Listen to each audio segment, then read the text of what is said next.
Welcome back live to Pumpkin Ridge Golf Club outside Portland, Oregon again for just the 9th playoff in the 58-year history of the United States Women's Open, and just the second time a three-way playoff for the most coveted title in women's golf. Another gorgeous day here Monday morning out west here, just past 9 a.m. Pacific, and the threesome about to be introduced at the first of this 18-hole playoff. Good morning and welcome to the 2003 U.S. Women's Open Championship conducted by the United States Golf Association. Today is the 18-hole playoff.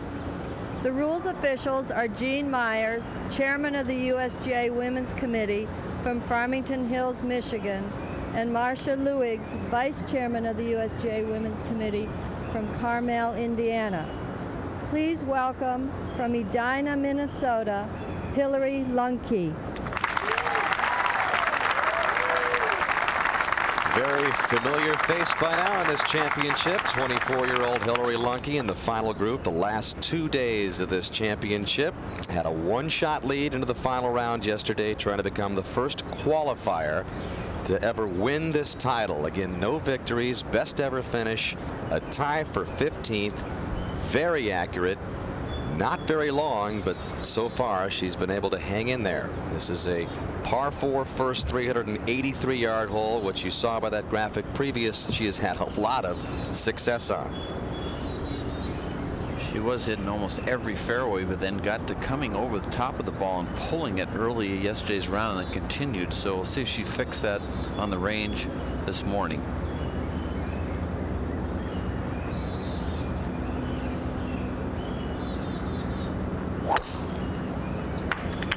Dead down the heart of the fairway, drawing just slightly. Beautiful tee shot. From Saginaw, Texas, Angela Stanford. Age 25, third year on tour. Got her first LPGA victory last week in New Jersey and made a clutch birdie putt on the 72nd hole yesterday to get into this playoff.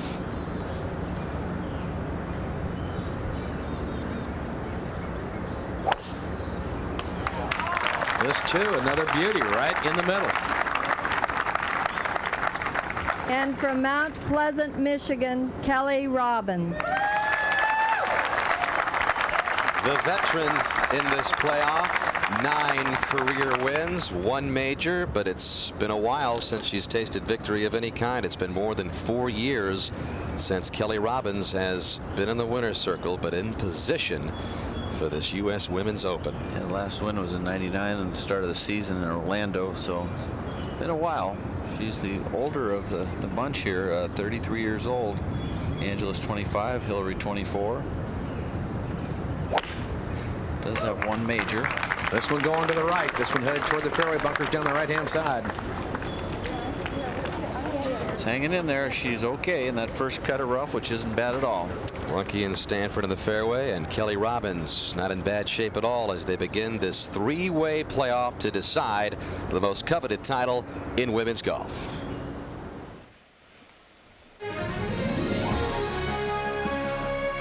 ESPN, in association with the United States Golf Association, is proud to present a national championship today. A 3-way 18-hole playoff to decide the 2003 U.S. Women's Open.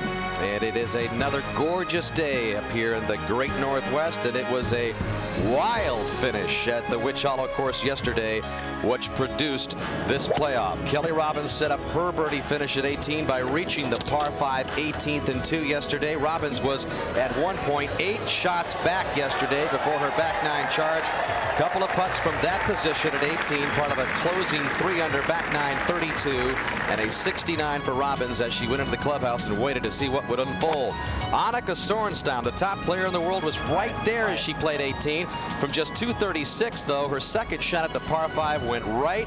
After a lengthy rules interpretation, she ended up getting a bogey and was 1 shot out of the playoff. Hillary Lunke waited out there as well before this beautiful long bunker shot third to the par 5, and Lunke was in position to put away the championship.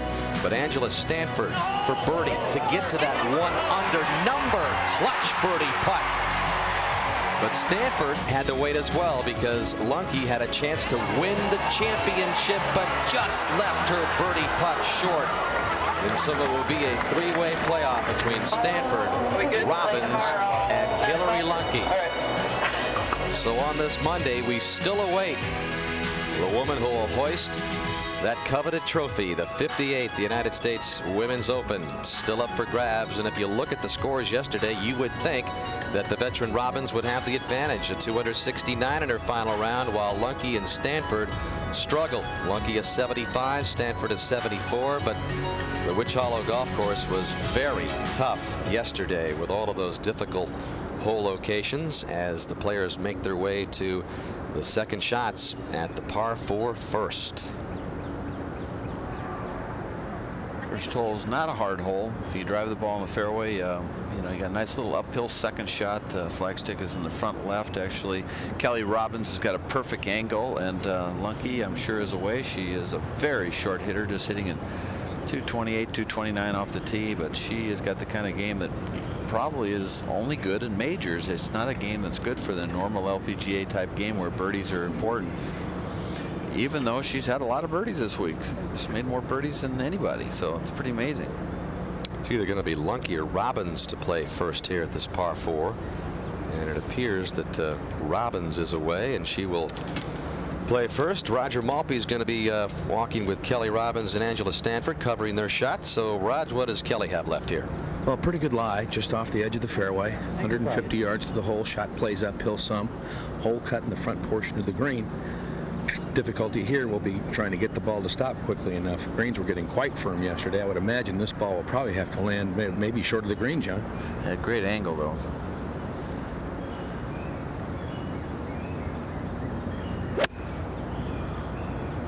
Very nice swing, good tempo. This one's going left, though.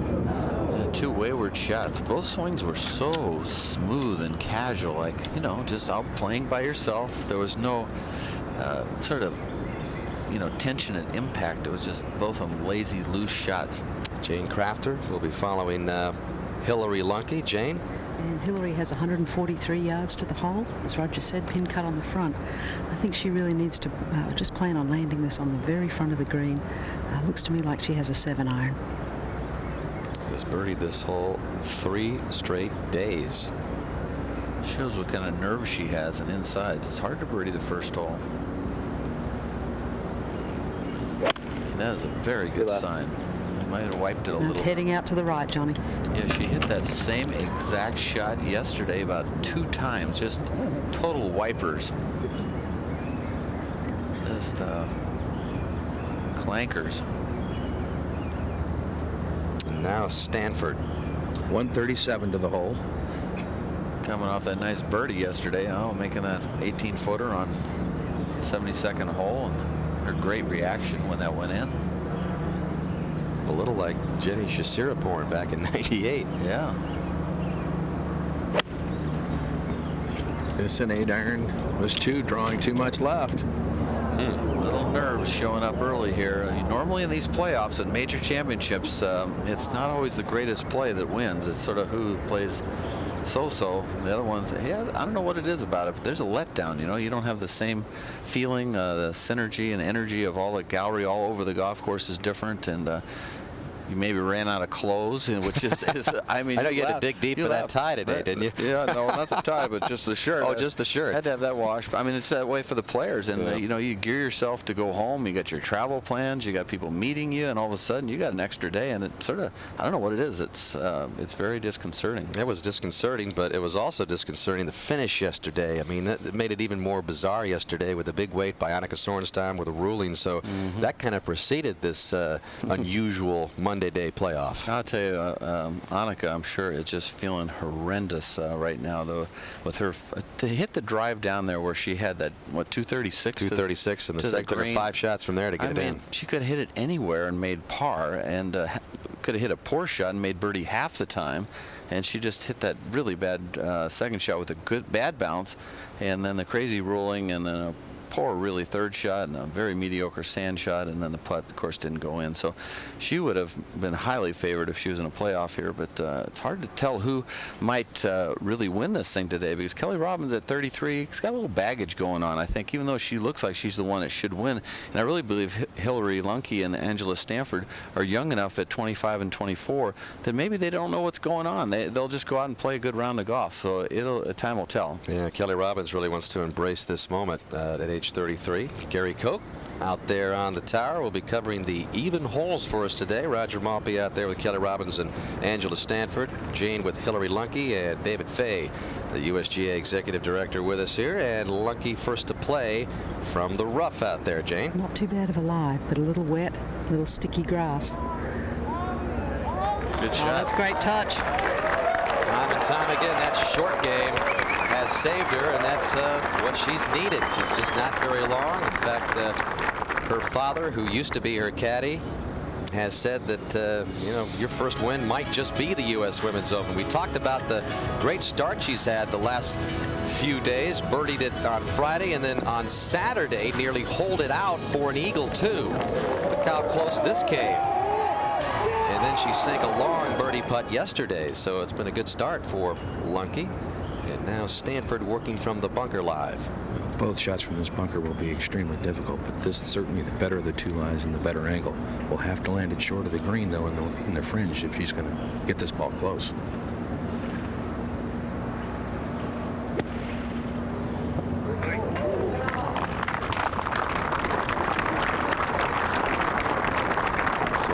Stanford's going to have a long putt for par.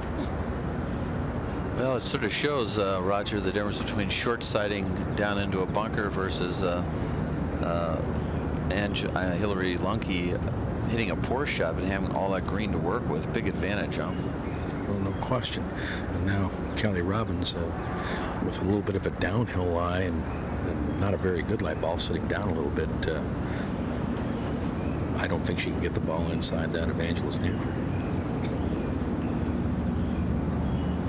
Kelly has been #1 this week in greens hit, so that's a very unforced error from that right rough. That might come back down that hill. That's a heck of a shot. She played up to a very small knob to utilize the slope. That was a wonderfully well thought out shot and well executed. Robbins trying to cap off the biggest comeback in the history of this championship. Began that final round yesterday 6 shots behind. 54-hole leader Hillary Lunke. Current record 5 shots on 6 different occasions. And experience at the majors, Kelly Robbins with 45 starts, 11 top 10s, won that 95 LPGA championship. And you see the lack of experience on Stanford and Lunke's line there. Yep. Well, Stanford made a big putt yesterday to end her day. Let's see what she has here to begin it. Little hook putt, Rod. A little hook putt, John, uphill from just about 15 feet.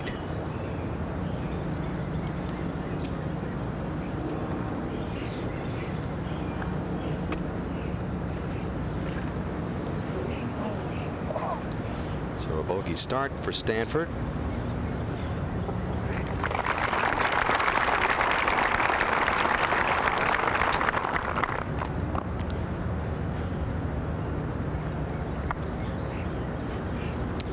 Be a nice way to begin the day for Robbins.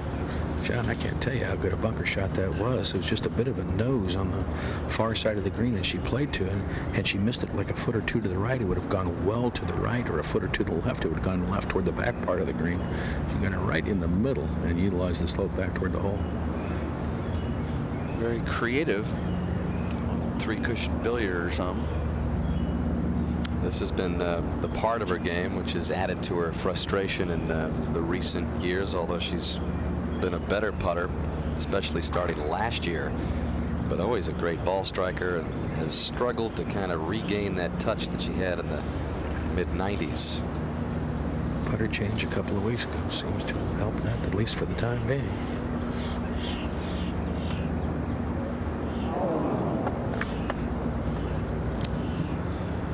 So the 2 bogeys for Robbins and Stanford at the opening hole.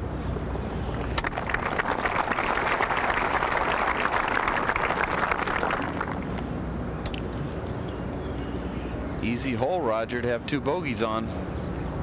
Well, if they're ever easy, first hole of a playoff for the national championship. But you're right. On paper, not a hard hole.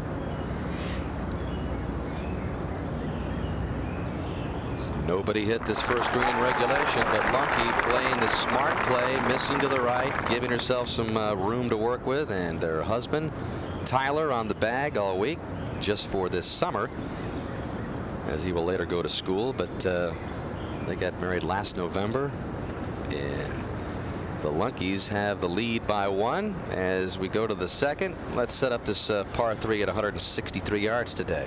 You can see it going this direction right here.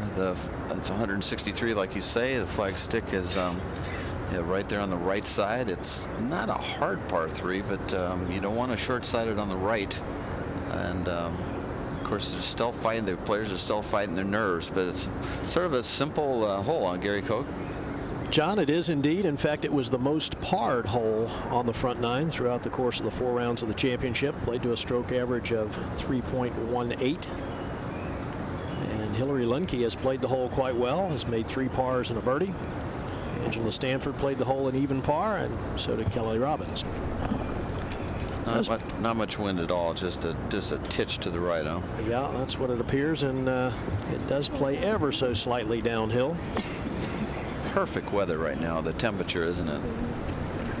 Yeah, it has been pretty much ideal throughout the course of this entire championship. A little bit of cloud cover earlier in the week, but nice temperatures, just enough breeze to keep it interesting.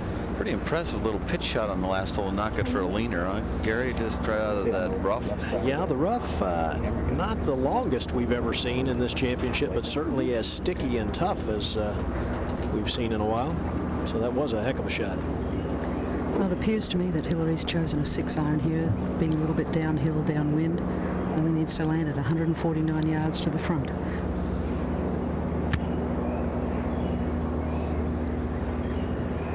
Just got to make sure she just releases that right side. When she misses it to the right, she sort of freezes up and doesn't release the club head and the right side of her body.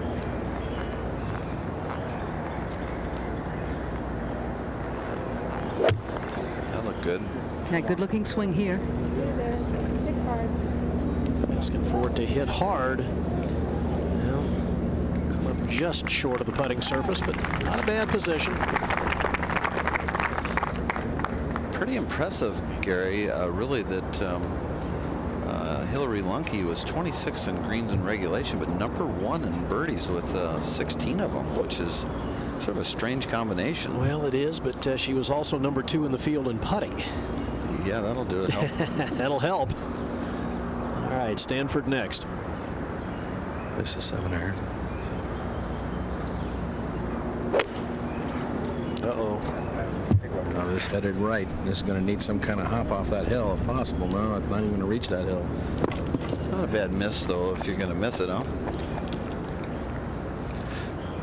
This is what players do when they're nervous. Watch this swing. She's in great shape there, obviously. Good there. Good. And when she comes down, she's just way late. She makes a beautiful lead into the ball right where you're supposed to, but is late in her release, and that's usually tension or a little tentative. Same thing happens putting. When players are nervous, they usually leave it short and right, just like that iron. Short and right. Same with Hillary. Short and right.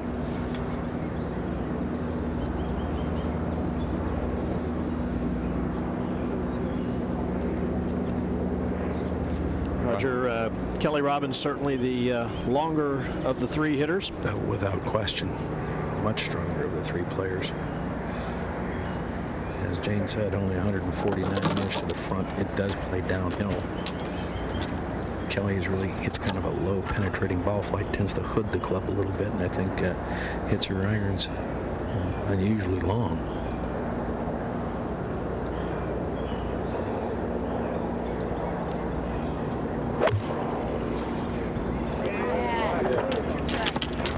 This ball just a little left of the hole toward the center of the green. Okay.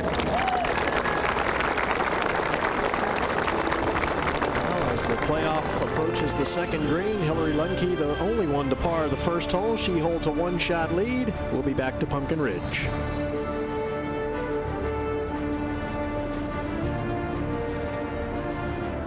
Back at the second, Angela Stanford with her second shot.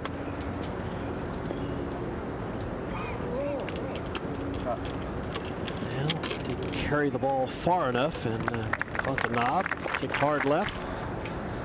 Well, let's take a look at the yardage book here at Pumpkin Ridge. Architect Robert Cup, 1992, with a lot of help from John Fote, the 77 U.S. Amateur champion. You can see the greens are bent grass, bent eagle, and fairways also bent grass, and average green size 5,000, similar to Olympia Fields, the U.S. Open site.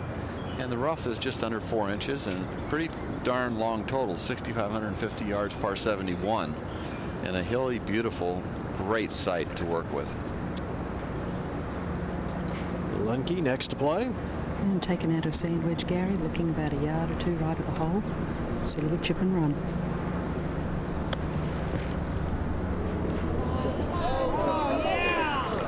Another beautiful chip.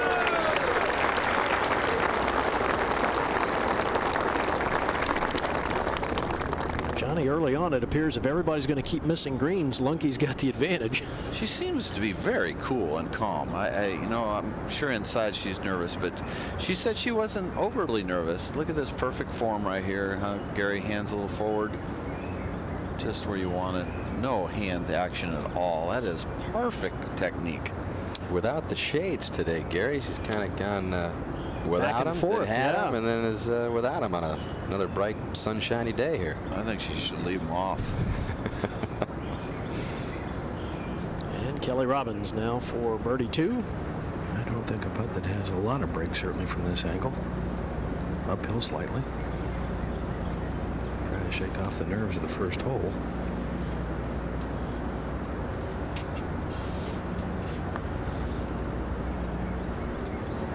That's not going to break nearly that much.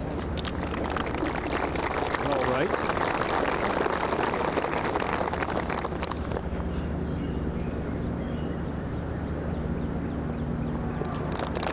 Robbins taps in for her par 3. She will remain at 1 over.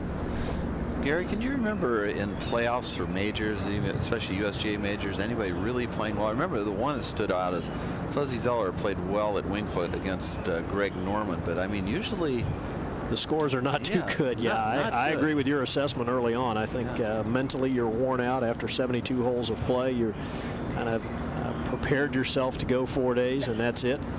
And I think, you know, it's not so much the physical as it is the mental. Well, Angela Stanford's got to be real careful she just doesn't collapse, you know, especially on these first few holes, which are the easier holes on the golf course. Yeah, this would do a lot for her, Johnny. If she could hold this, she'd move a little bit to her left. But you're right. It's easy to shake off one bogey, but when they start adding up. How about that? Ramjet.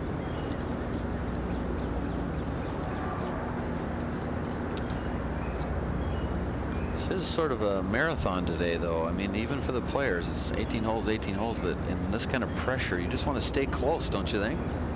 I would agree. I mean, you know, we saw what happened yesterday on the back 9. That there was a lot of struggling going on. You just want to get into a rhythm for the round as quickly as you can, don't you think? Yep.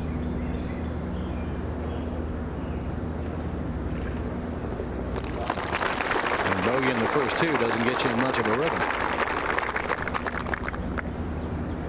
So Stanford now 2 over par.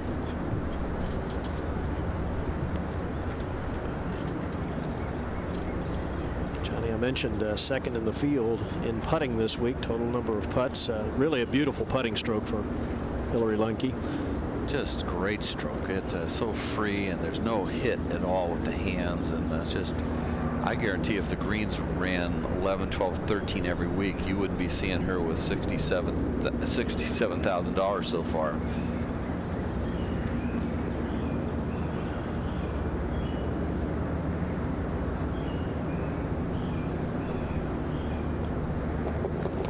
Nice up and down for Hillary Lemke.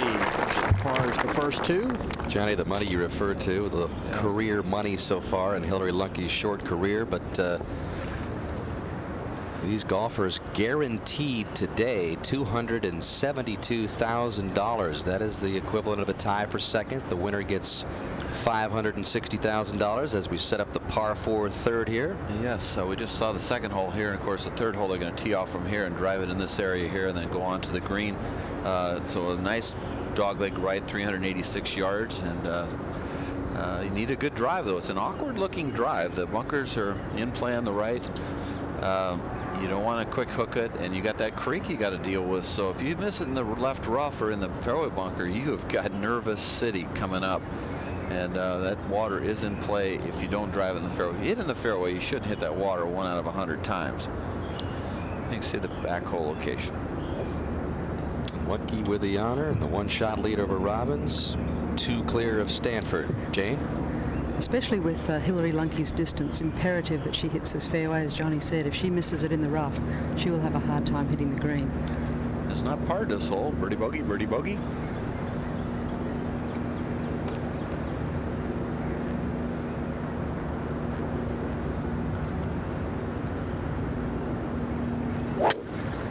Hold there.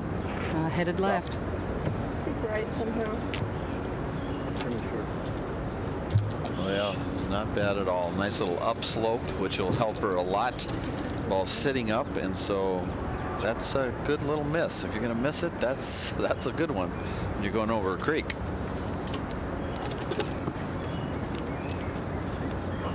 That last victory for Kelly Robbins coming in the first event of the '99 season. Very impressed with the release of the club on the last hole. She took one less club and just powered it up onto the green, and that's the kind of swing she wants. Perfect setup. You can see her feet, and she might have hit that a little on the heel, but she's going to get away with it. Well, this is going right for the bunker. Oh, it is. She just looks so casual at impact to watch. Why don't watch your head and left shoulder, see if it comes up. Looked like it did. Good position there. Yeah, there's that little come up right there, just that little right at impact, and just came up out of it.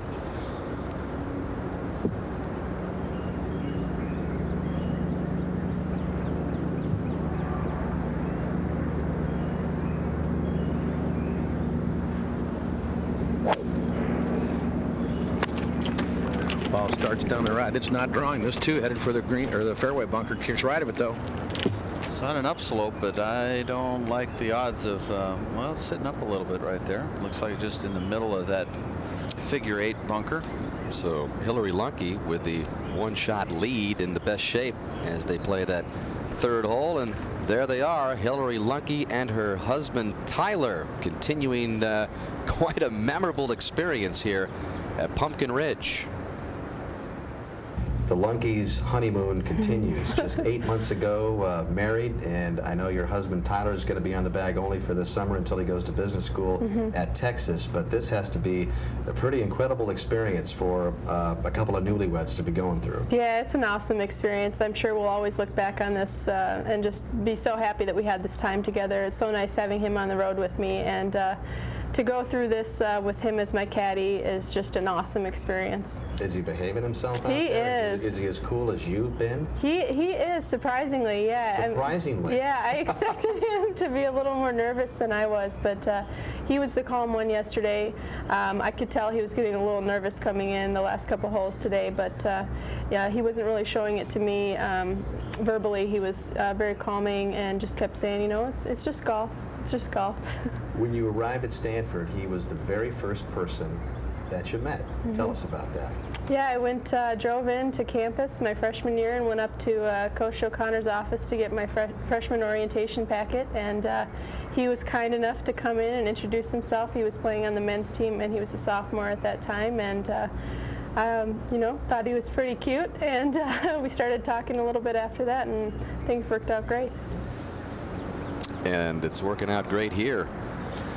The honeymoon continues after they went to Maui after they got married last November here in beautiful Oregon, having a great championship. 1-shot lead. A little summer of love here.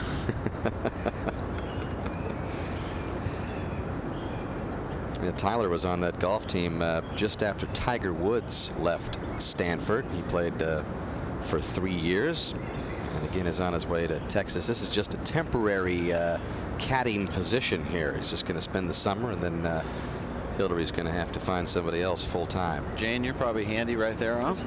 Yes, I am. I've looked at her lie. Not too bad in the intermediate cut of rough. On that little upslope, it looked like? Yeah, it's not too. She's got a little bit of a side slope. Okay.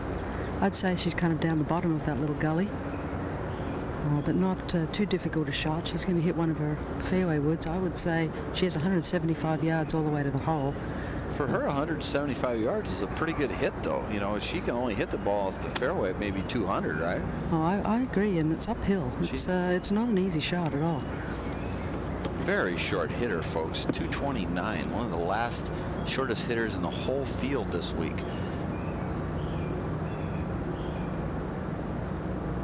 So I'd say she'd probably be looking to the right. What do you think? Absolutely.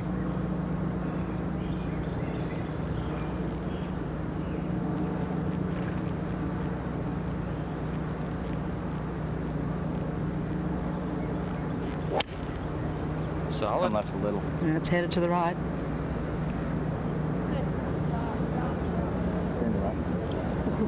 Just has missed all 3 greens to the right, sort of shortened to the right. And I don't think she's disappointed with that, though, because there's a lot of trouble there. And for her, that was a long hit out of rough with the side hill lie.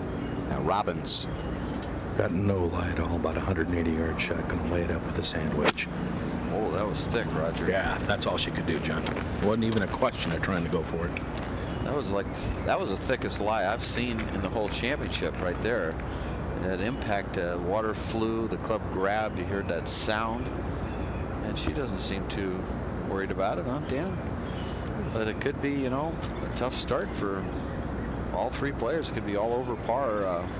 Already got 2 over par. Kelly could be 2+2 after 3, and I'm not sure what Angela's going to be doing over here. What's she have? She's got 164 yards left of the hole, John. You're right on an upslope.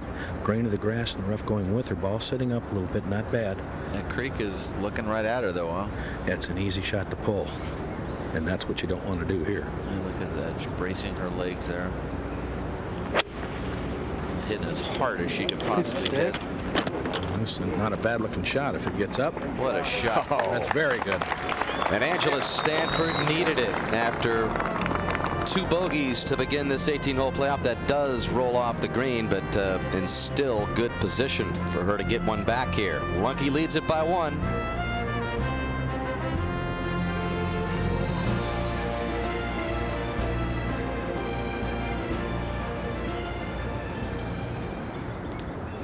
While we were away, this was the 3rd to the par 4 third for Kelly Robbins from 91 yards.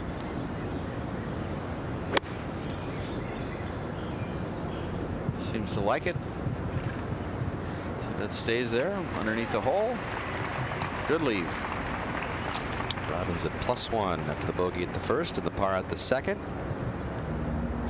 And Lunky is next to play. And, you know, when she misses a shot, she usually misses it in the wrong spot, or if she comes up short, in the right spot. In the right spot, it gives her a chance to make a scrambling par. We've seen it time and time again. Is there enough green to stop this ball, Jane? Yes, absolutely. She's on a little bit of a downslope on the mound short of this right-hand greenside bunker. Not a bad lie. The grass is a little bit gnarly, but she does have plenty of room. She lands it on the green about 3 or 4 yards. She's got a lot of room. She's going to be aiming well right, though.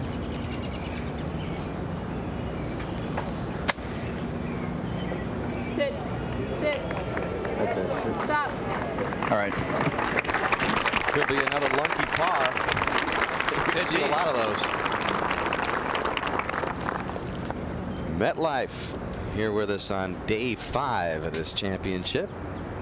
Teaming up with ESPN today, providing the gorgeous views of this action. MetLife and Snoopy want to know, have you met life today? Another perfect day outside of Portland, Oregon. 18-hole playoff continues here between Hillary Lunky, Kelly Robbins, and Angela Stanford. And Angela Stanford next to play here, Trying to improve on a bogey start. She's going to have to pitch the ball into an upslope on the false front of this green.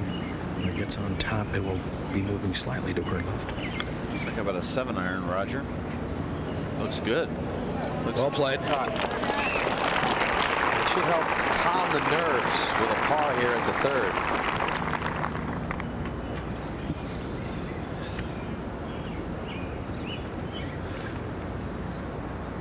Let's take a look at this little shot, how she just brushes the grass. Just picked it right off. Didn't even brush the grass, which is good though, because it doesn't put much spin on it when you do that. Usually leave it a little short also. Kelly Robbins is next. This will be for her par. Down a putt from just inside 15 feet that I think has to move some to her left, uphill ever so slightly. I think she's going to have to get this ball off the hole on the right-hand side.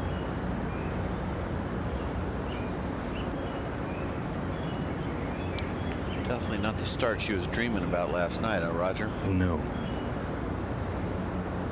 Probably thinking these women I'm going up against tomorrow have no experience. I have it. Won a major. I'm going to whoop them.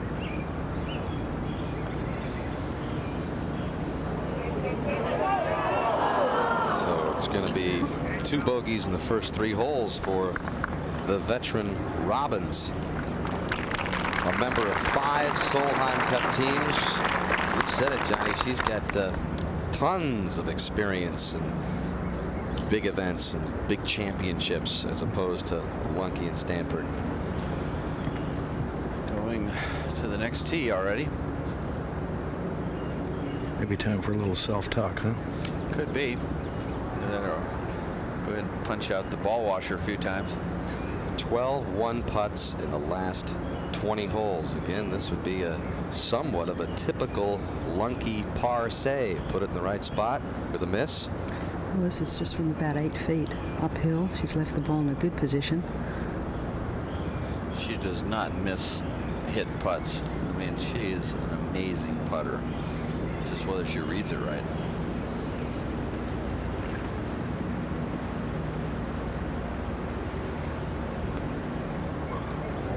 There it is.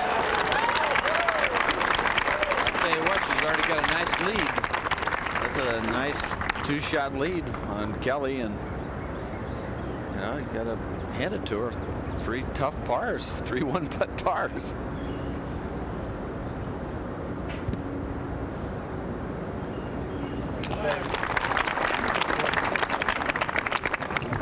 And now a 2-shot lead also on Angela. So Hillary is just doing good stuff. Well, Monday night, Major League Baseball season rolls on with one of the league's most heated rivalries. It's the Braves and the Mets. Gary Sheffield, Chipper Jones in Atlanta visiting Shea Stadium to take on Cliff Floyd and the New York Mets. Some may see the Phillies at Expos, but it's Monday Night Baseball here on ESPN. And the Mets are starting to win again, so that's nice. Of course, the Braves, you either love them or hate them. They're so darn good. Get so much exposure.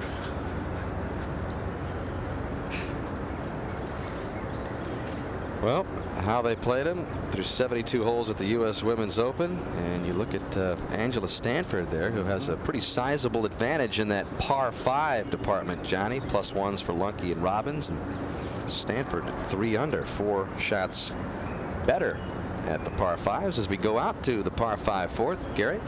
531 yards, and has played as the easiest hole on the course throughout the championship. The only hole to play under par at 4.89 stroke average. Has a lot of design in it, though, to be playing the easiest, isn't it? That second shot is cool. Part of it, Johnny, is the fairway is extremely wide, and in fact, it was the most hit fairway on the front 9. Did you see that swing there? That was a good one, Gary. Yeah, she got through that one nicely, didn't she? Really braced her right side going back and then just ripped it going through. That was a perfect swing. She coils up big time on this right leg here. Watch this brace, and then coming down in there, just pushes in with that right side and right hip and right knee, and a big follow through. Look at the torque on the club bending. Stanford next. Tee shot going down the right center of the fairway.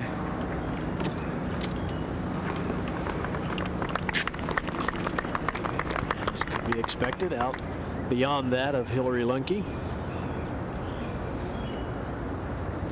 Well, now here's a place, Gary, for Kelly to take advantage of her length. Yeah, but interestingly, Roger, she's played the hole in 2 over par through the 4 rounds. Double bogey in Thursday's opening round here. Well, it's Roger's probably saying if she can hit a big drive in the play, she's got the advantage. Absolutely.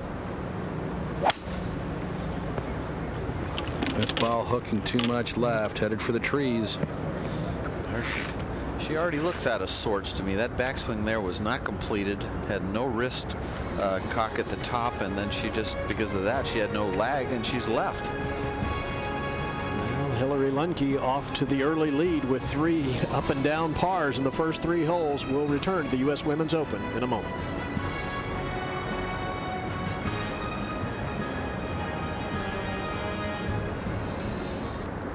Well, let's take a look at Kelly Robins' hook-producing swing. Look at her right leg, how straight it is. Not braced at all. Look at how straight it is right there. And shut at the top. And right there, she's in a position coming down. She's laid it with the right side. Look at her right knee is not kicked in and released.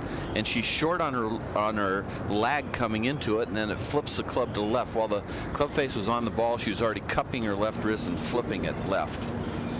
But I think she really should work on that right leg of having a little more knee bend and more coil in the hip and in the knee, and that would make her even more accurate than just using all upper body.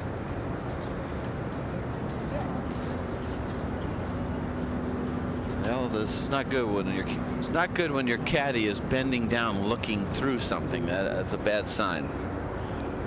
Well, this is the longest course that the women have ever played in the United States Women's Open Championship. Look at this yardage. Yeah, back in 1964. I mean, give me a break. That was pre all the technology, too. Yeah, with the ball, it was like a marshmallow.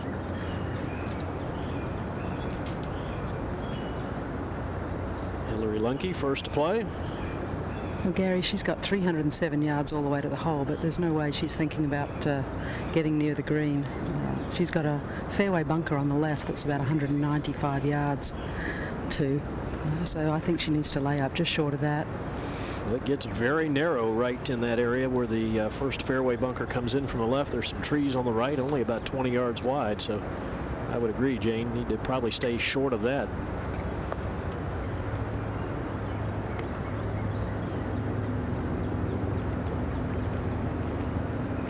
Does it line these 2 firs right here, Gary? I would say even maybe slightly left of that, Johnny.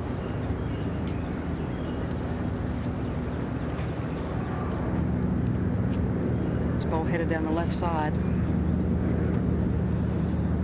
Oh, that was a bad shot there, Gary. Well left of her aim, that's for sure. And leaves it in the primary cut of rough with a back left hole location. Will not be easy to get close to. How about Robin's predicament, Roger? Or is Stanford going to play first? Angela Stanford next to play, yes, and using an iron here for a layup, 287 to the hole. Just trying to seat position. If you can get it down the left side, gives you the better angle for your third at the flagstick. This ball doing that, turning down the left side. You want it left with the pin right? I left also? Well, yes, because that's the opening of the green, John. Yeah, I just thought the fall of the shot might be better from right center, but anything in the fairway is good when it's that narrow. Yeah, no doubt about that. Robins doesn't look like she has much again. She doesn't. 277 to the hole, but a tree in front of her, Douglas, for about 20 yards ahead of her. No, watch your cameras, guys. She has a choice to make, either to play right of it and leave her third shot well back, or try to play a risky shot left of the fir tree in front of her. It looks like she's just chipping out. She's going to leave herself a lot of yardage. Driving accuracy is her weakest stat. She's 123rd on the LPGA Tour. It's the fairway only 64% of the time. Certainly showing up right now. Were you surprised at how straight her right leg is at address and at the top of her backswing? That was very interesting, Johnny, yes. I mean, you just don't see that among pros. Usually you have some knee flex and coil there. That makes you be very upper body oriented when you have no brace there. load that quadricep. Well, I was a little surprised that Kelly barely getting that ball into the fairway on the line she played. She could have gained about 30 yards of distance had she hit that pitch out further. Has now left herself 242 yards to the hole.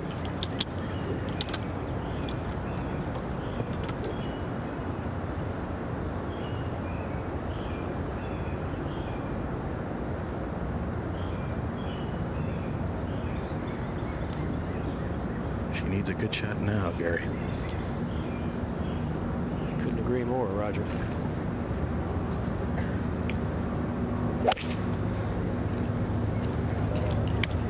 This ball turning a little right to left to the very left side of the green. Needs a kick right. Well, she gets it. Will chase on to the front of the green. It leaves a very long putt up and over a ridge. Well, Gary, Kelly Robbins is back in a position many thought would come a lot more often in her career. And as I talked with her yesterday, she noted that it has been a frustrating stretch of golf for her in the recent years. You've been out here for 12 years. You've gathered 9 wins, 1 major championship, and really for a point for most of the 90s and into the mid-90s, you were considered one of the elite players out here. Hasn't been quite that way the last several years. What's been maybe the stumbling points that have brought you back to the pack, so to speak? Well, you know, Dan, I think if we all know what our stumbling points were, we would fix them and fix them immediately. You know, my expectations got to such that I wasn't reaching them. I wasn't playing to my ability. You know, you hear that every week, and it happens. You know, golf is an unbelievable game. For whatever reason, sometimes you just can't score, and sometimes you need a break, and you just need to get away from it. You need to rejuvenate yourself a little bit. And I was actually coming to a point in my career that I thought maybe I just needed to get away for a while, and just I've been fighting through it for 3 years, playing my mediocre golf, which is still very, very good. And you know, the game's been so good to me. I'm very fortunate, but Kelly Robbins was not doing what she thought she should be doing, let alone what everybody else thought she should be doing. So I just reached a point where I was just going to try to fight through it. That would have been a pretty big decision to make, or a step to make, is step away from the game at age 33 with all the success that you've had. Was there anything in your mind that had you thinking about stepping away from it altogether for good? Oh, after you shoot that 75 on Sunday and you know, you're all fired up and you know, just don't want to play again. Sure. The desire, it's tough to keep the same desire. The desire is what it is. And you know, I just was, when I say step away, I just mean, you know, like take a month off in the summer, or 6 weeks off in the summer, and just go home and fish and, you know, hang out with my friends. But you know, again, you know, 33 years old, and it's been so good to me, and it's really not that bad, you know. So it's I was just torn from, you know, rejuvenating myself or just sticking through it. So I think we'll stick through it at least for one more day. Well, top 10 on the money list, 94 through 97. Best since then, 16th last year. So it has been a battle back for Kelly Robbins. No top 10s this year, 11th at Phoenix, and just won $51,000. So she has been struggling. Lunky's third from 132 yards. Back hole location up and over the ridge. That's it. Now, yeah, but it runs away in there. Will it hold? Will it hold? Okay.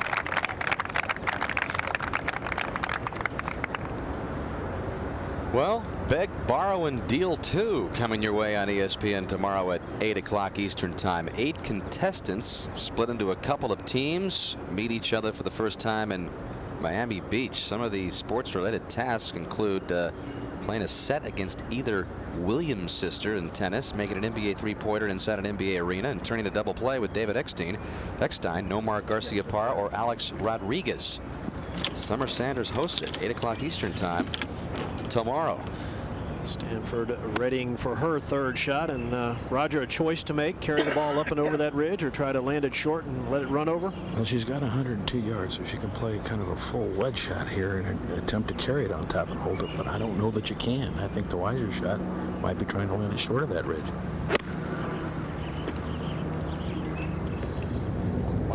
To be a nice aggressive swing, but lands right on the downslope on the backside of that ridge and chases right through the green. Well, Well, Hillary Lunke appears to be in the best shape again at the 4th. She holds the lead. We'll be right back. Back over to the 4th, Gary. A lengthy birdie putt for Robbins, and certainly not an easy one. Really hard. First part of the putt up over a ridge and then running downhill and breaking right. Here's the up. Now the over. It's like a pretty good line. Yeah, but picking up speed. Yowzer.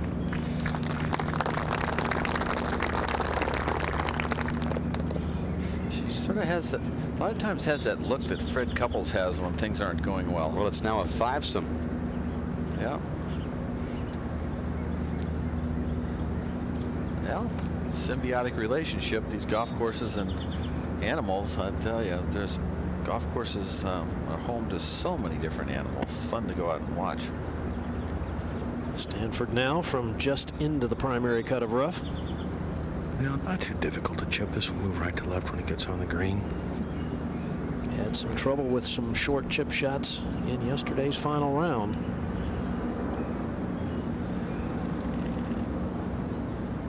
Yeah, did similar to that. Stubbed. Yeah. Gary, do you think she holds the club down too deep underneath it instead of level with the ball? Well, that, and there seems to be a little dip too as she goes down into look at that. She's way underneath the ball there. She's not level with the ball when she comes into impact area. It's way down underneath it, an inch underneath it. A little frustration showing after the shot.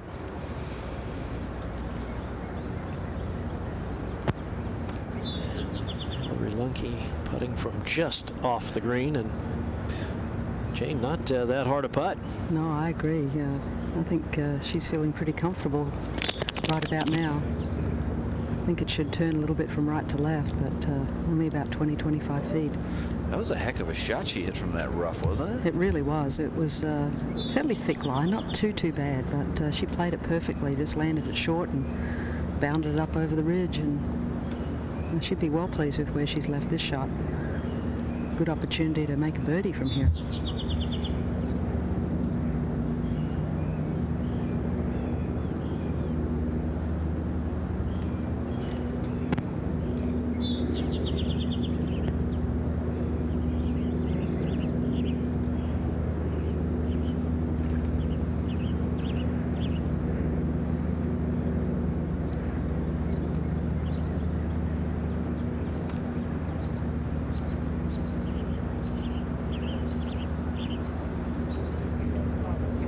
If it's firm enough, it's got a chance. Lunke now with 3 putts in 4 holes. Rubbed like a magic wand. And that would be counted as a no putt, as the ball was technically off the green. So pretty impressive start, huh? Yes. What a beautiful putting stroke, Johnny. Just look at releases the putter. Yeah. Ooh, look at how, and it holds the finish. Yep. No recoil, no rebound. Let me have that for 1 year. I'll drop the mic right now.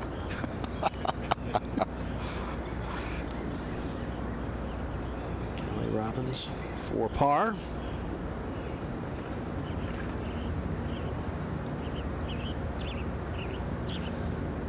Putt shouldn't do much. Maybe inside the hole on the right.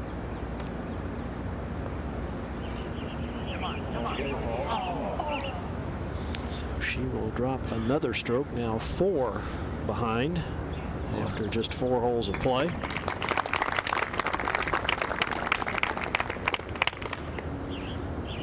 What a start, Gary. Well, hasn't hit a fairway yet, and certainly cost her here on the par 5 that with a good tee shot she would have been able to reach into.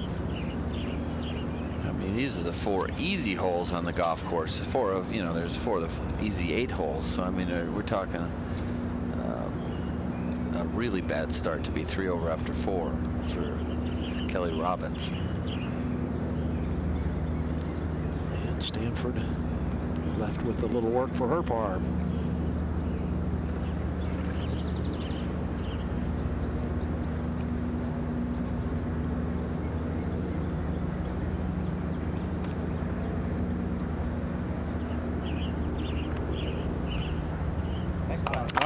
Good confident stroke there, but she drops 3 behind. As Lunke makes birdie at the 4th. Hillary Lunke's day so far, Gary. The lead is 3 over Stanford. She's just been doing this all week, saving herself pars. Her 3rd shot here at the opening hole, a hole she'd birdied 3 times previous. So pars the opening hole, and then her 2nd shot at the par 3 second. It's a fabulous short game. So 2 opening pars for Lunke. And then at the 3rd, the par 4, hit it short and right.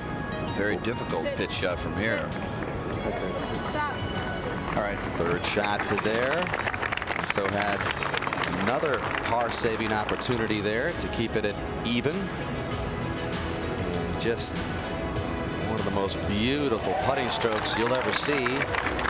Remained at even. And then just a moment ago, from just off the green at the par 5 4th. First birdie of the day and moves it to 1 under.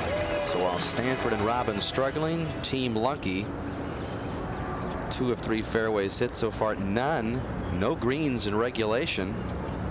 But again, as Gary mentioned, 3 putts through the first 4 holes officially. And the par 3 5th, playing 170 yards today. We have seen some players with some huge numbers at this hole so far this week, Johnny. And the question is, does Lunke go for this pin here? What's your assessment?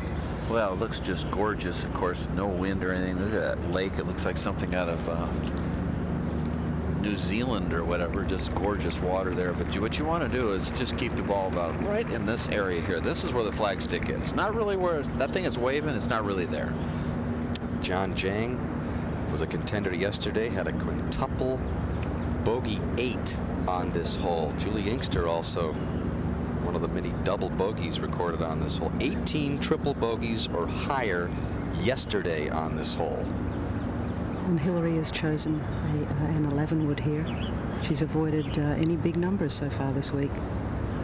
Really, the line is the left edge of that bunker. This blue spruce that's right there is really a nice line.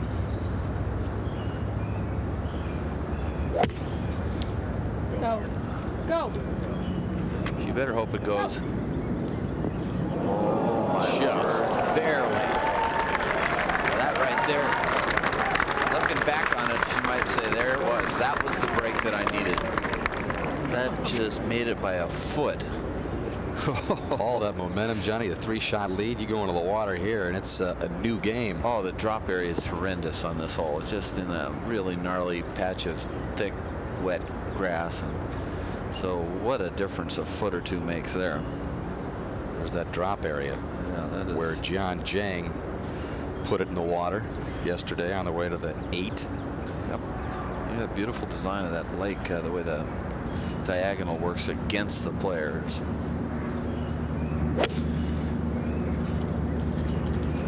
Well, this shot turning right to left, just left of the hole. Right at it. Yeah, but you just can't stop it on these hard U.S. Open greens with a hot hook. Big advantage. Watch how close though it comes, even though it was a well hit shot, but it's just a go and draw, and it's lands about a foot from the hole. Just almost knocked the flagstick out of the hole. There's the pitch mark. Just a few feet away. Be nice to have a high fade here, Roger. If you could drop one in there like that, that would be perfect. She's got to really be careful right now that she doesn't skank one in the right water, because she'll be done.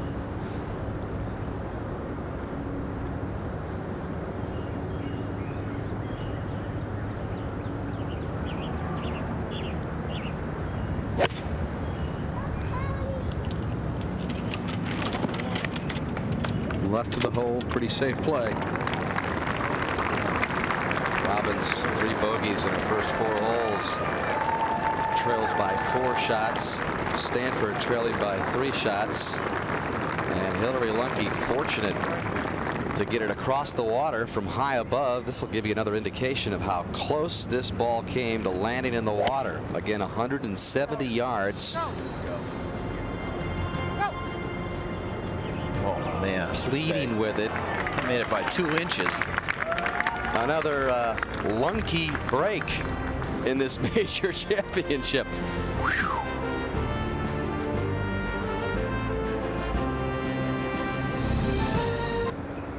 Just the 9th playoff in the history of this championship. A look at the champions in the previous 8 playoffs, and just the 2nd time that 3 have been involved in a playoff. Laura Davies won the only other 3-woman playoff back in 1987 when she beat Joanne Carner and Ayako Okamoto at Plainfield Country Club in New Jersey. And then the latest being Sari Pak's playoff victory over Jenny Shasirpour at Black Wolf Run 5 years ago. Hillary Lunke in command of this playoff, and just clearing that water, has this for birdie at this par 3. Well, those are the breaks that you need if you're going on to win a championship like this. She's got about 45 feet, I would say, uphill. Going to break a little bit, I believe, from her left to right, but I don't think a whole lot in it, Johnny. Is it on the green or just on the collar? Just barely on the fringe, just by a couple of inches.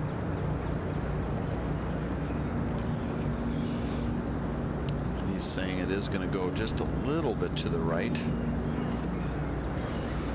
Her husband Tyler. It looks like she is going to leave the flag in. Well, she gets another chance for a 1-putt even if she 2-putts. She's off the green.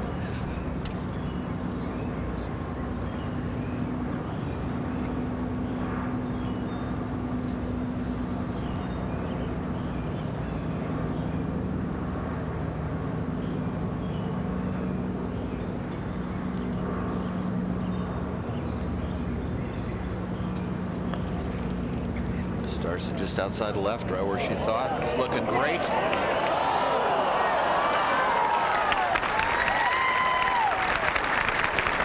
Another par for Lunke after just barely getting it over. You know, when you're nervous, the weakest part of your game is where the sort of the choking shows up. And I can tell you one thing right now. You can see with her short game, that's not an area that she leaks oil. It's just bulletproof. Yeah, we've seen a lot of shaky moments with ball striking, and nothing around the greens like that with Lunke. It's a good sign, Roger, when even when you're leaking a little bit, when your short game's great and you're putting super. You bet. You It's comforting. And hide mistakes.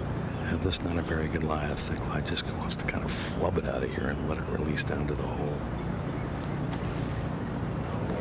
And it just didn't come up quite well enough, I guess. Well, no, it's picking up speed. That's pretty good.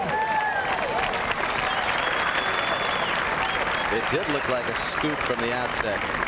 Well, she played a little like a tennis shot, like just a total cut across ping pong shot. It takes the club straight outside with the face open and then comes right across it. And it's sort of a cool little shot, but she thought she had stubbed it. That's a good way to pop it up softly with a glancing blow, which takes off a lot of forward momentum. That's a good way to hit bunker shots when you don't want them to roll too far. Just cut really across them, and so there's side spin. It won't chase down as far. Almost a worrisome there that you're worried that you're going to hit it twice. You're going to double hit it. Well, you start thinking about that, you might as well go home. Kelly Robbins for birdie. She needs one. She does, and this putt, I wouldn't call this a great birdie attempt. It will have break from left to right. A little better than 20 feet.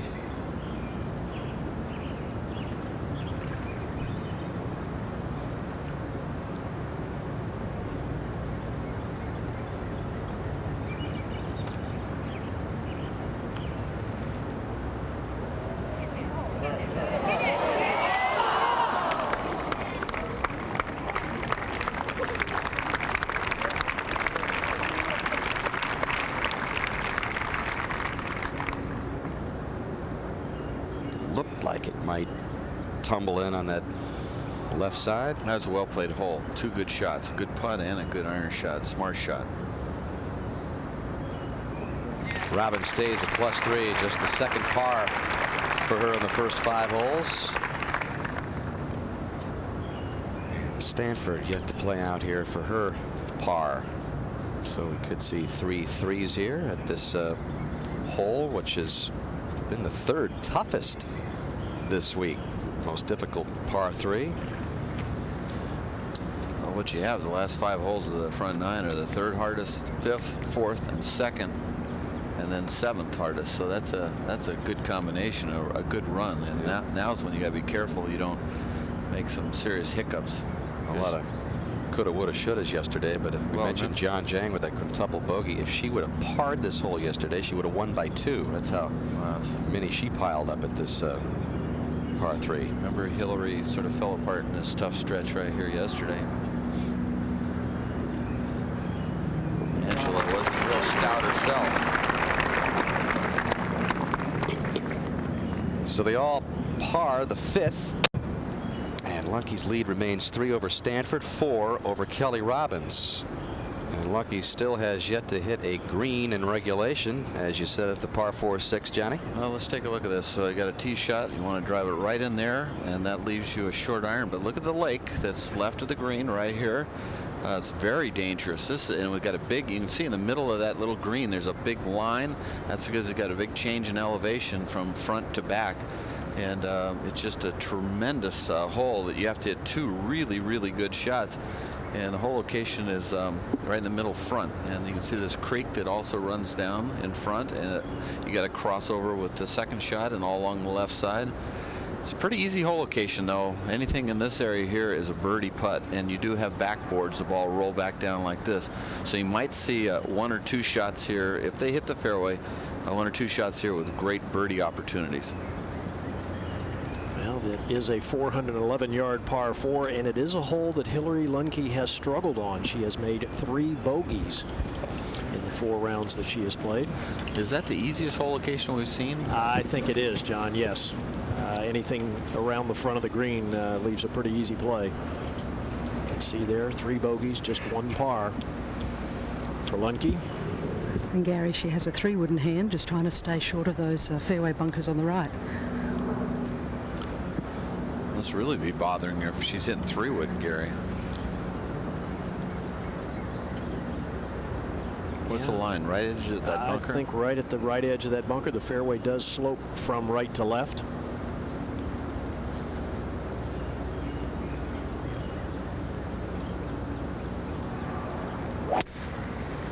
Good ball. Good solid swing there. Husband and caddy Tyler likes it. Picks the tee up quickly, usually a very good sign. Nicely positioned. What will that leave, Gary? About for her, a 7-iron or something? I think it might be a little longer than that, John, with hitting 3-wood off the tee. Yeah, you're probably right at 411, but it is downhill a little, right? Yes, it is.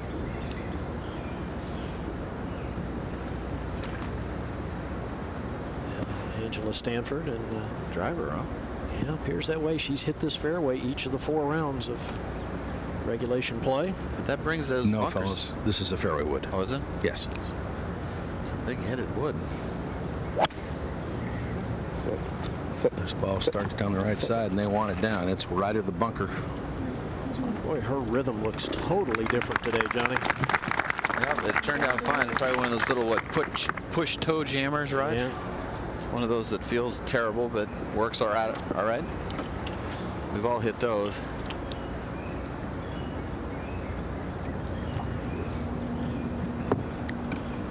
Robbins next. I'm sure this is a 5-wood. She could run out of fairway with a 3-wood even. On line with that bunker, I believe, if she hit it solidly. Yeah, that's a good-looking shot. Starts at that bunker, turning a little left. This would be good. Yeah, that's beautifully positioned. It becomes a birdie hole now with that front right hole location. Now Robbins showing her distance there. A distant 4 shots behind the leader, Hillary Lunkey, and after another good shot here at this hole, how relaxed is this qualifier? Hello, Hillary.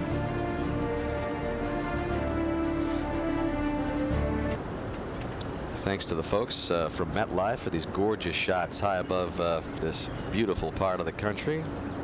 Almost looks like one of those scenes from the movie Signs, where they make formations in the crops for whatever point they want to make. Looks like a couple of eyes there in the middle. Yeah.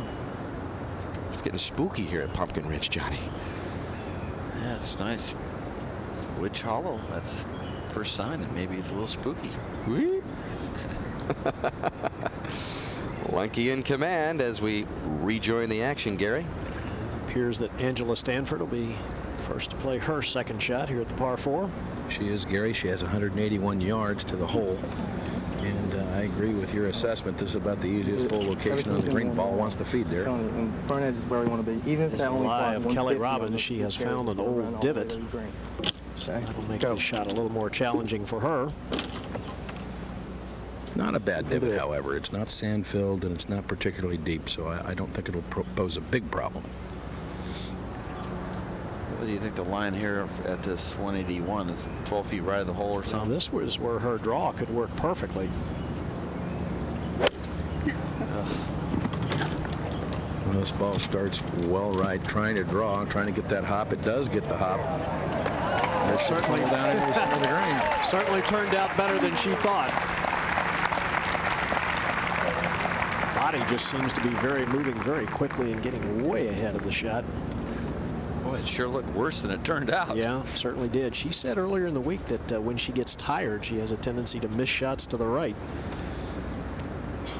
Now Hillary Lunke, who is technically yet to hit a green today. Gary, she has 161 yards to the flag, 151 to the front, and she needs to land this, I think, just barely short of the front of the green and try and turn it in there a little bit right to left will be perfect. Do you think her line is Angela's ball? I think that's a good line.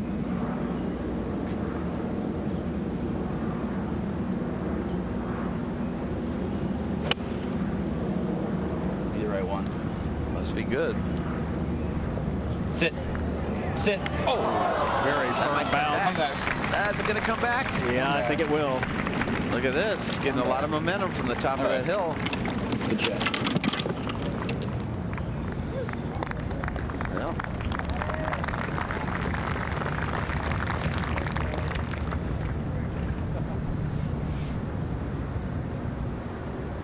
Kelly Robbins now 149 to the hole, 139 front. Was that Which I'm sort sure of, is the yardage she's looking at, John. is that sort of in between clubs for her, or would that be just a little 8-iron? I think a little 8-iron for her.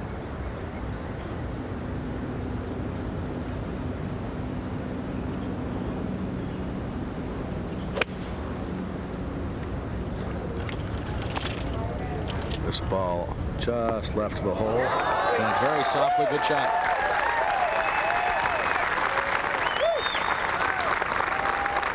I mentioned sitting in the front part of an old divot, not sand filled, so that certainly makes it easier. Able to hit right down on the ball, get the ball first. So everybody on in regulation, including Angela Stanford, the winner last week we mentioned in New Jersey, and she has not had much time at all to absorb all of her new experiences the last couple of weeks now. Well, Angela Stanford's couple of wild weeks just got even wilder. The win last week, and now you're in a playoff for the biggest championship in your sport. How do you describe your emotions right now? I think I'm still in shock a little bit. I was riding high from last week, and I just got higher. I didn't think I could go higher, but I just did. Your emotions certainly were swirling over that birdie putt at 18. You knew it was at stake at that point, didn't you? I did. We knew going up 18 that birdie to tie. I knew Hillary had a chance to make a birdie, but when I found out Annika wasn't going to make a birdie, Hillary was the only one that could beat me. So after we hit the second shot, I looked at Jeremy and said, birdie to tie, because I knew Hillary was in the bunker. So. Describe your emotions getting ready for that putt and then after it found the bottom of the cup. You know, it was the strangest thing. I really was able to block things out and really pulled it together. Jeremy and I, when he walked up to look at it, I go, give me your best guess. I need to know what you think. And he said, it's all downhill. And I was like, okay. And I thought it was straight and went around to the other side and saw it moving a little bit left. So I just played it right center, right edge. And fortunately, it was downhill, so I just had to get it started.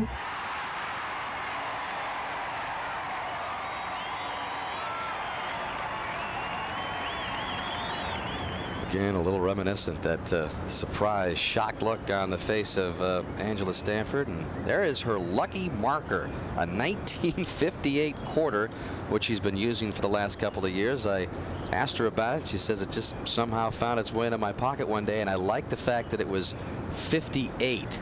It's never been done. She said, that's a good number. I'm going to keep this marker, and she's kept it ever since, and she's had it all championship week here. Well, regardless if she wins today or not, she'll never forget that putt that forced the playoff for her. And it looks like Hillary Lunke will be putting first. Oh, she will, Gary. She has about 20 feet downhill, right to left. There's a ridge that bisects this green that's going to influence the putt. She and her husband were just looking at about 6 inches to the right of the hole. And as good as she putts, another great birdie opportunity.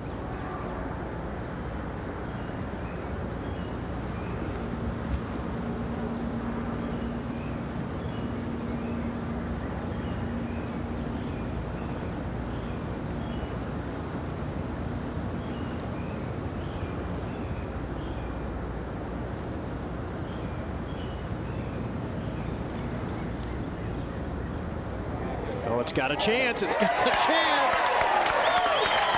Putting on a putting clinic. Hillary Lunke now 2 under par after 6 holes.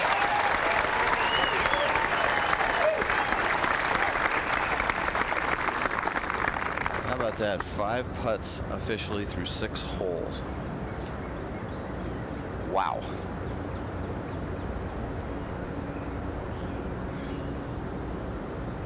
Living a dream, huh, Gary? Yeah, no question about it. And I would think this has got to start weighing on the minds of her playing competitors, too. That a little frustrating for them, watching all these putts go in. Especially if they don't make these 2 putts. It looks quite considerably simpler on paper. Too hard. That was powered. Seems to be doing everything a little more quickly today than we saw her yesterday. Didn't take a lot of time on that putt. It's tough, Gary. You know, your mind's geared for 4 rounds in this championship. You expend so much emotion first 4 days, and then all of a sudden you got to do it again with the championship on the line. It's tough to keep that same rhythm, especially on the 5th day. Well, and it shows too, Dan. In the 8 previous playoffs in this championship, the lowest winning score was a 70 by Mickey Wright back in 1964. Well, this putt of Kelly Robin's no more than about 8-9 feet, but she left it in kind of an awkward spot here. Downhill, slider to the right. Kind of an awkward looking putt.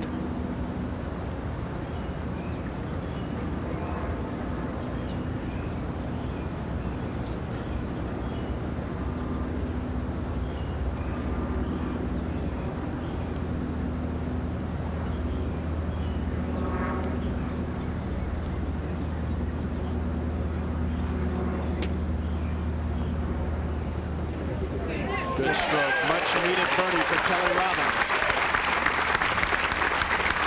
He moves back to 2 over par. 4 behind Lunke. But importantly, a well-played hole. A great shot out of that divot. Yeah, really was. And I would think making the put's got to help the confidence as well.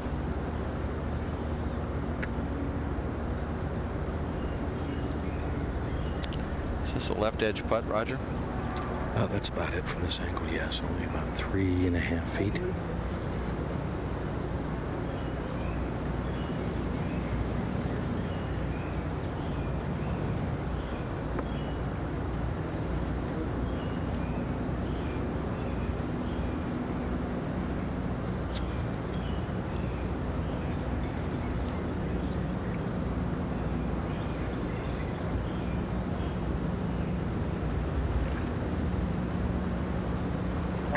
That was ripped in. Bangs it back in the back of the hole. She'll remain at 2 over par. And Hillary Lunke with a 4-stroke lead over her playing competitors through 6. Well, Gary, you talked about the lowest winning score on a playoff, the 70 turned in by Mickey Wright when she defeated Ruth Jessen by a couple of shots back in 1964.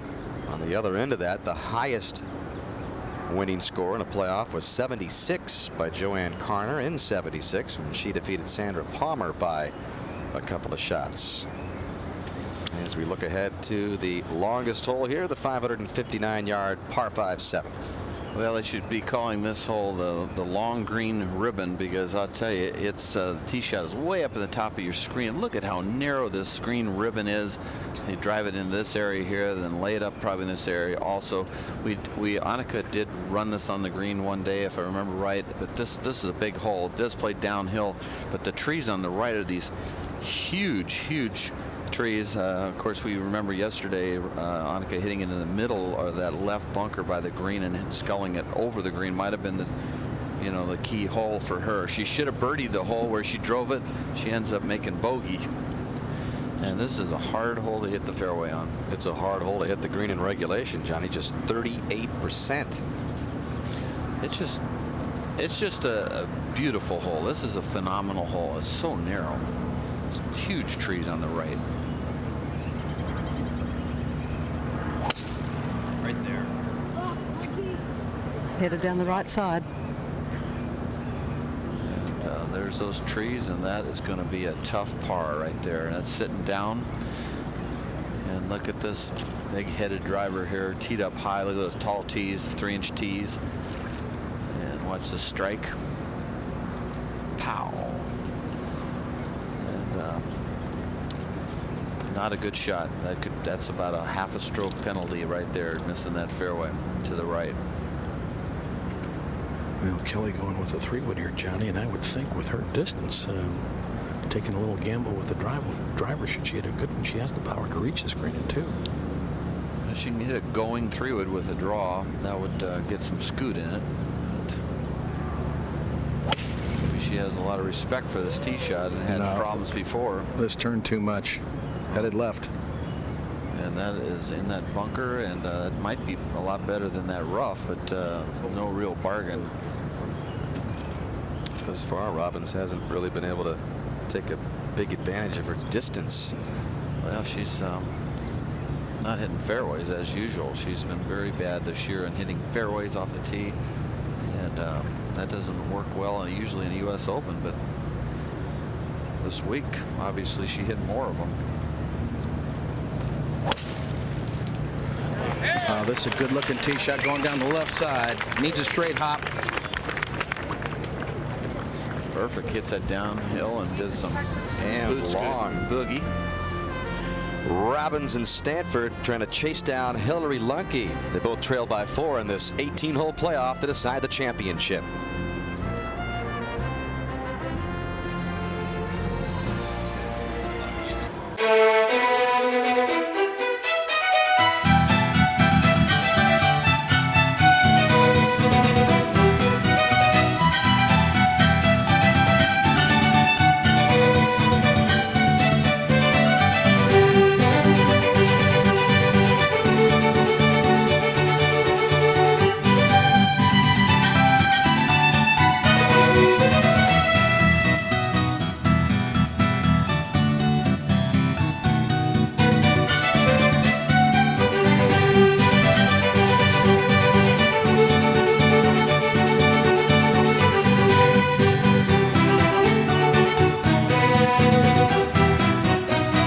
Striking him perfectly and not hitting him with the line that she's eyeballing. Well, it looks like Kelly Robbins is going to play first here at the par 5 7th after driving into that bunker, Raj. Well, provided she doesn't hit the shot, certainly any miss left of this fairway better than any miss to the right. She can play down the fairway without the trees overhanging on the right being a problem. Is this like a 4-iron? I would say 4 or 5, John. Yeah. You hit a good one though. You can afford to clank it here.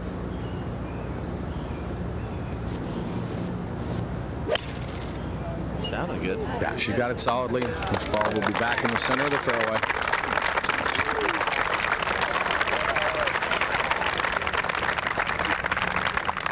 Well, what does Hillary Lunke's lie look like, Jane? Well, I could barely see it when I was standing right over it. It's very, very thick in this right-hand rough. She's having a hard time seeing it. Yeah, she is.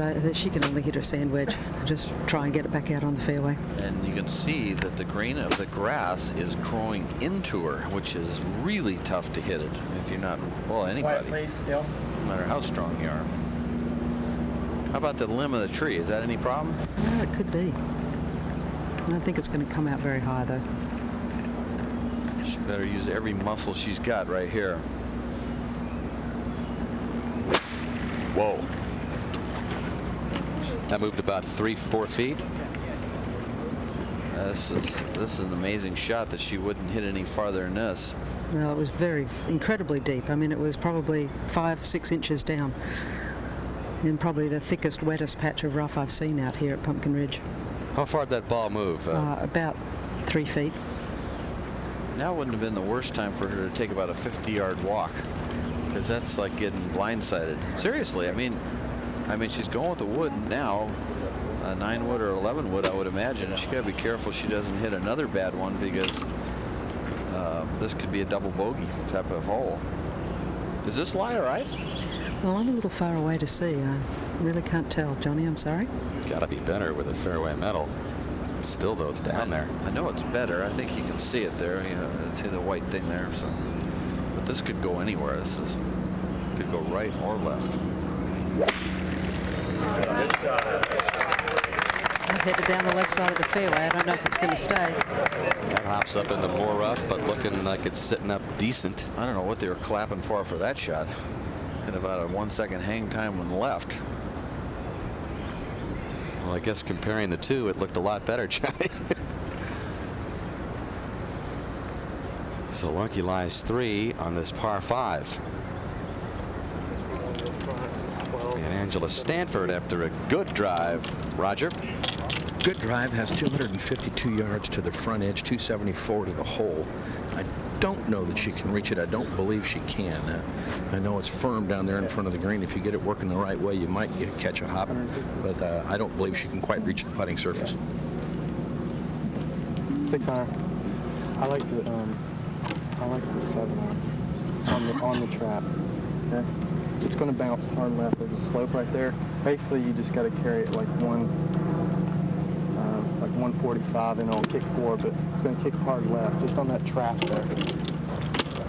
You can hear they've determined that she cannot reach the green with her second shot, so going to lay up. Good opening here for Stanford and Robbins. Both of them 4 behind. Lunke had 2 over. Lunke's 2 under, in case you just tuned in. Hillary Lunke, 4-shot lead, but having her problems at the 7th.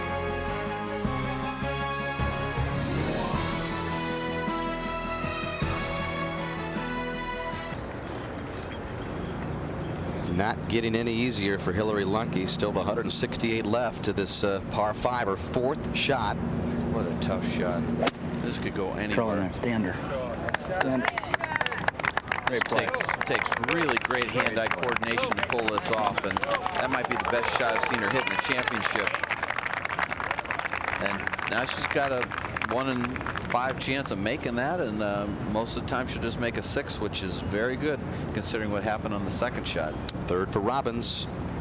149 yards to the hole. It's a nice 8-iron. This ball a little left of the hole, cutting slightly. Good shot.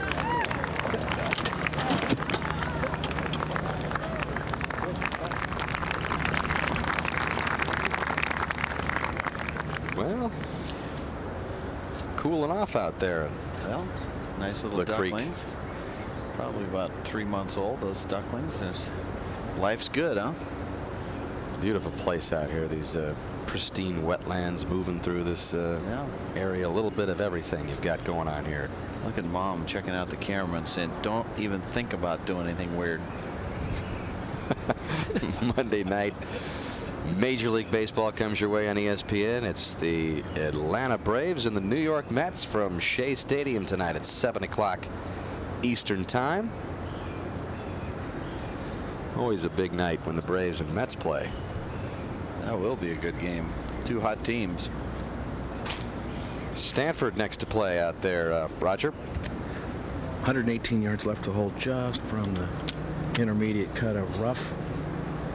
On a little bit of an upslope, which will help her get some high trajectory on the shot, which should help it stop. The screen very firm.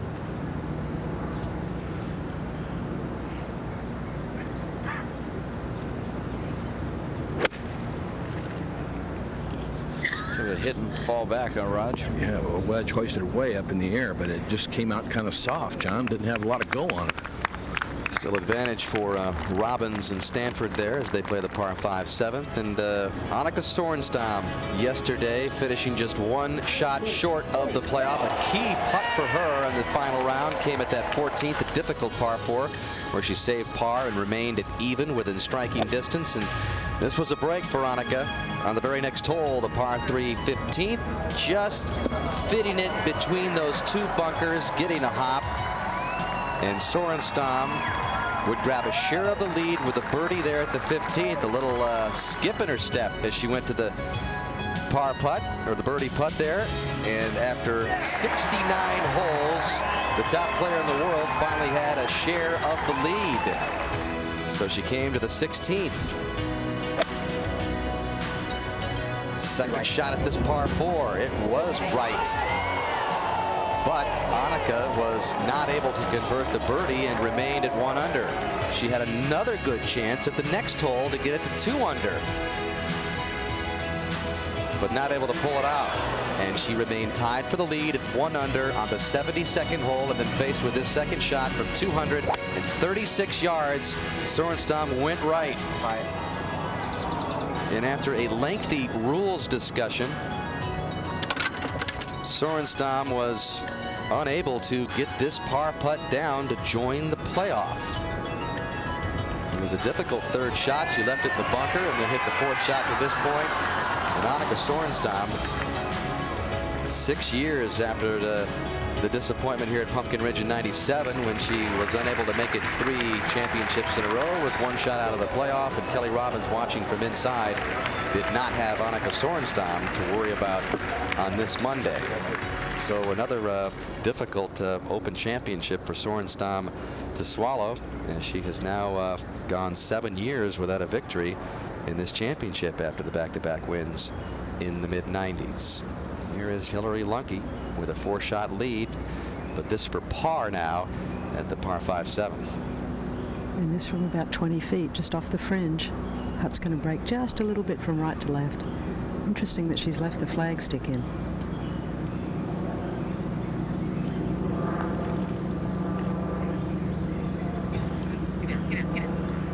Well, studies by Dave Pells have proven that it's better that you leave the flag stick in. It goes in more often, especially if you don't hit a real proper speed. It'll help too hard of a putt go in, and doesn't always help a perfectly hit putt, though. So that'll be the first drop shot of the day for Hillary Lunke, who had gone 10 holes without a bogey, her last coming at the 14th yesterday. So a chance for Stanford and Robbins to pick up 1, maybe 2. Well, certainly Stanford should have picked something up from watching Hillary Lunke's putt. Will move a little bit to her left, not a whole lot. Maybe in the area of 3 to 4 inches.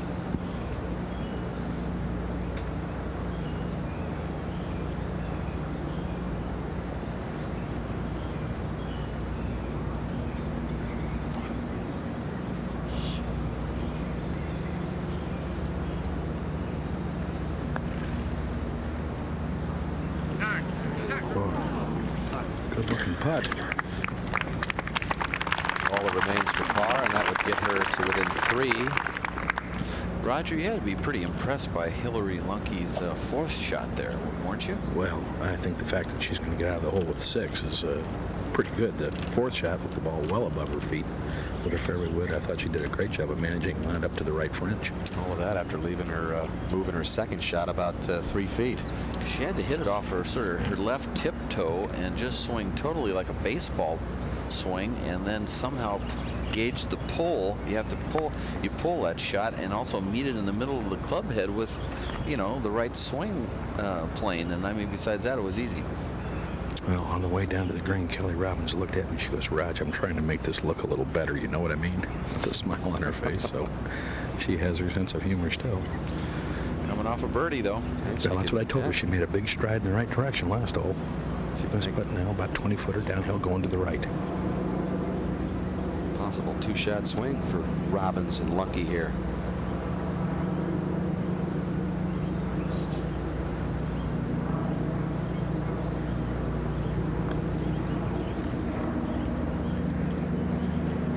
Is it going to hold up? Yes!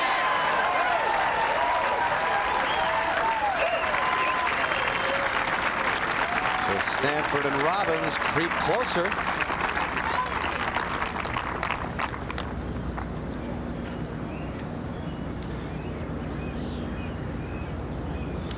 Boy, that's a nice putt coming down that hill and reading it right, going right in the middle of the hole.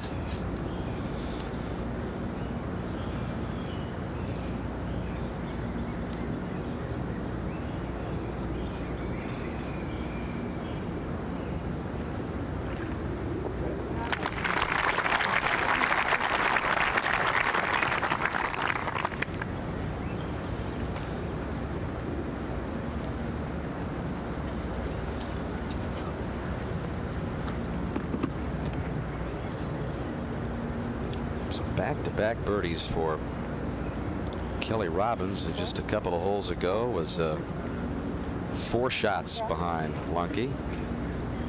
Lunkey's round reminds me so much of myself when I was 12 years old.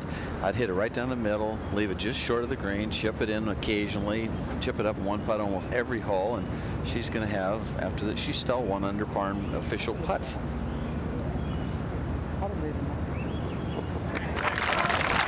So the lead cut in half between Lunkey and Robbins. Like I said, she has 6 putts through 7 holes, which is sort of crazy. Well, let's take a look at this. See how she has her left heel off the ground to get more height so she can swing level, and she has to aim way over here to end up pulling the ball to here to hook it to there.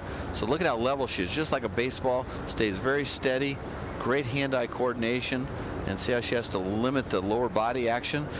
I mean, this takes some you know, hand-eye coordination. Anybody who doesn't think golfers are athletes obviously hasn't tried to hit a few balls on a driving range.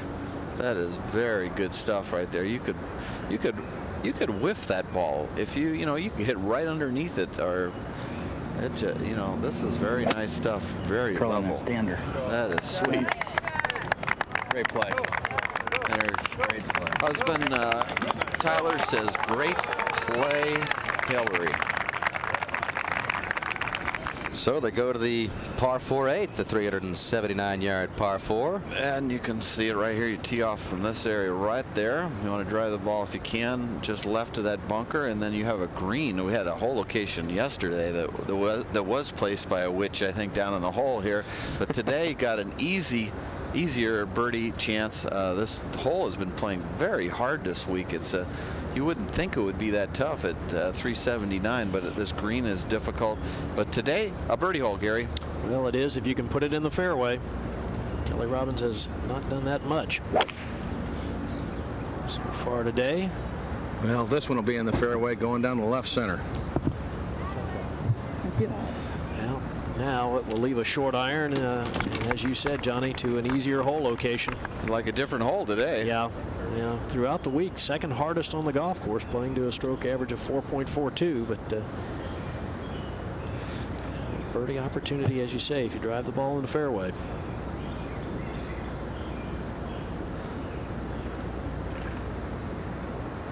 Going with a driver here. Most of the players we've seen have hit fairway wood off this tee. Oh, That's right. This one turned to the left. Well, you can watch the way she putts. That's turning out fine. But Gary, the way she jams her putts in the hole, she must be sort of a fearless, aggressive kind of player. She just rips them in the hole. about those two tee shots? Well, they're perfectly placed. This is, I think, an important time for Hillary to hit it in play. She didn't want to bogey this hole, especially if maybe Kelly birdie in it or another two-shot swing.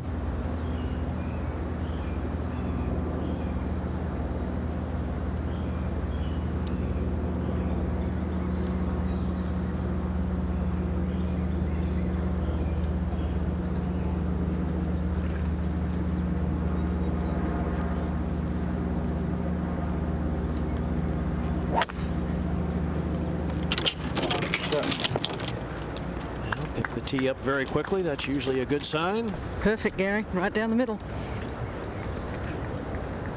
So I think that's a first for us this morning. All three players in the fairway. One more look at the birdie putt for Kelly Robbins. Back at 7. And down the hill. Little swing to the left.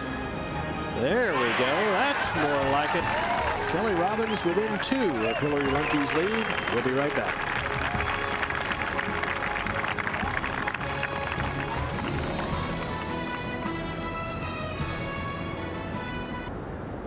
Pumpkin Ridge opened up just back in 1992, but already hosting its 5th USGA championship. The first one staged here, a pretty good one, as Tiger Woods erased that 5-shot deficit after the morning 18 in his victory over Steve Scott to win an unprecedented 3rd straight U.S. Amateur Championship, and then Allison Nicholas the following year outdueling Nancy Lopez in the 97 Women's Open, and a couple of junior events here as well at Pumpkin Ridge.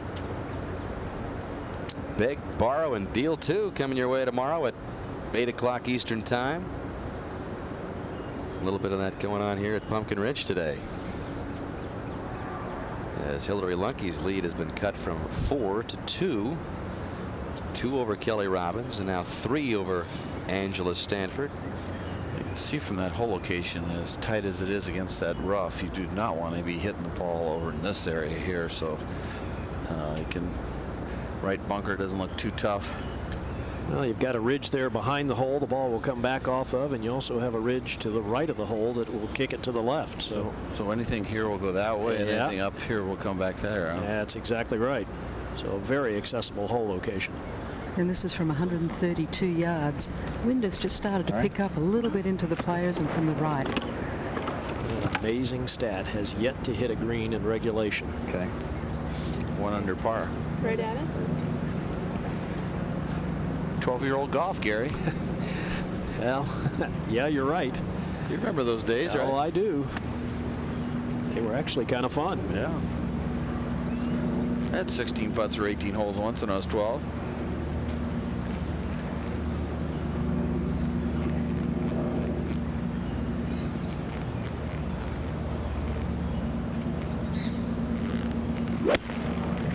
Stay left. She did hit the 650.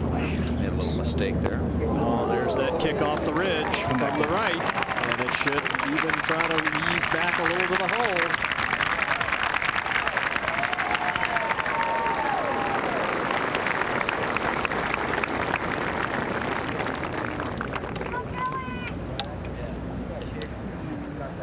Good swing there, Gary. It was. You could tell right on the line in which she intended to hit it.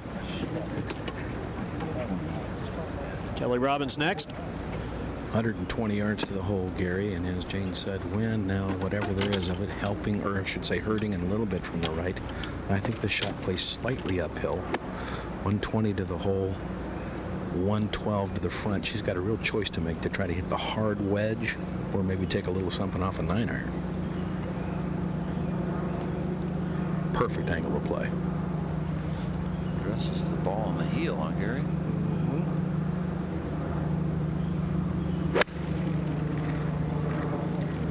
Well, this is the wedge. Looks like it might need to get up. It does. Underneath the hole.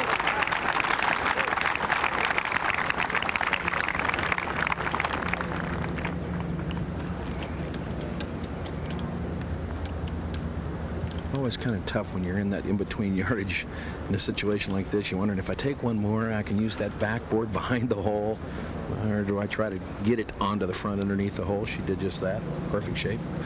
Stanford now 118. I think the one thing you have to avoid is being long, though, Roger. If you were to kind of carry it toward the back slope and then have it somehow get over that. You don't want to hit the knob? It's not full, right? No, I mean, it plays a little uphill. I mean, it's like a 125 playing the Where do knob. we go? Above the hole. Yeah. 120-yard shot, okay? Angela saying to her caddy, Jeremy Young, where do we not want to be? And his answer, above the hole. Yeah, and she had that wry look like, answer the obvious for me. Right. She's due for a good one, isn't she? I would say so. Oh, it's way left. Oh, way left. Really a bad shot there. Angela Stanford's troubles continue. Poor shot at the 8th. Good shots by Lunke and Robbins, though. Can Robbins make it 3 in a row? We'll see when we return to Pumpkin Ridge.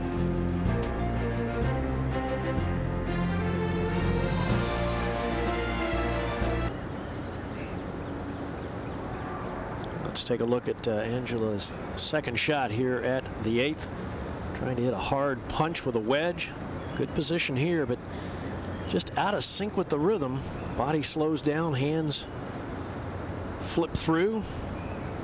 Ball starts left and goes farther left. She's only hit one green in regulation, Gary.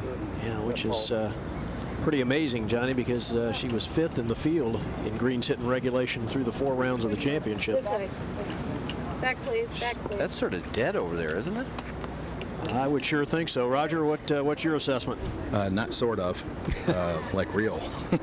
She's going to have to land this short, well short of the green if she wants it to try to get a bounce and hop out of there. Or she can aim up well to the left of the hole, try to utilize that slope to bring it back down. So what you're saying, she could hit it here and run it back down there, huh, Gary? Yeah, I think that is doable, but of course you also risk if you hit it just a little bit too hard, keeping it up on the top or running it all the way through over the ridge on the other side of the hole. But I don't think there's any question that's her best opportunity to get the ball close. How close could you get it if you hit it perfect off that bank? Well, I think she can get it to come down almost all the way to the hole. Wow. That's certainly where it appears she's aiming. Apex of that ridge is right in here. So she has to keep it underneath that line.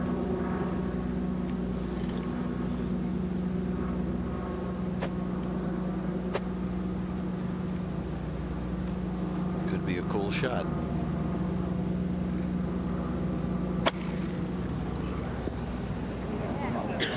Played it nicely.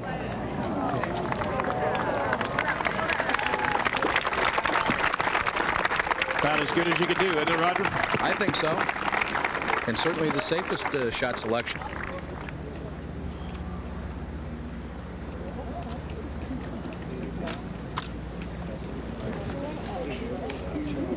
Moving past 11 a.m. out here on the West Coast. Crowds growing larger and larger as this 18-hole playoff for the championship continues, and MetLife capturing the gorgeous shots high above Pumpkin Ridge as this threesome plays the 8th hole. Well, Hillary Lunke has just 15 feet downhill, but very, very fast, as you could obviously see with Angela Stanford's shot. Very severe downslope, and looks like it's going to break quite a bit from right to left as well.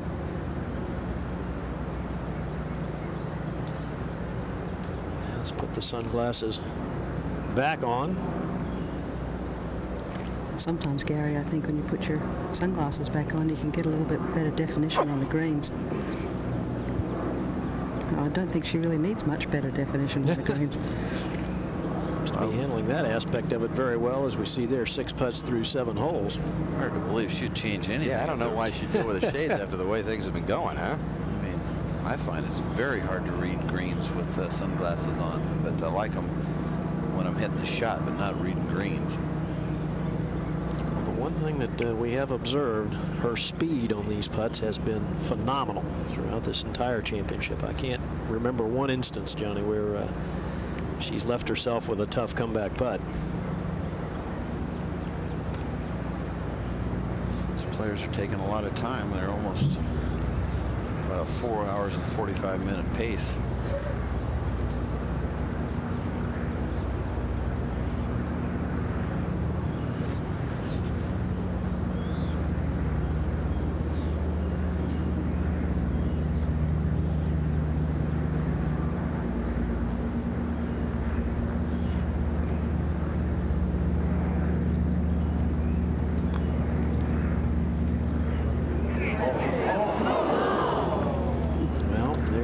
First one. Gary, it looked like there was a little more hit in that stroke than there had been the previous few.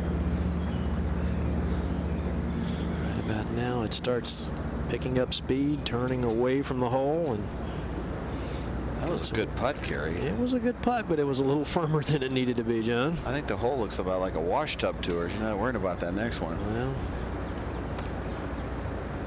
don't want to make it any more stressful than it already is.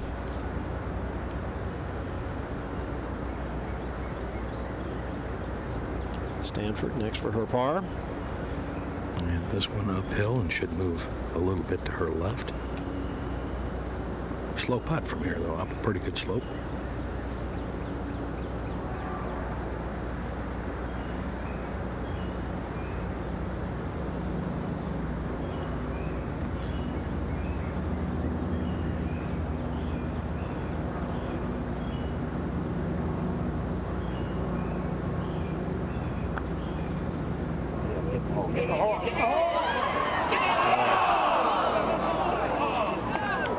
She just has to feel like she threw a shot away there, Gary. At least one. With the yardage she had and the hole location, you would have expected her to have a reasonably makeable birdie putt.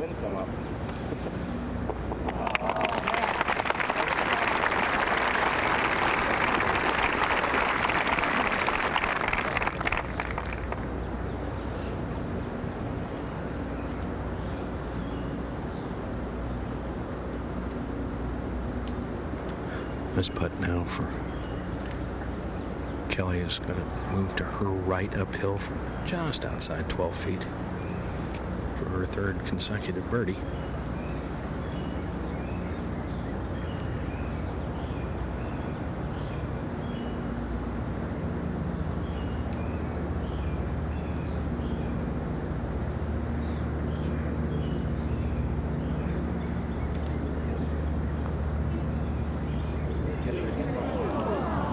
Really moved right, Raj. Yeah, once it loses speed, it just goes hard that way. Looked like she hit it right where she wanted on Gary, but just really sliced.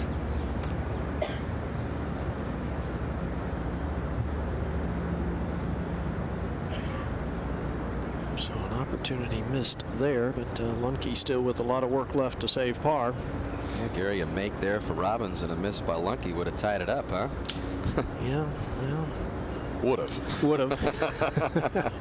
With all three balls in the fairway, Gary, I wouldn't have bet that players would be at least one over on this hole with this easy hole location. I would agree with that assessment, Johnny.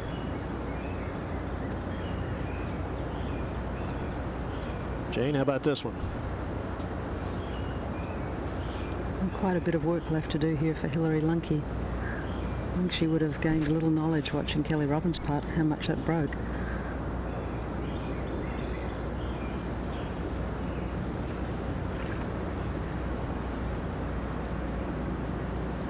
Par to remain 2 strokes ahead. Husband Tyler anxiously watching. Looked like he was having a little trouble swallowing there. Wouldn't you? Yeah.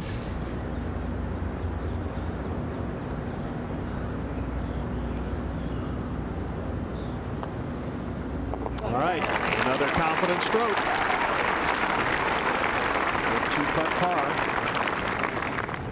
Tough to swallow a $560,000 check. Try it.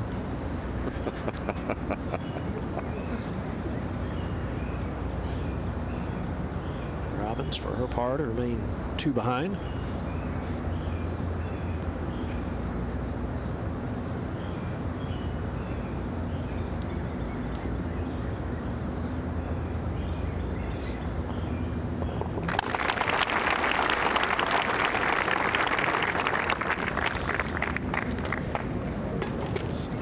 remains at 1 over, Stanford at 3, and Hillary Lunke 1 under par. So we move to 9. Yep, and there it is, Johnny. Those bunkers in the middle of the fairway, which have proved to be the demise of more than a few golfers in this championship.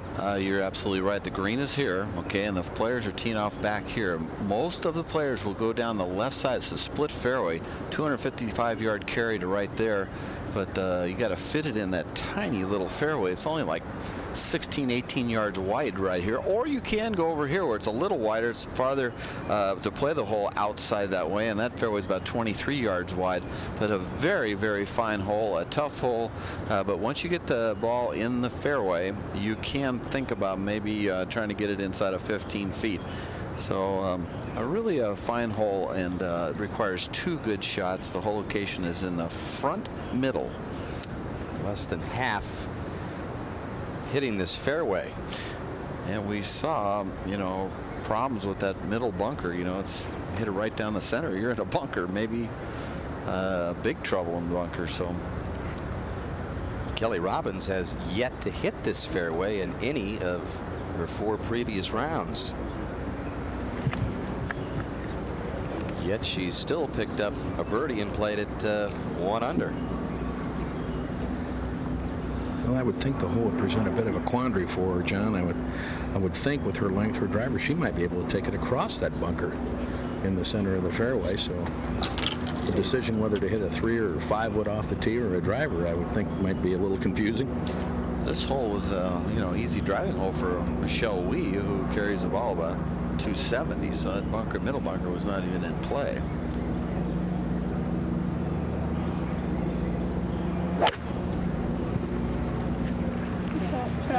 This is a good tee shot, moving it left to right, just left of the bunker. That'll be really good there.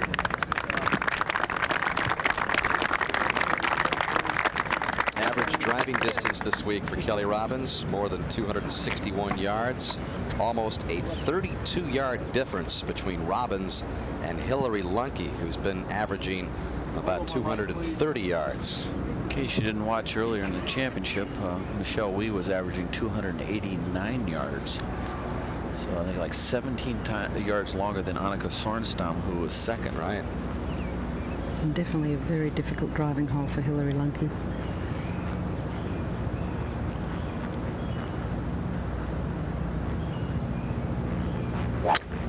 Nothing like trying to hit it into a diagonal. Good solid swing there, though, Johnny. Yeah, 17, 18-yard fairway that's diagonal to you.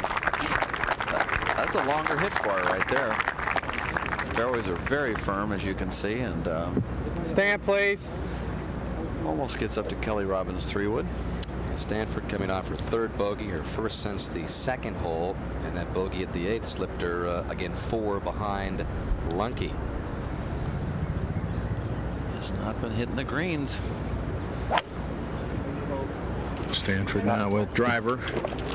On this tee shot, will miss the fairway bunker. That's good. That'll kick left, be very good. Well, every shot she seems to be disgusted with comes off the club with one hand, but that one works out for Angela Stanford. Probably necked it a little. Yep. Not near as far as she's certainly capable of hitting it. Hillary Lunke.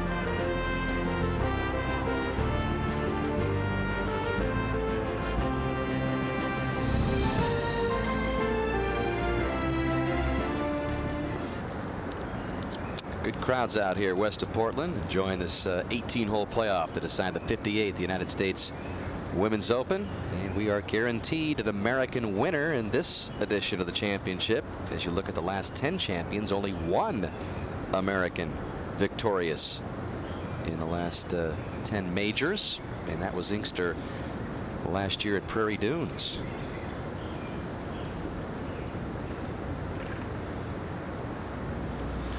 You can see those big firs on the right side of your screen that guard the left side of this green, especially if you miss it left. But the players, I think, have hit it far enough down there they can skirt right by those trees without any trouble. And green rolls off, has shoulders on it, rolls off in the front right side, back.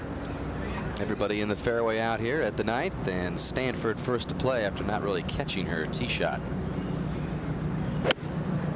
Well, this is an 8-iron. Trying to land the ball near the front of the green.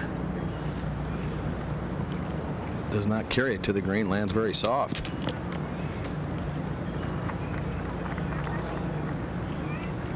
Much kinder hole locations so far today, huh, Roger? Yes, certainly than yesterday, John. No question about it. Yesterday were about as hard a set of hole locations as I think I can remember seeing. On any tour, right? On any tour. I mean, there are a number of them you just could not get near. Lunky is next. You can see that tree. You got the hole location right here, and you can see the limbs, how close those are. Stay right. Yeah.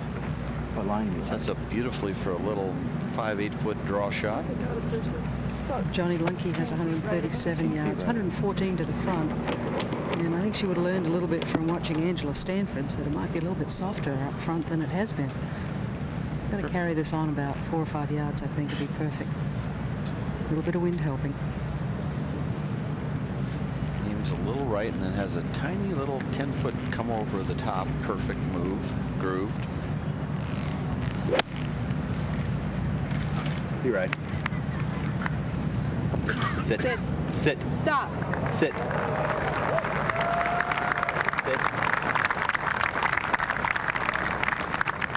You'll watch this. She takes it back right on our foot line, but watch how she comes over and clears her left hip way out of the way and just has that grooved. You know, it's a little bit like a early Hale Irwin, Bruce Litsky type of little come over the top. No problem. Sam Snead even had a little bit of that move.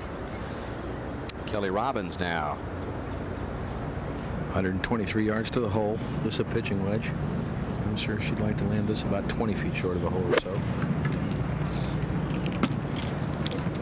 This pulled a little left. Okay. Should spin. Yeah.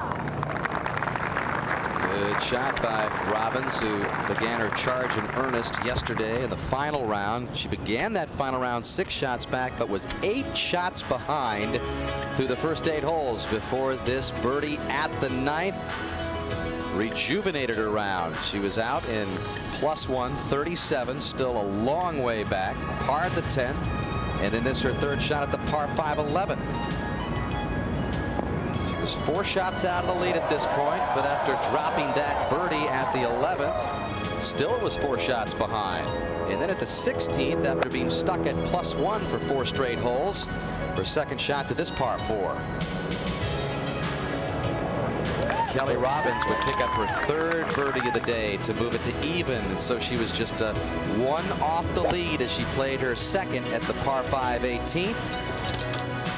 She admittedly hit this on the bottom of the club, but that ground's hard as a rock there in that little small runway. And Robbins reached the par 5 in 2.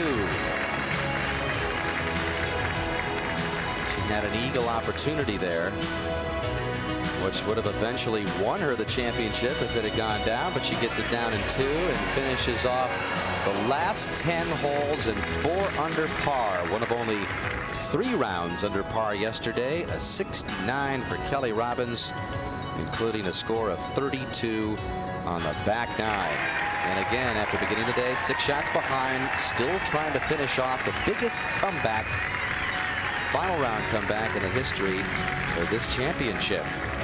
And it would top this list. 5-stroke comebacks being done 6 previous times before. The latest, Annika's first of 2 back-to-back championships in 95 and 96. So Robbins trying to not only add her name to that coveted trophy, but do it in historic fashion as well. Largest comeback in history from the final round deficit.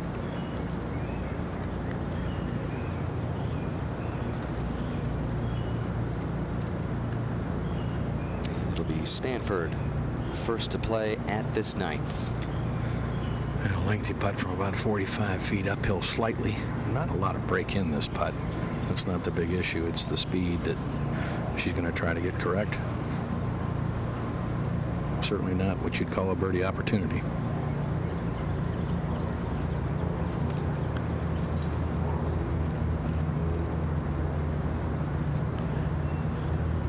Not real pretty there, Roger.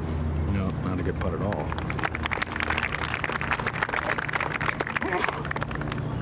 Stanford, a qualifier to get into this championship, even though her victory last week would have got her in to this Open. So not only is Stanford a qualifier and trying to become the first qualifier to win this championship, Lunky's in the same position, a qualifier Lunky had to get through sectional and local qualifying. That's amazing. Now Kelly Robbins looking for another one here at the 9th. Well, slightly downhill, not much break here. This one of those putts you kind of get online, John, is all you need to do. Might try to fall just a little left, but sure not much. This is for 3 under the last 4 holes. Robbins certainly has calmed down, Johnny, after those 3 bogeys in the first 4 holes. He's played 2 under golf since. Collects this par at the 9th.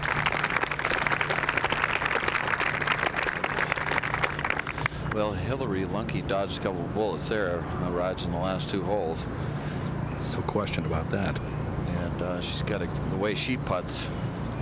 This has got about a 50-50 chance of going in, which is pretty impressive. Well, Johnny, she's got about 15 feet here. Just slightly downhill. A little bit right to left. I think she's going to be looking at making this putt. This is definite action here. Well, the one thing you have to know, the greens are perfect. There's not been one golfer on them today. They've been rolled and cut. And I mean, these greens are running like a Brunswick billiard table. They're just couldn't be any better. Well, they're very true. If you start it online, it'll just keep continuing online.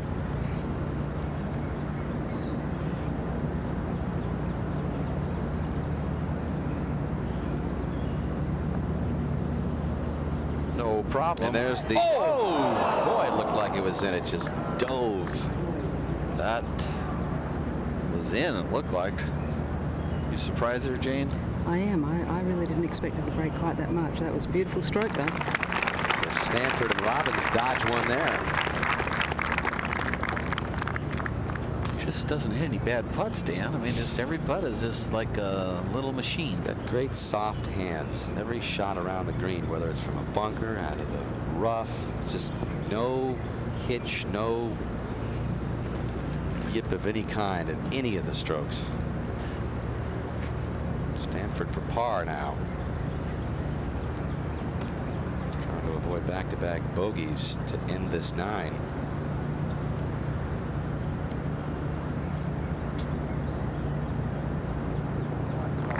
Okay. No birdies for Stanford in the opening 9. 3 bogeys at +3. Robbins had 3 bogeys but had 2 birdies. And Lunky's going to take that 2-shot lead over to the 10th. 199-yard par 3 today. Sort of an innocent hole today. The players will tee off from this back tee here, and the flagstick is on the right side, and so you do not want to miss it to the right. There's heavy rough right, and the green goes away from the players. You could hit a poor shot into this bunker that we see right here and not have too much trouble. And ideally, you're just underneath the hole, and underneath the hole is a nice uphill, fairly straight putt. Not a hard hole location, Gary.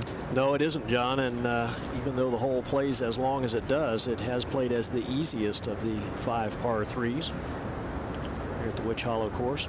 Interesting, as they start the back 9, Hillary Lunky has played the back 9 throughout the championship in even par. Angela Stanford in 1 under par. And Kelly Robbins -5. You see Kelly's stats today, just 3 of 7 fairways, never her strength. 7 of 9 greens, 16 putts through the front 9. So you miss a little right, you can get a real nice hop to the left, but if it does hang up there, watch out. Got a great golf swing on Gary and a lot of strength. Really does, very athletic. Yeah. She's so supple. She reminds me a little bit of Couples in that she just over the ball. There's not a tight muscle going on right now. It's just things are just hanging and just relaxed. It's kind of like her personality. Yeah. Just likes to go fishing. Another good-looking shot here. Lands very firmly, chases to the back edge of the green, and here it comes back down the slope. Getting better and better and better.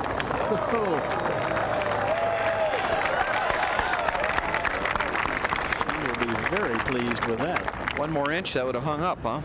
It wouldn't have taken much, John. If it had gotten up into the fringe area, probably wouldn't have come back. Well, it got to the fringe, but it just didn't get to the top of the fringe. Hillary Lundke, 4 of 7 fairways, just 3 of 9 greens, and look at that, 10 putts through the first 9 holes, and that's with 2 putts at both 8 and 9. It got ripped off on 9. Yeah. In the last Women's Open playoff, Gary, 5 years ago, Jenny Schierporn had a 2-shot lead after 9 holes over Sayri Bach, but failed to win it in that playoff that went 20 holes.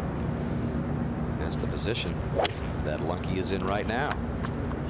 It's headed down the left. Well, she's asking for a good lie, so she knew where it was headed, into the bunker.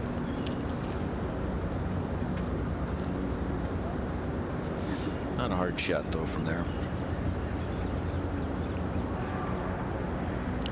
Angela Stanford's stats for the front 9, 6 of 7 fairways, but just 2 of 9 greens. So the iron play, poor iron play, the story for her. Well, this is a 4-iron for Angela Stanford. 179 to the front. Trying to cover that distance a little bit more.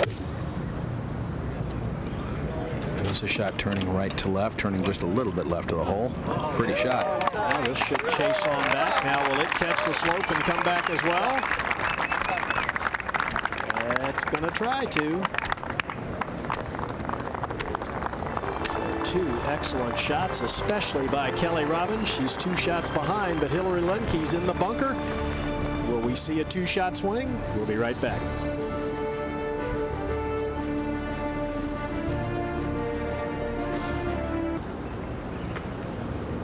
Welcome back. We're at the par 3 10th. Hillary Lundke with a lengthy bunker shot. Well, she's got a pretty good lie, Gary. And a downslope to land the ball on to get it to scoot to the hole. It's a tendency to play these shots that come out very low with a lot of run.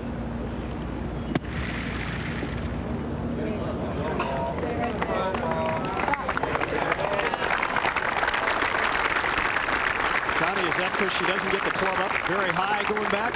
She takes it back so low. I mean, she'd have no chance if she went to the British Isles. I mean, she'd be in the bunker for a week. So she'd have to be play out backwards. But she could, you know, she tries to, in a practice swing, tries to get the club up, you know, but she doesn't do it when she hits it. You know, it is, she does look like more like a player that you would see as a ladies club champion somewhere. She doesn't have a big game. She has a different kind of swing. But I'll tell you, around the green, she's been tough, and she has a big heart. So this is quite an amazing Cinderella story. Real nice lady, just as pleasant as can be. Nice husband-wife type of team here, but boy, you look at her game and it just doesn't look like, surely doesn't look like an Annika Sorenstam or that kind of a game, or Sayri Bach or Grace Park, or, you know, it looks like something else. So you're not picking her as a favorite for the Women's British Open later on this. Unless she gets like a 68 or 70 degree lob wedge. Stanford for birdie.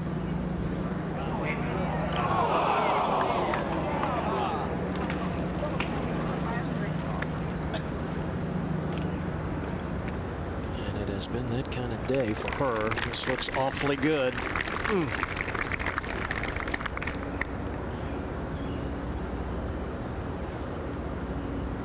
Go Stanford can have double meaning in this group, Gary, huh? Well, it certainly can, as Hillary Lundke attended college there. Actually has her master's degree in sociology from Stanford. I guess there was a point in time, Dan, where she was really contemplating whether she wanted to turn professional and play competitive golf at that level.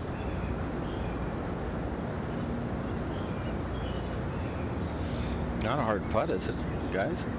No, Johnny, it's really not. It's pretty much straight up the hill. I don't think it's going to do a whole lot. If you're going to have a par putt, this is about the direction you'd want it from. Gary, you think maybe inside right, or? Yeah, I think the tendency would be for the ball to go a little bit to the left, John. It is uphill.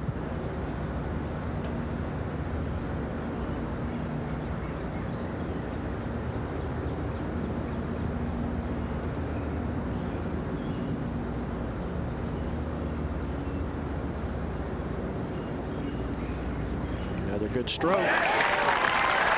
Another good save. She remains at 1 under par.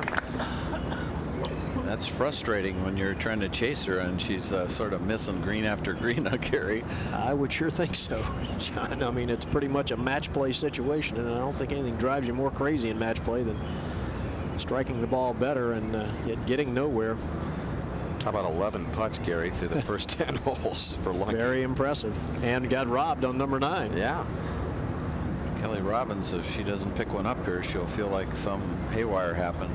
Well, I would agree with that, John. Certainly over the last 5 holes, 6 holes, she has hit the more quality shots. Virtually giving herself a good birdie opportunity the last 5 straight holes. Touchy little one here, downhill, moving to her left.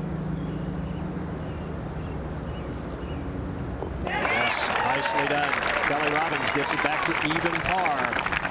And just 1 behind Hillary Lunky. Pretty impressive stuff after the bad start by Kelly Robbins. You have to give her a lot of credit.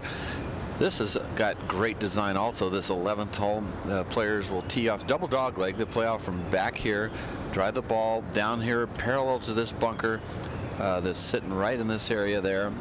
And from that bunker, if you hit more club, it gets real narrow. Down in here, it's very narrow. You got to be careful you don't run through the fairway on the right. So even with that bunker, it's a good spot. And then this tree and this little duo of bunkers there is big time trouble. So you got to keep the ball left on the left side.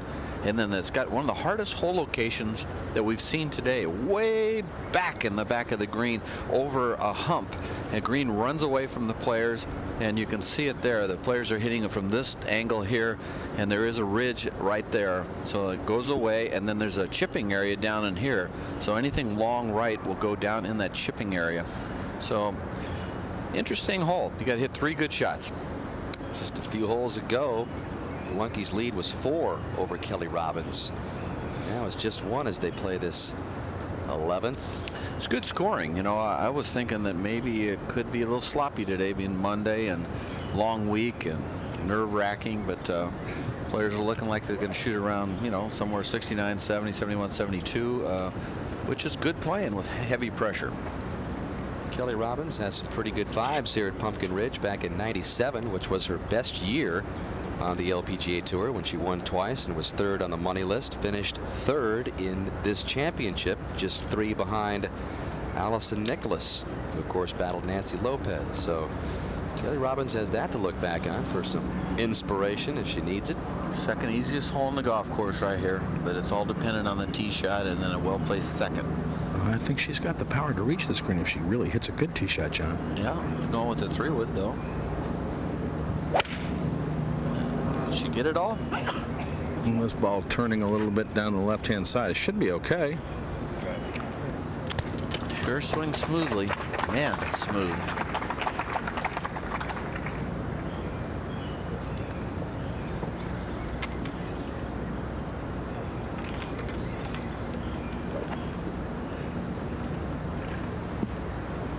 Now Lunky taking a driver, 16th this year in driving accuracy on the LPGA. I think ideally would like to start this ball down the right with a little bit of draw.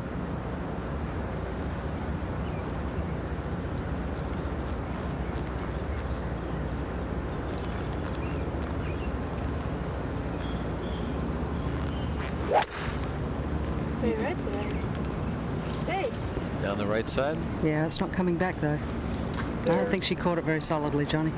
Well, that's the second 5-par in a row. She's left it right, but that one is sitting up, not like on number 7 was just a horrendous lie. So that's going to make a long hole, and it really is going to bring these trees and bunker into play if she lays it up back in here. Chance for Stanford with Lunky having a little bit of a problem off the tee to make a move here. Trails by 4. Shot. Good looking tee shot right down the center of the fairway. One of the few that she's looked at and liked from the get-go. Good drive by Robbins and Stanford.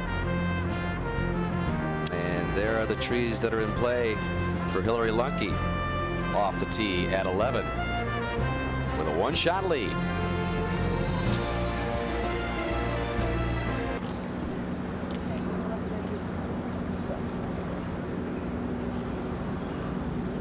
Second shot for the leader Hillary Lunke at the par 5 11th. Jane. Well, from a pretty thick lie, not too bad, but she's going to take one of her fairway woods and just try and scoop this down the fairway. Not a very good drive at all. Barely went 200 yards, I believe. She wants to hit it right over the top of this Kelly Robbins ball. Stay left. Go. She pop it up? Yeah, she did. She got right underneath it. It's bouncing a little bit, but not as good as she would like.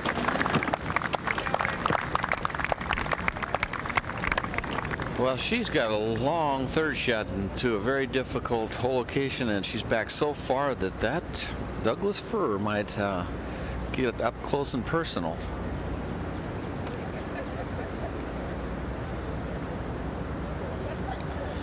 So just sort of clunking it along, Lunke is. I mean, it's not pretty. She's a great gal and fun to pull for, but her game is definitely a struggle. But the putting is in the up and ins. If she wins this thing, it'll be like, you got to be kidding me. Kelly Robbins will be saying, are you serious? You beat me? Well, Robbins has made her mark and had a big advantage over Lunke in distance, and has hit obviously more quality distance shots, but Lunke has stayed alive with a quality short game. And you know, the short games have won championships before. Yeah, Lunke's had 6 out of 7 up and ins. Missed 7 greens and made 6 pars. That's sweet. Second for Robbins here, Raj. Well, we'll be laying up. Has 287 yards to the hole. Can't reach the green. Has an iron out. Can try to play it down the left side, left of the bunkers that cover the corner down on the right.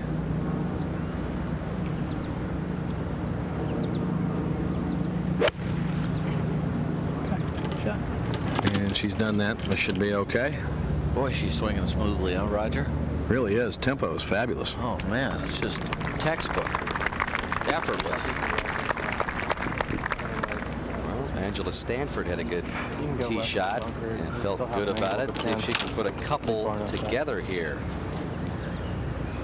She's not out of it. She needs to get a little hot spurt here. This is, like I said, the second easiest hole in the golf course. I think she needs a birdie right now. Hasn't had one so far. And this layup, too, should be in good shape. Maybe she'll get it here. Lunke's had a couple of birdies. Robbins has had 3 birdies. Stanford looks for her first of the day at 11.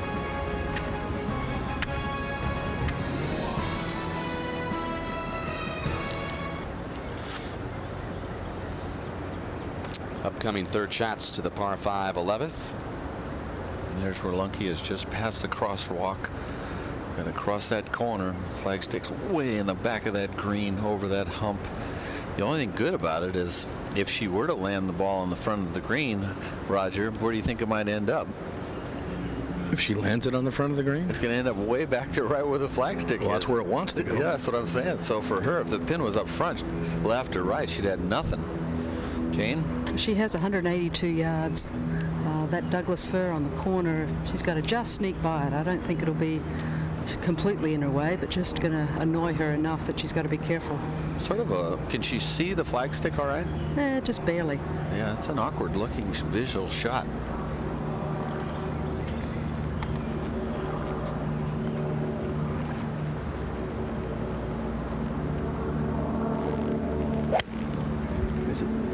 With her 9 wood. Got in there. Here it comes. That's what I was saying. If she lands it on the front of the green, but she landed it just short, that's a very fine shot. Just missing those branches. What about her first shot here yesterday? She's in that rough yesterday, but a great angle. This was a very important shot for her. Used her right hip beautifully. And how'd you do? I'd say pretty good. Oh! Tapped in for a birdie that got her to 3 under yesterday. And you've got to have a certain mentality to play this kind of game. The kind of game that Lunke plays. You can't get too far up, too far down. You just got to keep it steady, because when you're playing that far back, and it'll go all the way back there. You can't get too high or too low. She's had that calm demeanor ever since she got into contention at this championship. Well, you can see why. You know, I don't know. I have this feeling of destiny with Lunke. We'll see what happens, but she's just got this aura around her. It's been there for the last good 3 days here. We'll see what happens. And I know Robbins is charging, but we'll see. Well, here's that birdie that she's due, but sort of picked it, which means she came up out of it. 9 iron from 129. Yeah. Stanford in good position to pick up her first birdie of this playoff. You can see she's a perfectionist. If she doesn't hit it absolutely right on the button, she shows some, oh, gee. Robbins, all that's left is 117, Raj. Just a wedge. Another place to be aggressive.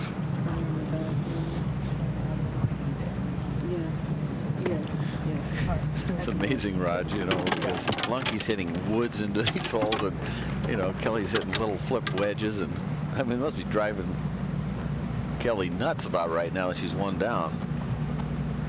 Well, after her start, I don't think she's too upset with being one down now. She could have been way down. That's true. Solid, or? Yeah, but turned a little bit left. Needs a kick.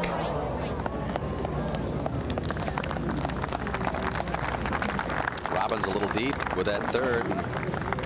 We've used the expression more than once at this championship, a lunky break. She's had a number of things go her way. Another look from high above of that third shot just to this misses. par 5. Just misses the tree. Draws in, just clears that bunker. Wow. Call it a lunky break or what? She leads the championship, the biggest event in women's golf.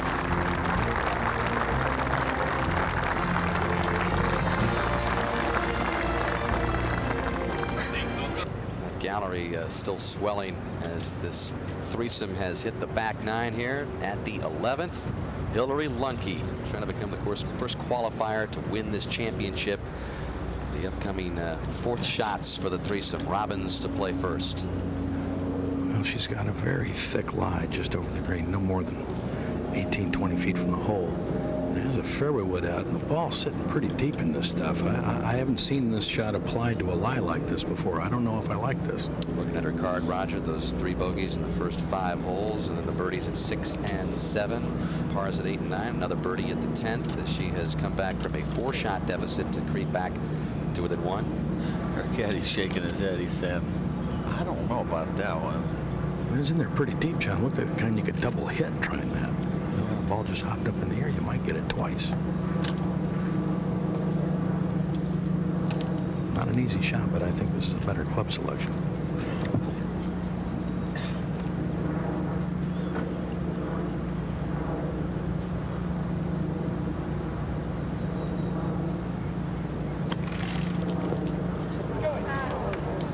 Now her caddy John Yarbrough is probably on the hot seat a little bit for shaking his head and saying don't hit the other one. Well, it just came out hot, huh, Roger? Not really, probably expecting a little bit of a natural chunk from that lie, and it came out just like it was nothing there. I think you're exactly right, John. There's that short game which can pay off in the championship. Robbins not executing that shot to her liking, and now Lunky looking over a long birdie putt. Chance to take a look at her scorecard. Birdie at the 4th and the 6th to get it to 2 under. The bogey at the 7th, back to 1 under, and then 3 straight pars after that.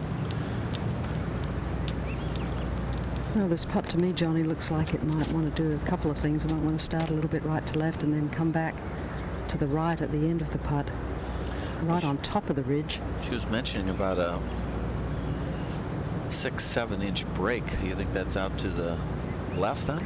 I think it's got to go that way at the end. The green runs away in the back here, so. It's a little dangerous up and over, isn't it? Just a little bit. It's going away more than maybe she sees.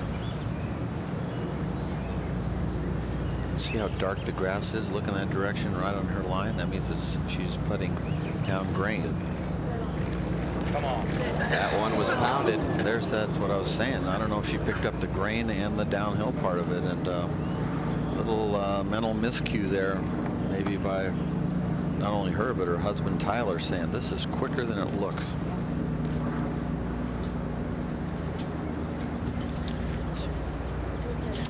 look at Angela Stanford's scorecard as she lines up her birdie attempt. Pretty important hole here for Angela. She might, who knows, maybe get a 2-shot swinger here. Three bogeys on the front. Johnny out in plus 339 and has yet to make a birdie. We talked about it. She was due for a birdie. Let's see if it happens. Almost an uphill and we'll swing to her left. Big opportunity here. It's 4 back of Hillary.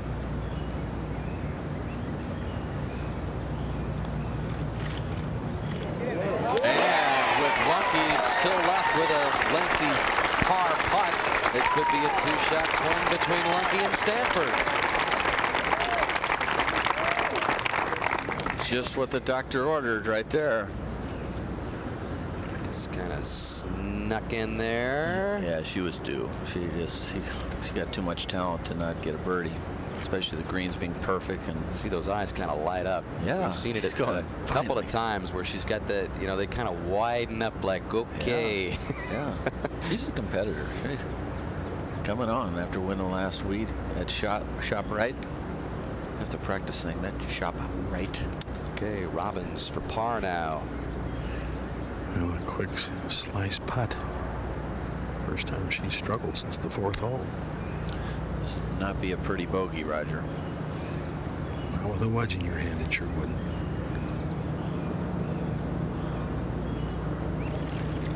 That's not going to break. Robbins first dropped shot since the 4th. It's going to be her 4th bogey. That hurts right there. Back to +1 with a wedge in her hand. For that 3rd, overshot it. And so Stanford picks up a couple on Robbins within 1 of Kelly and has a chance to do the same with Hillary Lunky here. Roger, don't you get the feeling that, you know, Hillary just doesn't miss these? I haven't seen her do it, that's for sure. But you wonder, you know, I just always remember the old adage from Trevino, you know, pros putting for pars and dogs chasing cars. Neither one lasts long. No, you just can't make them forever. I'm too schooled against that philosophy. Just sooner or later, the pressure has got to get to your putting stroke. She looks like a putting hitman, her lady. With the shades. Can she do it one more time here?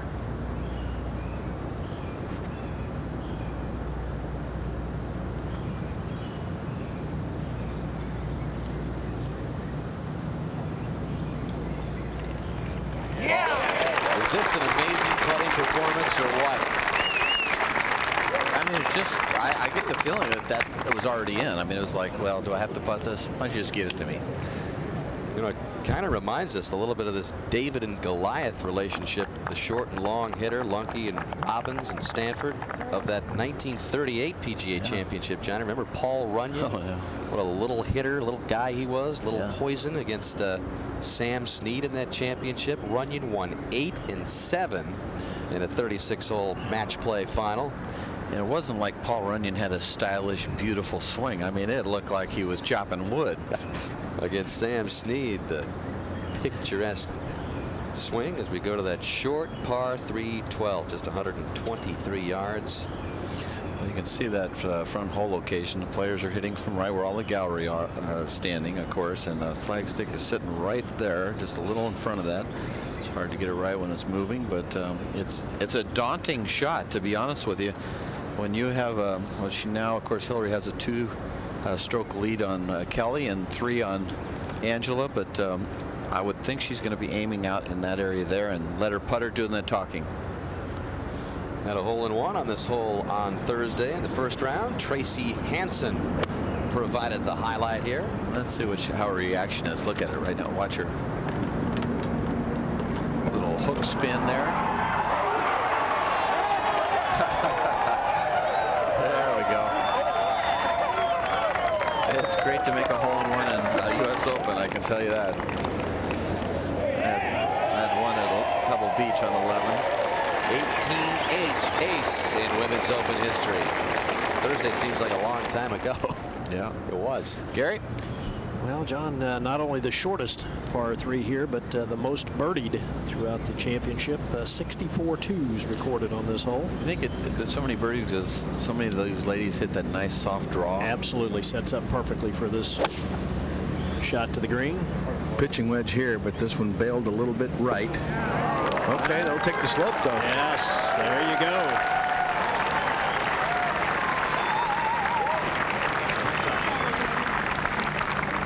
Maybe that's your new term, Raj. Bail to win. Yeah.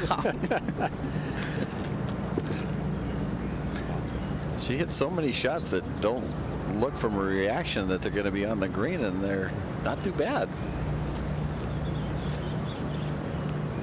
And Hillary Lunke also with a pitching wedge here. 114 yards to the front, Johnny. It's about where she needs to land it. Is that enough club for her?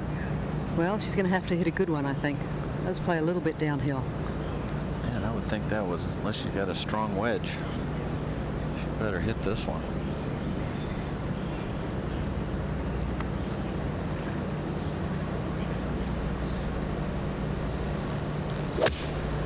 Sounded good.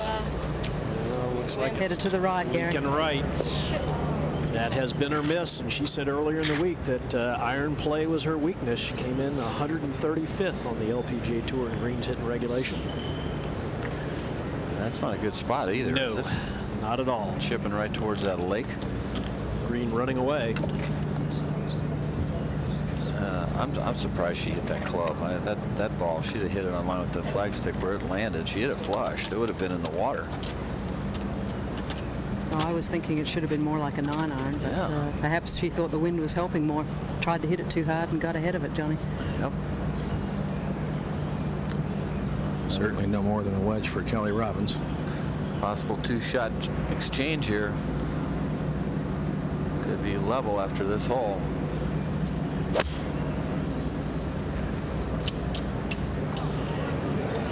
It's left of the hole. Holds in okay.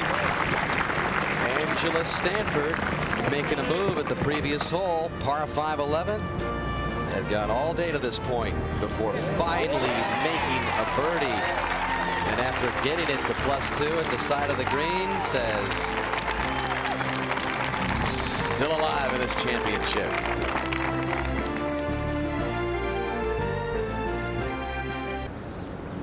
Welcome back. We're at the par 3 12th. Hillary Lunke's second shot.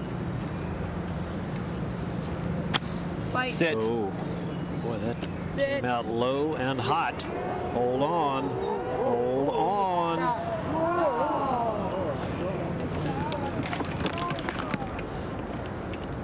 Johnny, we knew it was in a tough spot, but you know, you and I talked about it. It just doesn't seem like you see the ladies play many high, soft shots from around the green. Yeah, they don't cup that club up right at impact and cup it up and kick it up in the air so it comes down softly. Basically, what I've seen this week is a standard shot everywhere around the greens. There's no interpretation, playing it forward, big figure 8, swing, flip up, move, or any kind of high shots. You just don't see high lob shots around the green, which is, I think, something that's pretty important to have. Kelly Robbins now for a birdie to get to even par. But that will slide to her right.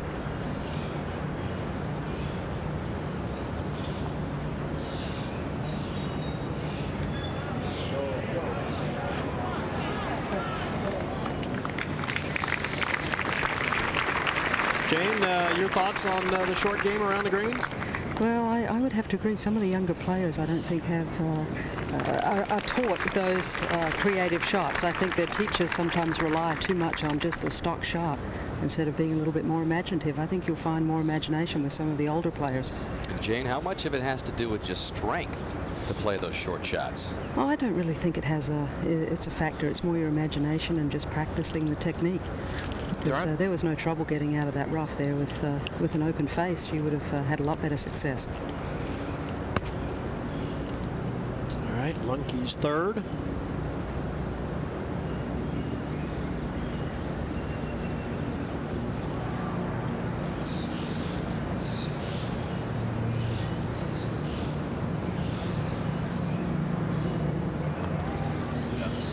Back up the hill. Oh. It's a little tentative on that one.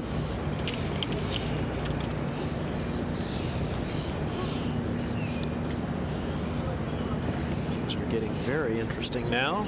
She's got a lengthy putt for bogey. Angela Stanford left with a short putt for birdie. We could easily walk off this 12th green. All three players tied at +1. How quickly it can change. No more than 20 minutes ago, it seemed like Angela Stanford was really kind of out of the picture, but could be tied after this hole. And not really that hard a putt. A little downhill. I think might move a little bit to her left, but not a lot.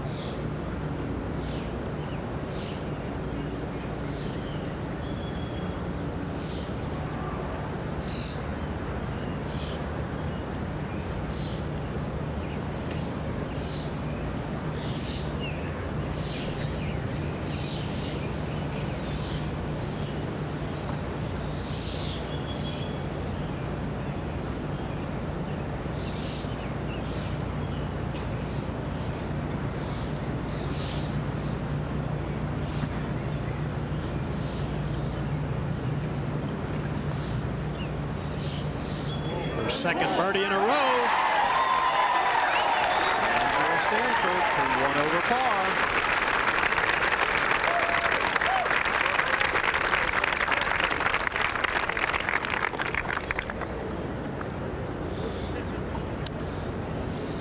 The plot thickens at Pumpkin Ridge. Well, Hillary Lunke so far this week has avoided any double bogeys or triple bogeys, and this is going to be a very important putt for her to avoid another one. She does not want to add a double bogey to her scorecard right now. This has a little slice in it? Just a little bit, yes.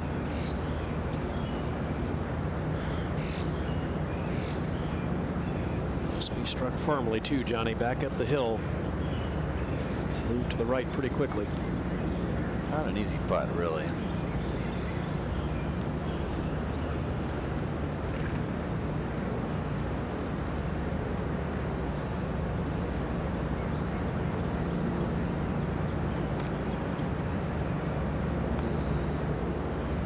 Another great start. Bogey 4 for Lunke. Drops her back to even par. Now just one shot ahead of both Kelly Robbins and Angela Stanford. So they move to the par 4 13th. 387-yard par 4, Johnny. Yeah, it's a good hole. It's a bit of a, awkward tee shot. You can see it coming right out of the chute there. The players want to avoid the trees on the right, which are really bad, and the green slopes from this direction, so it sets up beautifully from the left side of the fairway, hitting sort of a high straight one or even a little cut shot, which is fairly rare to see, but a high ball will work out just fine. The flagstick is in the front left, which is, you can get to it. It is right on top of a ridge, though. It runs both ways. You're just like totally on top of a hog's back. It runs this way, and then it goes the other way. So to get it close is very difficult, but short of the hole is very good. Angela Stanford, born in Fort Worth, Texas, in Saginaw, Texas now, just one behind after back-to-back birdies. Feeling like she's charging. You can see her momentum's going. Yep, now she's picking up the tee right away. Beautiful tee shot there, Dan. And those eyes are getting wide. Yep. She is feeling good now. Yep, she's kind of gotten through the storm and clear sailing. This is exciting now, Roger. It's good golf. Even par by Lunke, just +1 by Robbins, and Stanford is good playing. 3-wood now for Robbins. Oh, with a strong 3-wood loft. Good looking tee shot going down the right center of the fairway. Should kick left. It does. A bullet there. Yeah. Close to Stanford, but a little behind. Well, Hillary has only one putted 20 out of the last 30 greens, folks. 20 out of the last 30 greens. And she is doing it with smoke and mirrors right now. smoke and mirrors, the short game. But she needs to start getting the ball in the fairway and the ball on the greens.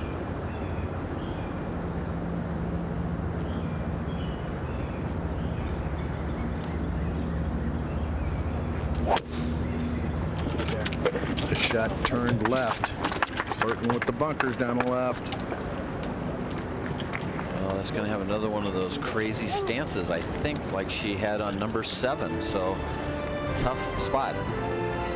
Robbins and Stanford putting the press on Hillary Lunke in the U.S. Women's Open.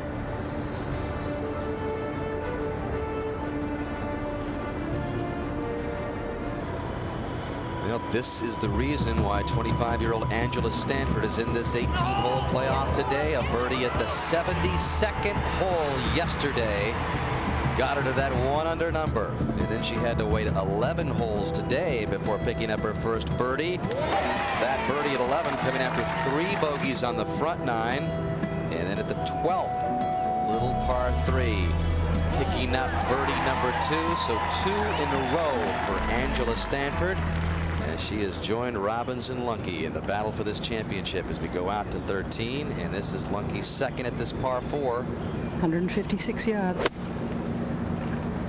Going with a 7-iron, just landing it on, trying to land it on the front of the green. Had a good bounce. Great line. That's a good play there. Shot of the day for her. And another example of the resiliency that Lunke has displayed all championship week. Just when you think that she's leaking too much oil to bring it back, comes up with a good one.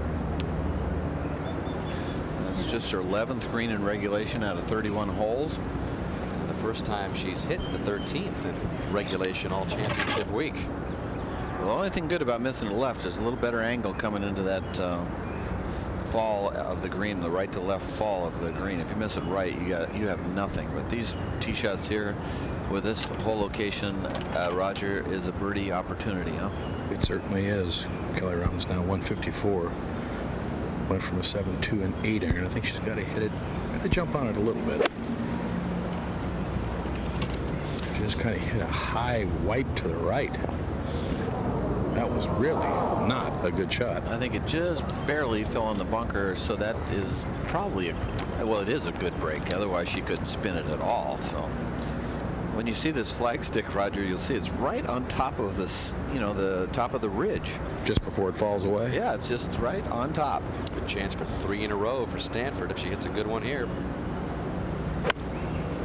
This from 148. Sit on it. A little right of the hole. Lunke up there in good shape. So is Angela Stanford as the quest for this championship continues from Pumpkin Ridge.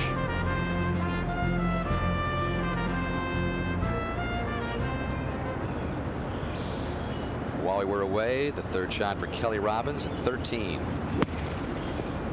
Well, I was going to say that's an easy shot to hit fat with the ball that far above her feet, but I didn't expect her to hit it that fat. That was a real boo-boo.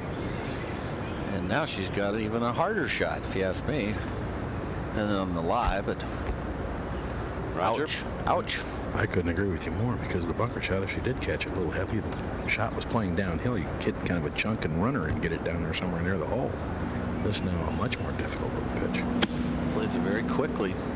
That came out hot. That's got to get down a little bit. There's the top of that ridge, and now it feeds a little bit away, but pretty good shot. Back for bogey, so Robbins is going to drop at least 1 here. And again, Lunke and Stanford up there in good shape. Stanford will play first with her birdie attempt at a bid for 3 consecutive birdies. And it did look like for a time in this championship that Stanford was just going to be the side story while Robbins and Lunke battle for the championship. But as Mount Hood looms in the background, we thank the folks at MetLife for the beautiful shots here all championship week long. So Stanford to tie for the lead for birdie here at 13. A little bit from right to left.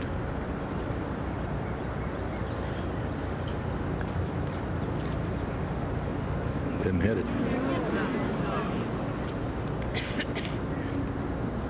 Really one of the few tentative strokes we've seen her make, John. Most everything's pretty firm. I'll tell you, you want to see an unlikely birdie. This second shot by Hillary Lunke was, I thought, the best shot she hit in the championship at a crucial time after making a clutch bogey putt on the last hole, and now she's just looking right up the hill. Hole's got to be looking about 6 inches wide, Roger, with her stroke. Chance to up the lead again to 2. It's a pretty slow putt. She can be firm with this one.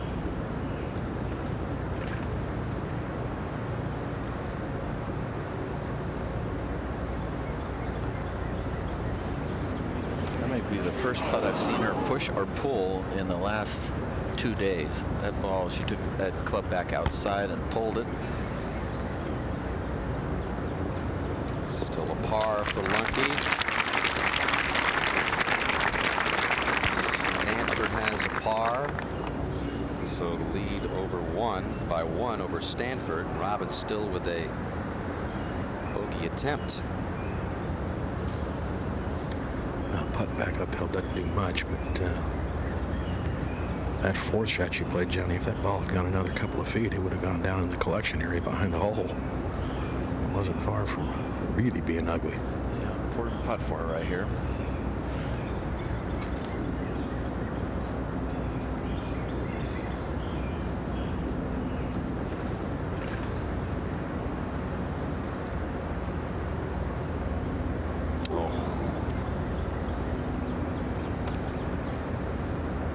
With a double.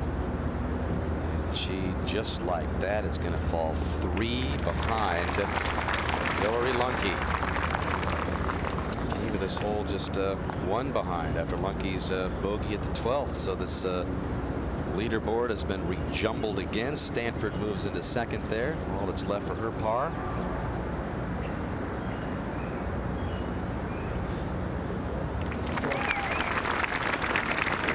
Johnny Miller, this championship continues to be a very tough one to figure out, but Lunke and Stanford just continue to remain a big part of it, and Lunke continues to lead in this 18-hole playoff. I mean, you got to love her. I mean, she's hits the ball short. She's been all over the place. She's missing most of the greens in regulation. You got to love her. I mean, you just got to say, hey, you know, this is a magical thing. And, you know, to be honest with you, Kelly Robbins bogey in 11 from just a little flip wedge in there. That was unbelievable. And then she's got a perfect short iron into number 13. It makes double bogey. I mean, you talk about gifts from above. That's big time. But Angela Stanford seems to have that look in her eye right now. Played the last 3 holes 2 under par. She's on a little bit of a roll. She's only 1 back, and so Hillary has really got to keep hitting some good shots. And they're going to the hardest hole on the golf course right now, number 14. And let's take a look at this 14th hole, and it's a beauty. You tee off from right in this area here, and you got to go around the corner there. I'll clear here, and it'll hit the downslope right there and run just short of that bunker.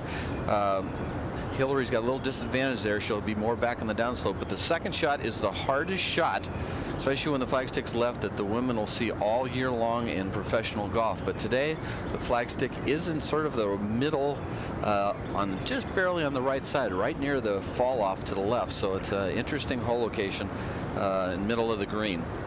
And Gary Koch, 14, jumbled up the leaderboard yesterday in the final round, and pivotal again today, obviously. Well, I wouldn't be surprised at all, Dan. Johnny mentioned the hardest hole on the course, playing to a stroke average of more than 4.5. 44 double bogeys recorded here throughout the championship, by far the most of any hole.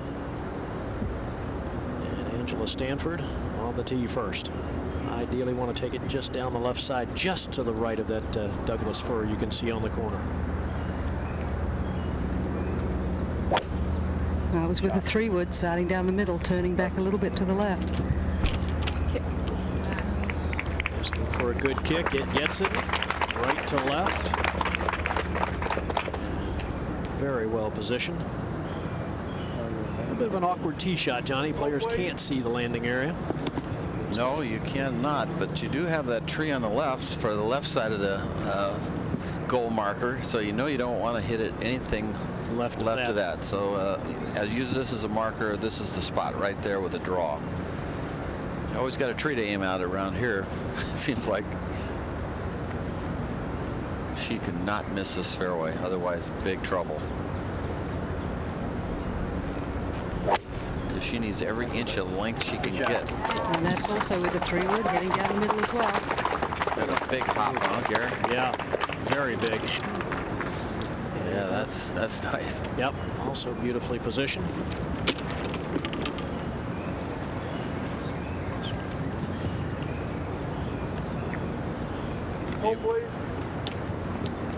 Do you believe she's 3 over the last 3 holes where she's driven it? No, certainly can't, John. A couple very sloppy short iron shots.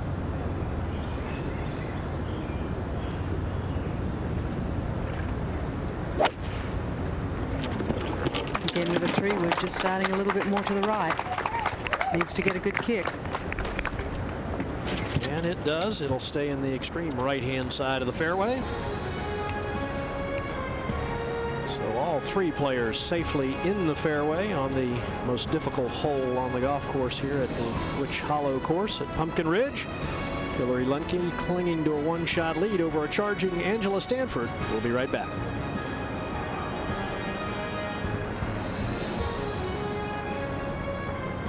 Well, our condolences to our director, Doug Grabert, who had tickets with his family to this game that you see tonight on ESPN at 7 o'clock Eastern time. So Doug's wife and the kids on their own at Shea Stadium as Doug puts in extra duty here on the 5th day of this championship in the playoff, capturing the beautiful shots along with MetLife. Doug is, as you look at Angela Stanford, the winner last week in New Jersey, and trying to join this list as a champion after winning the previous LPGA event. Again, picking up her first win last week at Atlantic City. She held at least a share of the lead after every round in that tournament. Shot a 65 in the final day. Her 3rd year out of TCU, and it wasn't until her senior year that she said, well, you know, maybe I do have the game to make a livelihood out of it.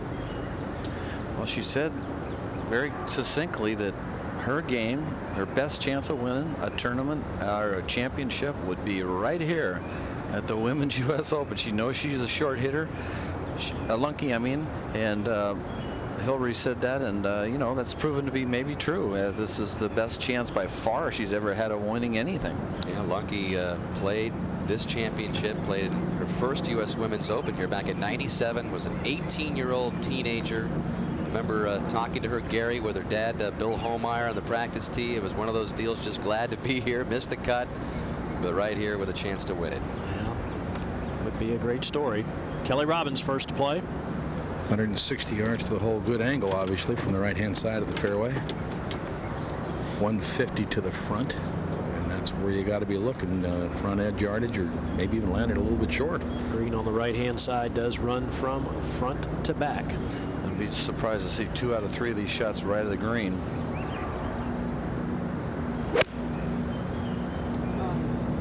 Oh, this ball pulled left. Wants it to get up.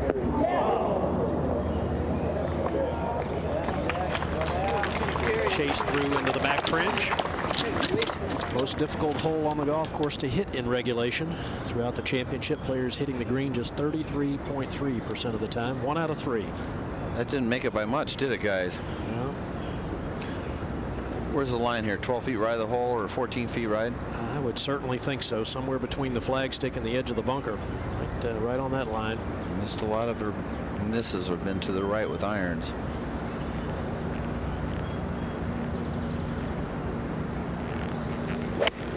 And that was from 156 yards with a 7-iron. Just look for it to bounce up. Oh, it hits very softly. How we played it. All right. Right in that opening. Yeah, earlier in the week, I think that ball may have chased up onto the green. It's well played. Just got to be happy with that, Gary. I would think so. Par here is not exactly going to frost anybody. Plenty of fun. I'm telling you, just hit it. Wow, Just this give caddy it a there. go. That's what it's all about. You can do it. Stanford now 150 to the hole. And I think a shot that really sets up well for her ball flight. Likes to move a little right to left.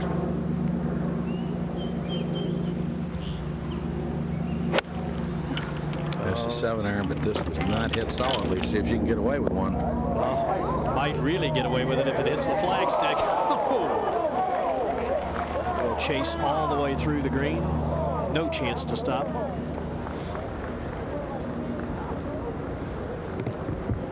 Pretty intense words from her caddy, Jeremy Young, there before Angela hit that shot. Well, here it comes. And as we said, probably the only chance to stop was to hit the flagstick. Caught a piece of the hole. Well, the most difficult hole on the course, the 14th. We've got some work left for our competitors. We'll be back to the Women's Open in just a moment.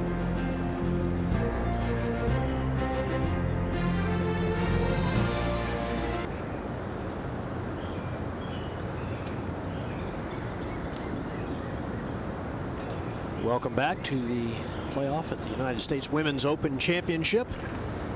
Beautiful Monday. Here about 20 miles outside of Portland. At the Witch Hollow course at Pumpkin Ridge. Johnny, after 3 perfect tee shots, no one able to hit the green in regulation.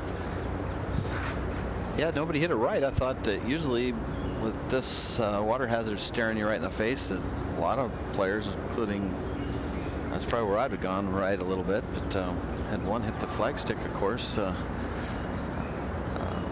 Angela just about hit the pin and stopped close, but Roger, tricky putt here for Robbins from the fringe. Well, it is, and it's across the ridge in the green. And I think we'll move a little bit to her right in the first part of that putt. Once it crosses that ridge, I think in the area of the hole, it should move back some to her left. Uphill as well.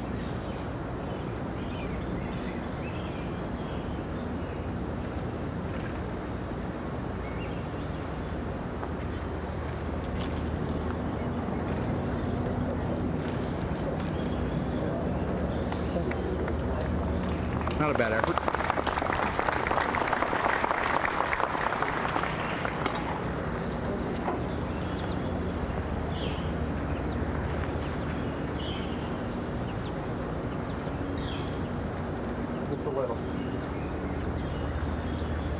Stanford next to play. She will be, and has just gone through the green. Will be chipping back uphill. Not much break from this angle. Might try to move a little bit to her left, but not very much, I don't believe.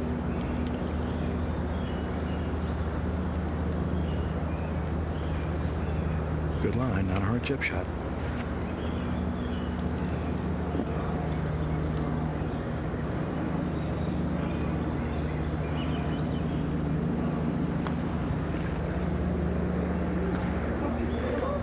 Got a chance.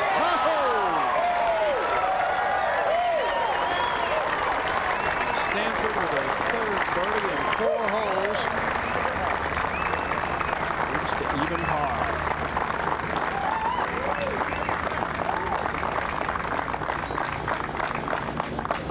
that's a heck of a birdie, Gary, on the toughest hole in the course. It certainly is. And you said it, didn't you, John? It looked like she had some momentum going. Yeah, she's feeling pretty good right now. She was sort of an outsider looking in, saying, well, yeah, if I'm not going to win, this sure was a good spot to watch it from.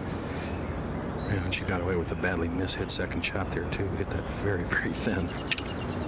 Pretty nice to get out with a birdie. Lucky now from just short of the putting surface. Gary, this putt looks like it wants to break to the right off that ridge.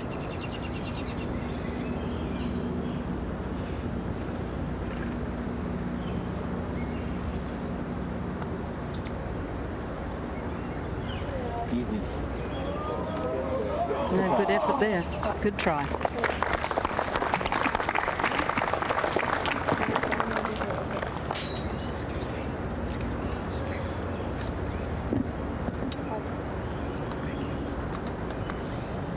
Stanford just 4 back, Gary.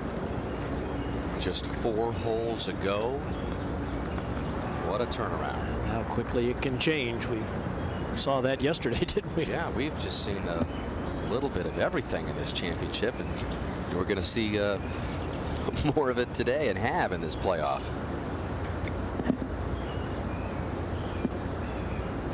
How many shots has Kelly Robbins dropped to, you know, Stanford in the last 4 holes? Could be a bunch, 7 or something. If she doesn't make this. All right. Good stroke. She remains at 3 over par, but now 3 behind with just 4 holes to go. So perhaps it is beginning to dawn on Angela Stanford. Yeah, all of a sudden you're always chasing that lead horse. Yeah, you know, chasing, you're chasing. there, and I'm you're gonna like, get her. And finally get the lead. You go like, whoa, I'm there. She moves out from behind Hillary Lunke here.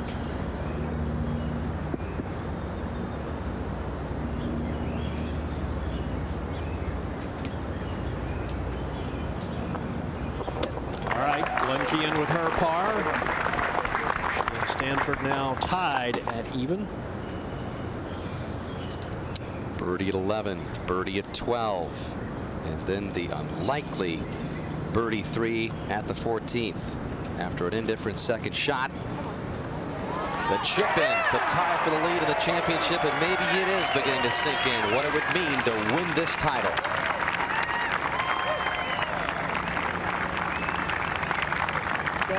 Everybody dreams of winning their national championship, and that's huge. I mean, that brings chills and tears to my eyes because it's the U.S. Open, it's the United States Open, and I am an American, and I want to win my national championship.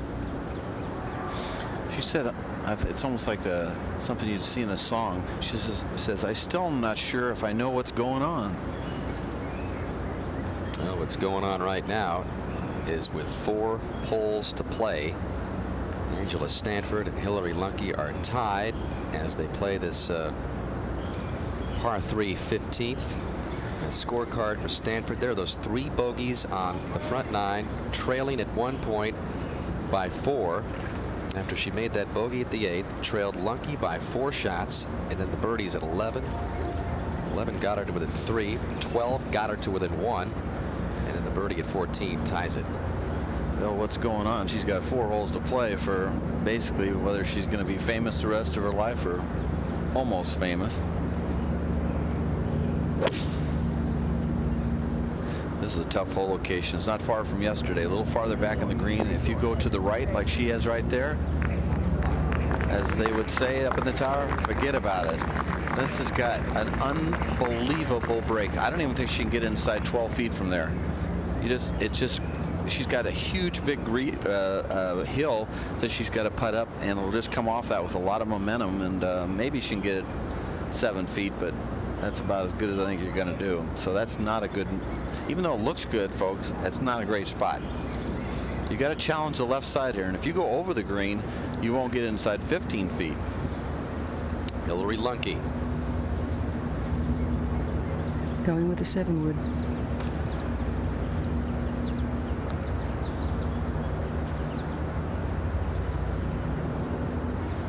See if she's looking out to the right. She looks like she's looking right.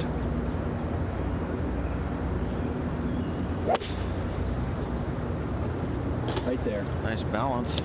Turning a little bit to the left. Well, she's hit a beauty. That might come off that hill too. Let's see if it gets the right part of the ridge. It's right on top of the hog's back. And just barely. Just misses the left. That missed by about maybe 6 inches of going down towards the hole. And that's a lot better spot, obviously, down more into the middle of the green. But you'll see what I'm talking about in a minute.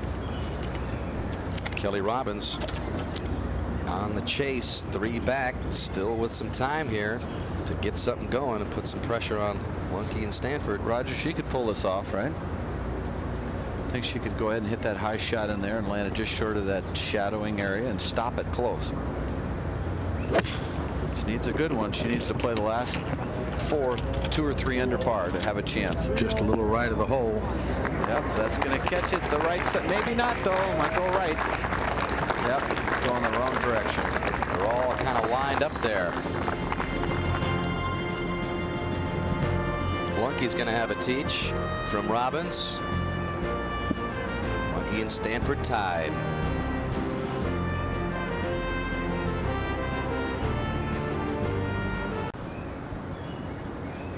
Future sites in this championship. It moves just outside of Springfield, Massachusetts next year. Orchards Golf Club in South Hadley. And then to Cherry Hills in 2005. Newport, Rhode Island in 6. Back to Pine Needles in 7. And Interlaken in Minneapolis. Hillary Lunke, a Minnesota native. Will she be a champion as the championship goes to her state down the road? Tied with Angela Stanford as they play the par 3 15th. Oh, Roger, are you up there to take a look at this fun putt for Angela? Oh, man. John, I agree with you. I think she can maybe do a little better than 12 feet, but not a lot. It's one of those putts, the higher she aims it toward the rear of the green, the more it's going to swing, the more momentum it's going to gain coming down the hill. Just a really hard putt here. It's one of those hole locations you think, well, a little bit of false sense of security going on. You think, oh, I'll hit on the right side of the green. That'll be a good spot. And you can see right now she's going to be putting right at us, and she's got to be looking way over here. And then it comes down with momentum, and it's going to run down in there. I don't think there's any way she can keep it short of the hole. I don't even think even close to short of the hole. Unless she doesn't get it over the ridge. Yeah, and then she might end up, like you say, way far away, 20 feet away. She would have. There you go. Now that's the shot we wanted. That one, she's got to put it right up into there. And from there, it's just like faster than fast. Well, she would have had a better chance to get it close from here, or on this hole from the left green side bunker than she would from here. Yep. Well, they can see where she's looking. Tied for the lead after 3 birdies and 4 holes. Did she hit it? She got it across it. Wow, man. Boy, I'll tell you what, I'm amazed. What a great putt.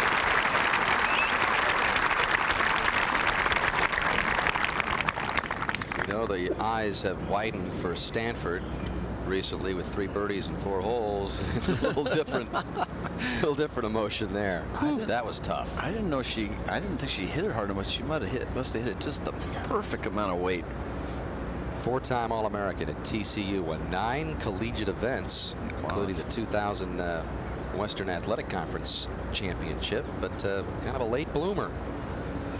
Now Lunke. This isn't exactly a gimme. No, this is a bit of an adventure too, Johnny. Not as severe as obviously Angela Stanford's was, but she's got to play a lot of break as well.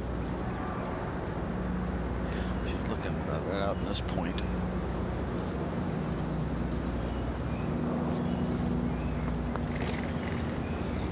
Stay up. Pretty darn nice putt. 2 very nice putts by 2 qualifiers again to get into this championship. No qualifiers ever won it.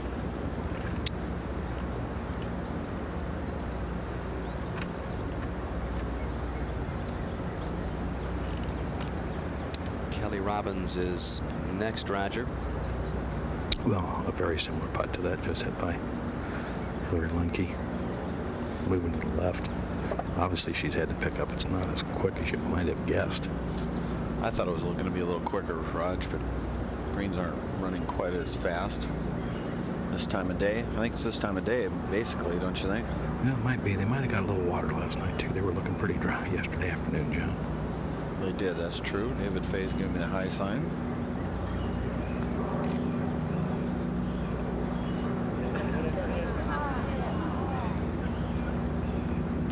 She was listening to your commentary, Roger. Hit it too far.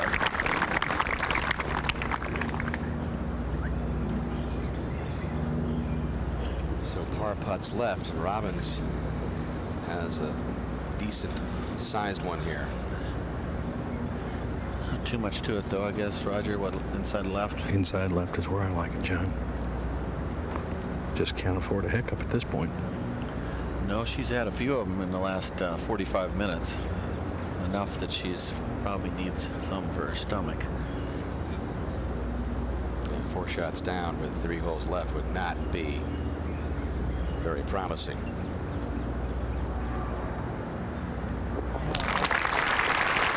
even 3 shots down with 3 left is a tough road, but Kelly Robbins knows about the tough road. Again, trying to turn her career around after not winning in more than 4 years. And you got to hand it to Hillary and Angela. This was a lot of pressure on a super tough course, longest course in the women's U.S. Open history. A Monday, which is always awkward, and both level par. It's good stuff, isn't it, Jane? Oh, I agree. It's very impressive. I've been really delighted with the way they've played. They've looked very composed, handled their emotions very well. How good would this two-putt be? Easy putt. Right edge, maybe. Stanford remains at even after that treacherous approach putt. So Lunky to remain tied with 3 holes to play.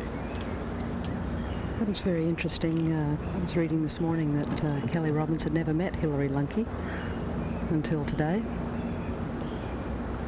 She's going to learn a lot about this young lady's golf game. We all have. Indeed.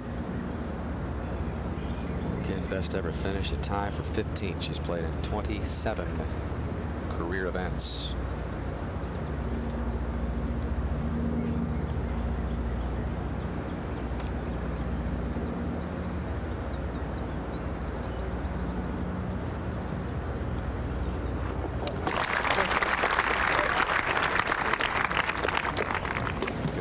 Putting both by Stanford and Lunky as they head to the 16th, the 407-yard par 4, still tied at even. Showed you the future sites of this championship, and if you want to attend the 2004 United States Women's Open, log on to that website you see there or call the number 1-800-513-OPEN. I'll tell you, the Orchards is in my top 20. Really? It's a Donald Ross gem. People will love it. The players will love it. The gallery will love it. It's owned by Mount Holyoke College. It is a gem. I was wondering why they were there. It's because you like it, right? Wish it were that simple. The course built in 1922, by the way. You can see right now, look at all the gallery. You see down the bottom center of your screen right here. You want to drive it right there, and the whole location's in the front. It's definitely a birdie opportunity if you hit it in the fairway. Well, this has been the fairway that the players have hit the most on the golf course. Just under 80% of the time, it's a straightaway par 4. Beautiful tee shot by Angela Stanford. You think right now, with the momentum, that she's probably got a slight advantage? Well, John, I think where she might have the advantage is on the 18th hole. Yeah, that's true. You know, I think with her length, certainly potential to reach the green in 2, and we've seen Hillary Lunky struggle there at 18 because of her lack of length. Just to clear the hazard yesterday, she was worried about that. That hole has always been a struggle for her ever since she was 18 and competed here. Yeah, you just have to lay it up.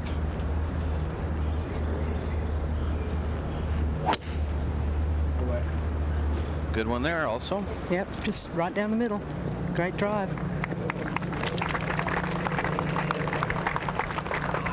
Gary, Kelly Robbins is in big trouble right now, huh? I mean, as far as if even she gets some help, let's say one out of Lunky and Stanford plays 1 over from here on in, she's still going to have to play 2 under for 3. Well, remember the 18th, though, Johnny. We saw her hit 3-wood, 5-wood on the green yesterday and had a putt for eagle. So, but I agree with you. I mean, she's got to make a birdie here at 16. Easy hole location today. Well, either 16 or 17, I think, and then she's got a birdie 18, right? And that might not even be enough. A little surprised she went with 3-wood here, but she's got it in the fairway. Once again, all 3 players in the fairway at 16. Lunky and Stanford tied. We'll be back to Pumpkin Ridge in a moment. Well, there is a bit of a feeling of destiny here with Hillary Lunky as she's tied with Angela Stanford, competing in this championship back in '97 at just 18 years old. Her father on the bag. It is a chance 6 years later to indeed come full circle. It would be an unbelievable experience to go from having just been thrilled to qualify for the Open when I was 18 and just living a dream by being here to now 6 years later be able to come back and win the championship would just be a fantastic experience. Her dad, Bill Homar, she was Hillary Homar at that time before she married Tyler Lunky there. He said, I'd love for you to get another chance at that golf course and see how your game compares since '97. She shot 84-75 and missed the cut by 12 shots in that Open back in '97. here with a chance to win it all and change her golfing career and life forever. Gary? Well, as I mentioned, the hole location today at 16, very accessible. Sitting there just left of center, just on the green some 8 paces. If you hit a little left of the hole, you got sideboards also, right? Right, exactly. A lot of ways to get it close here today. And yesterday, Kelly Robbins hit a beautiful short iron in here about 3 feet from the hole. Sets up better for a draw shot, though, doesn't it? I would agree with that. You're going to knock it stiff, I mean. Well, the wind is helping in that regard. Wind coming a little bit from the right with the rest of it. That's now from 156 yards. She's got an 8 iron.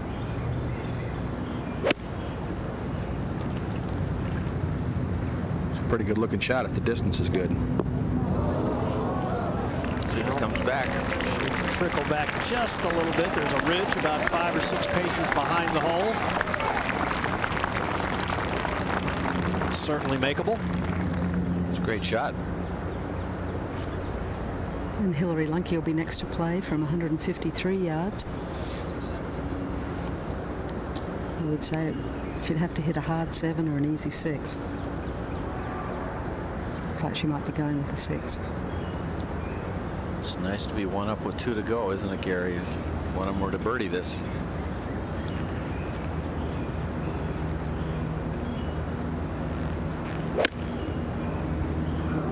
Be right. Kick right. Kick right. Asking for it to kick right. It's going to come up a little short. The wind just came up just a little bit in their face as she was about to hit. I've never seen a player come up short as much as she does, but it's pretty good spot to be on most open courses, to be just short. Stanford next. And 8 iron from 138 yards. Another hole that sets up well for her.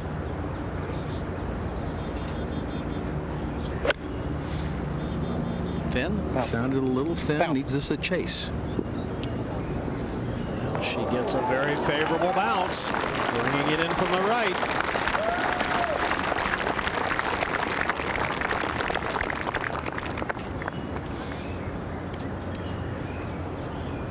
Well, while we have a chance, and if you're just tuning in, let's give you an example of what has happened on a very topsy-turvy playoff Monday. Kelly Robbins for par at the 3rd. She bogeyed the 1st, so she would bogey 3 of her first 4 holes to fall to +3. And then Hillary Lunke set the early pace after 3 straight pars for birdie at the 4th, and that got Lunke to 1 under. She built a lead here that grew to as much as 4. A birdie at the 6th to get to 2 under, and the lead was 4 over Stanford and Robbins. Kelly Robbins for birdie at the par 5 7th after a birdie at the 6th. This is when Robbins began to creep up. She moved it to +1 and was within 2. And then at the par 5 11th, Stanford, after 3 bogeys on the front 9, her first birdie finally falls, and Stanford, who at one point seemed out of it, moved to +2. And then Stanford's tee shot at the par 3 12th. A good chance for 2 in a row. This 123-yard par 3. Beautiful shot. Would make it 2 in a row for Stanford. And then Robbins at the 13th, having her problems. Her 3rd shot at the par 4 would end up double bogeying that to fall all the way to +3. In the meantime, on the difficult par 4 14th, the most difficult hole at this championship, the 3rd for Stanford after a par 13, another unlikely birdie 3 at 14, which gave her a tie for the lead. Lunke and Stanford now tied as they play the 16th. Here's the 3rd, Gary, for Lunke. Well, just short of the putting surface, looking a little left. Expecting the ball to run to the right, and once again, a beautifully played chip. Great touch. It's obvious that that is the strength of her game. Not phased at all, Gary, by missed greens in regulation. There have been a lot of those today for Lunke. She's hit 6 of 16. And I believe hit just 6 of 18 yesterday in the final round. That is correct. I guess it's pretty easy, Dan, to stay patient when you know your short game's that good if you're not hitting the greens. Yep. She's remained cool behind those shades the last couple of days. She's got to dodge a bullet right here, Gary. Yeah, I would think Roger Maltby, this is a pretty makeable putt. Ooh, you got to be looking at chops here. Not that any putt is easy, certainly at this stage of the proceedings, but this about a right edger, maybe just off the hole, a little uphill. She likes to hit him firmly. See the darkness of the grass. She's putting more into the green.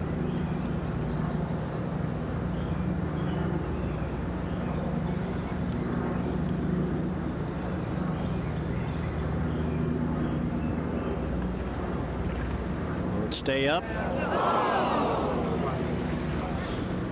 Ouch. Yeah, looked a little left all the way, didn't it, Johnny? Yeah, that was like Roger said. That thing was just waiting there to be taken.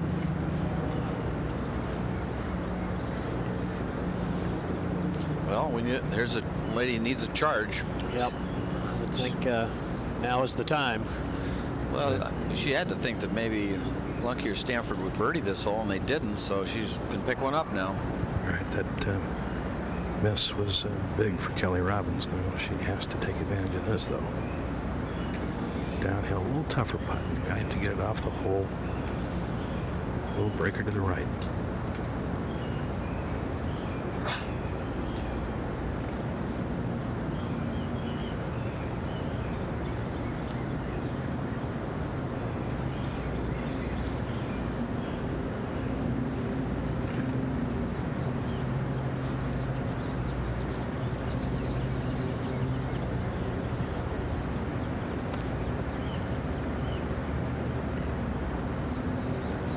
Firm enough? No.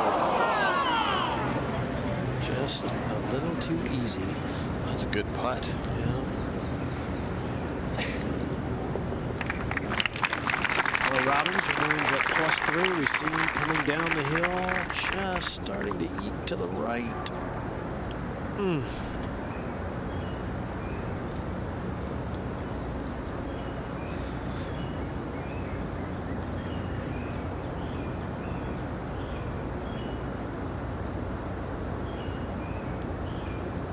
Once again, Lunky with a short putt for an up and down par.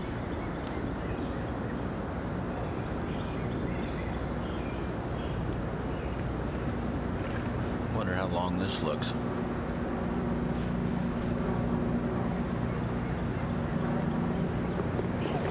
Solid stroke again.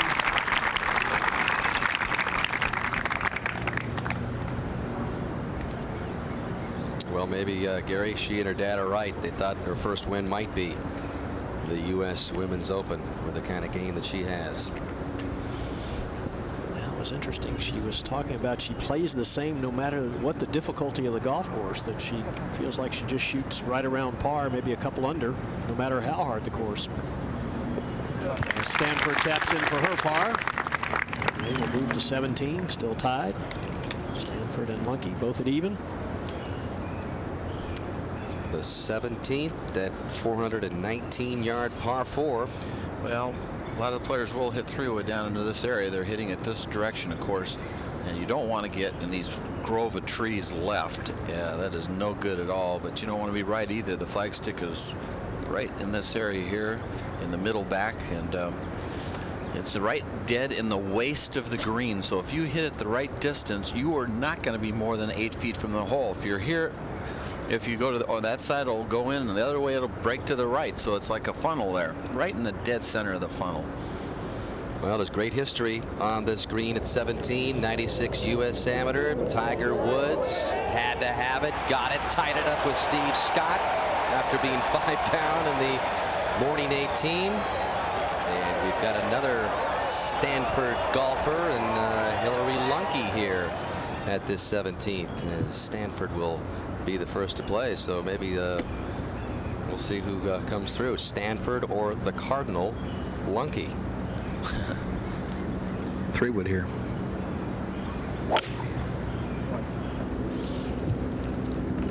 Ball turning a little right to left, but should be good. Center of the fairway. Starting to hit a lot of quality shots, Roger.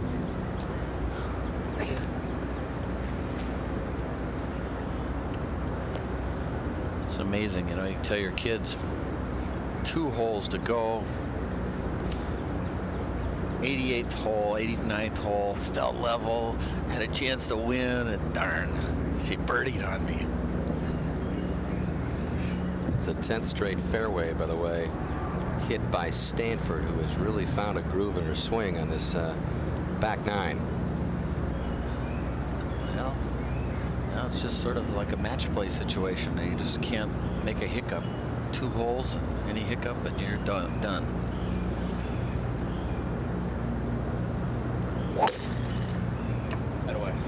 And a good swing right down the middle.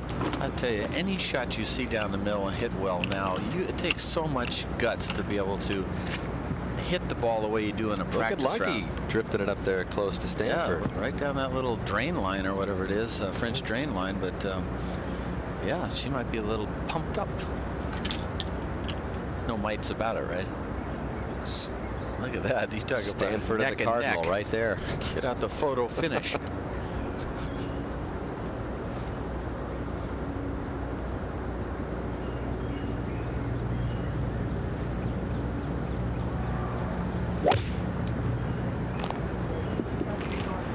This ball turning a little right to left, but it too will pretty much find the center of the fairway.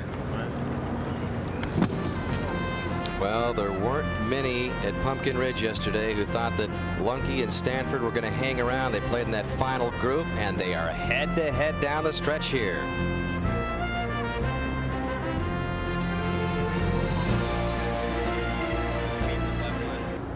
A reminder, Beg, Borrow, and Deal 2 comes your way tomorrow at 8 o'clock Eastern Time right here on ESPN.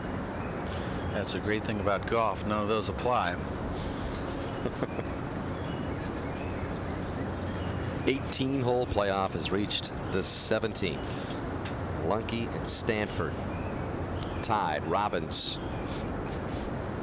at +3. And if it's still tied after 18, then it becomes sudden death beginning at the 13th hole. We'll see about that. But Lunky and Stanford in great shape, just about right next to each other in the 17th fairway as we take a look from high above.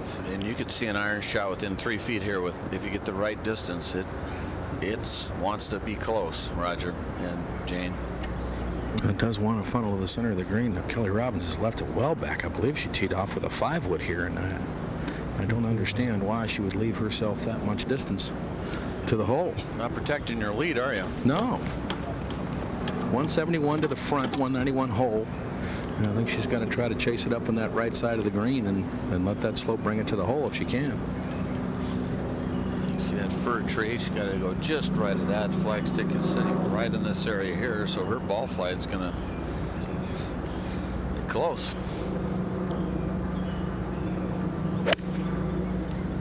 This is a 5-iron. She's hit it very high, turning a little bit to the left. Good looking shot, however.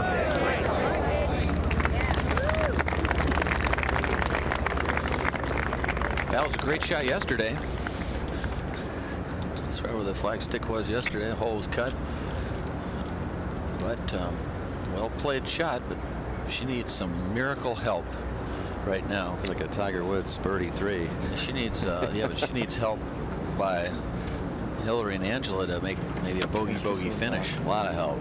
Yeah. A lot of help. Roger, one of these ladies is going to birdie this. You watch. Jane? Yep. What do you think? Well, I think so. If there ever is a time for Hillary Lunky to hit a solid iron shot, this is it. 156 yards. I think if she lands it on about 145, it'd be perfect. Just feed it in from right to left. What's the wind? Just a little bit? Yeah, really none to speak of, Johnny, at the moment. I would say just a comfortable 7-iron for her. She doesn't get many par 4 7-irons. Her length.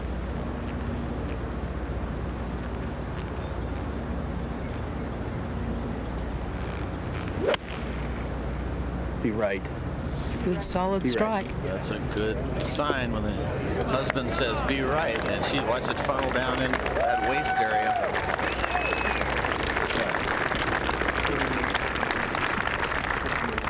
Well, she's applied the pressure, Roger. She has. Now, Stanford 155 to the hole. 135 front. I would think a good 8-iron for her would be just about right. Can you imagine the pressure on these two players? You know, they're just not what you call guns to speak of. 24 and 25 years old. Of course, Angela's coming off a win last week, but I would never been in a situation like this, either one of them. Oh, this ball turning left. Bunker. There's that hiccup we were talking about, and what a day for Angela Stanford. Began the day fighting her swing, looking for that rhythm and tempo that in this sport can come and go. It was not going Angela Stanford's way, out to a +3 opening 9 of 39, wondering when the first birdie would come. And then it was a tale of two nines, because finally at the par 5 11th she got her very first birdie to fall, and that is when this championship changed and the whole body English changed for Angela Stanford. A birdie at 12, and then the unlikely birdie chip in at the most difficult hole here got her charged up, got her at even, got her tied for the lead. It has been a roller coaster championship for Stanford, and just as she's got it going again on this back 9, another little hiccup here at 17. Trouble again, as Lunky is in great shape. I don't know what kind of a stance or lie she has over there, but that was definitely a sign of nerves winning out over a groove swing. That's about as much as you could say on Roger. I would agree with you, John. Her ball hit the very left side of the bunker and shot to the right side. It is sitting down a little bit on an uphill slope. Not a real hard bunker shot. She's got to carry it out of the bunker about 15 feet, and then it should roll itself out, breaking to the left toward the hole. Believe it or not, that lie she has, a lot of people go in the bunker saying, oh, I got a bad break, but many times that's the easiest lie to knock it close. All you have to do is just get it out, and it just runs right up to the hole. You don't have to worry about whether it spins or doesn't spin. You know it's not spinning too much. Of course, it is on the upslope, so that makes it come out softer.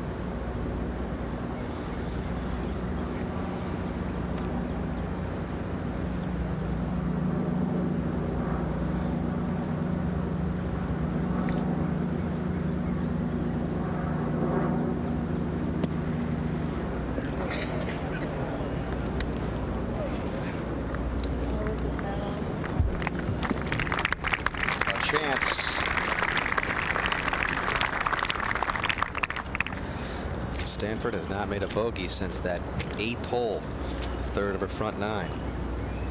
Well, she's hit a very poor second and a mediocre third there, and surely given Hillary Lunky a wonderful chance to have a 1 to 2 shot swing here. And that is big, Johnny, because remember, she's got that 18th hole, which her distance really hurts her on, that par 5 18th. So a little cushion going to 18 for Lunky is huge. I'll tell you, she might be having to lay it up if she doesn't hit a good tee shot. Talking with her earlier this week, as far as that 18 goes, she said, when I was 18, I had to hit driver, sand wedge, 3-wood. Yeah, she had to lay it up short of it. And she barely got it over yesterday after the long wait. But that is just not a good hole for her, so chance to pick one up here. Yeah, she didn't really even get it over. She's still in the bunker up short of that top of that hill. Robbins for a must make here.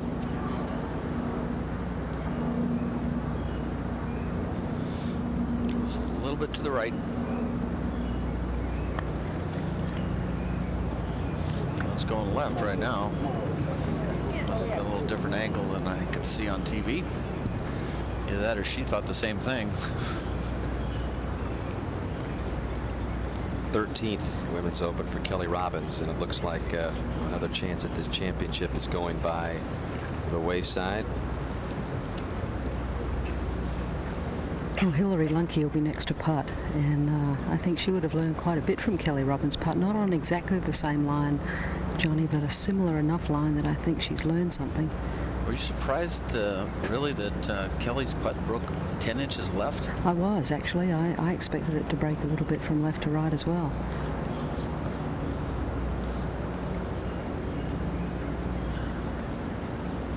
go. Just rock those shoulders.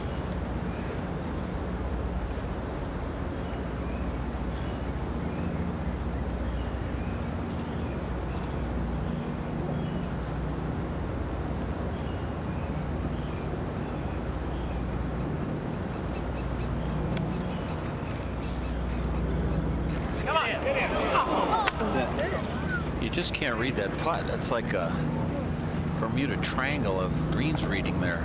I don't know why they're going left. Roger, do you see those putts going left like that? Well, early on, yeah, John, you can see a slope from the left-hand side of the green as the golfers would play it. Works just about to the center of the green, so that influenced the first part of their putts, but I thought they would go back right in the area of the cup. Yeah, they're not doing that. So Angela Stanford has a chance to escape here without any swing at all. But when you see putts like that, don't you think you're like got sparks flying in your head thinking, how can I read this green? It's not doing what it looks like. Well, that's the hard part about Angela Stanford's read now. That's what I mean. Seeing those putts that didn't go right. She's got one that looks like it has to go left. Not a lot, but it has to go some to the left.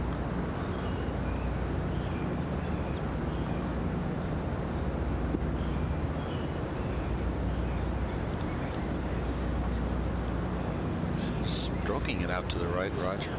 Looking out to the right.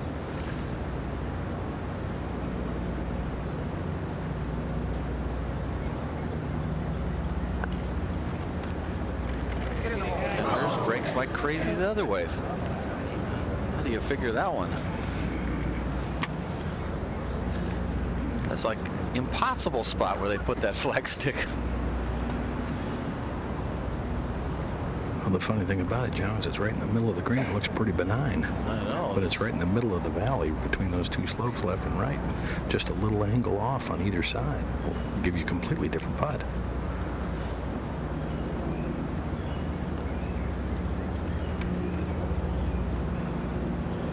Robbins for par to remain 3 back. Again, she's got eagle potential at 18.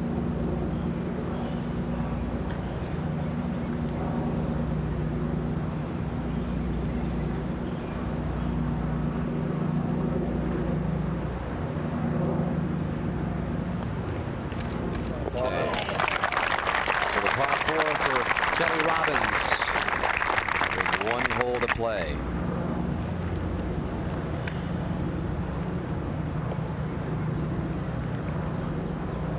Still a couple of left here, though. Stanford for bogey.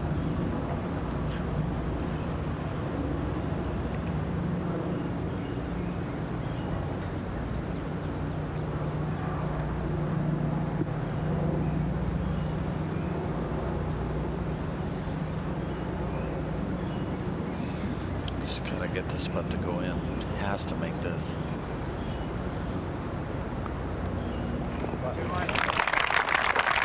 Stanford drops her first shot since the 8th. Falls to +1. Lucky still with a little par putt left to have a 1-shot advantage as they head to the par 5 18th. And remember, Stanford was 1 behind as they played the 18th yesterday. Made that birdie to get into this playoff.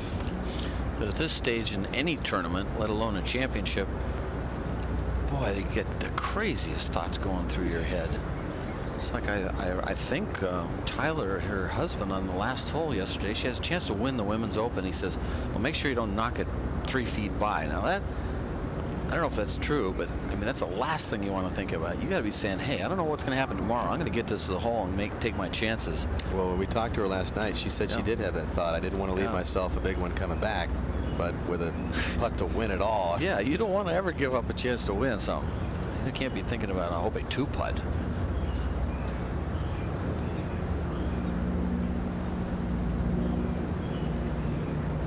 Oh, got it on the right side. So Hillary Lunke is on the verge of becoming one of the biggest surprise champions in the history of this championship. A 1-shot lead she'll take to the par 5 18th.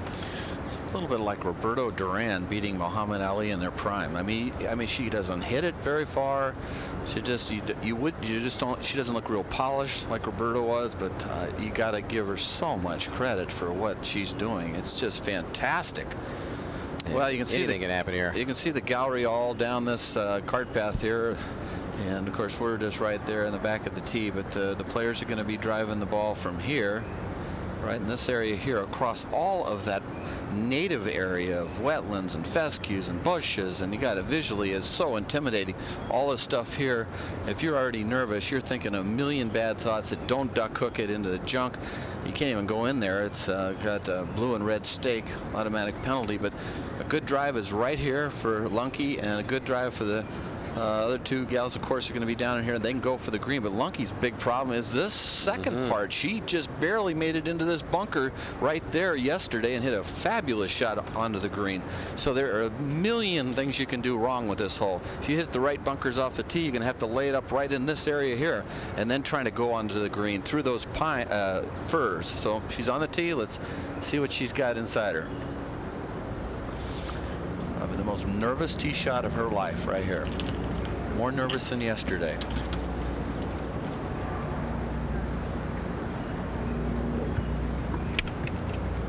Hard it every day, but she has scrambled for a couple of those.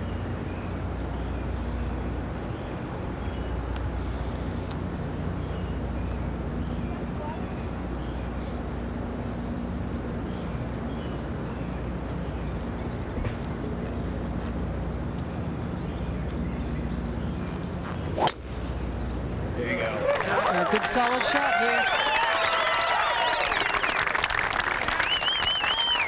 That is big.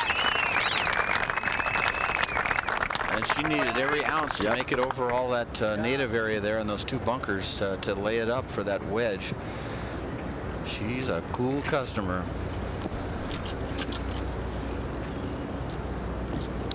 Look at that look, like, oh, I got that one down the middle. Well, Robbins with a 3-wood here. She had a 3-wood and a 5-wood on the screen yesterday, but I'm still surprised the driver doesn't come out of the bag. She does not like that driver. Just turned right to left, going down that left side. That was smoked. Robbins is thinking eagle here and thinking needs some help as well, right up there with Lunky. Well, Lunky is, I think, just picked up about 20 yards with the adrenaline. The old adrenaline. All of a sudden, she's hitting it right out there. You know, she was hitting it 229. Like only 4 people in the whole field this week were hitting it shorter than her. And that's why I was making the reference to Roberto Duran, Muhammad Ali. It's like a middleweight going against a heavyweight. But she's just hitting it out there now. Stanford trails by 1. Across the line a little on the top there. This ball starts down the right, but turning some, this should be okay. Okay, hits that little brown spot there and goes chucking left. Pressure handled well by all 3 in this playoff. At the par 5 18th, 1 shot separating Lunky and Stanford.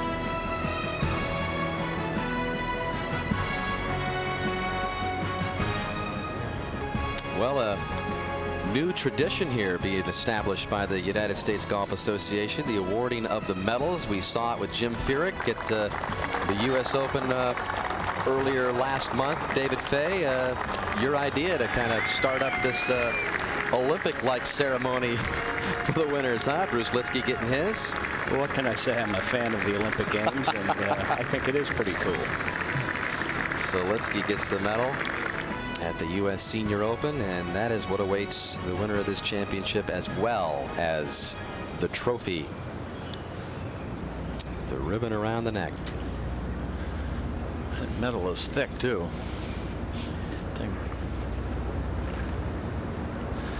Wow, what a daunting shot coming up. I'm sure there's a lot of wonderful thoughts that creep into your head. Don't hit it fat. Don't duck hook it. Don't do the Annika Blakaruski. Well, Roger, who plays first here? Well, I think it's going to be very close between Angela Stanford and Lunky. And I think Angela Stanford will be first to play. 262 yards to the hole, cut just 8 paces in the green on the right-hand side. What wind there is against the players here, I don't believe it can be reached.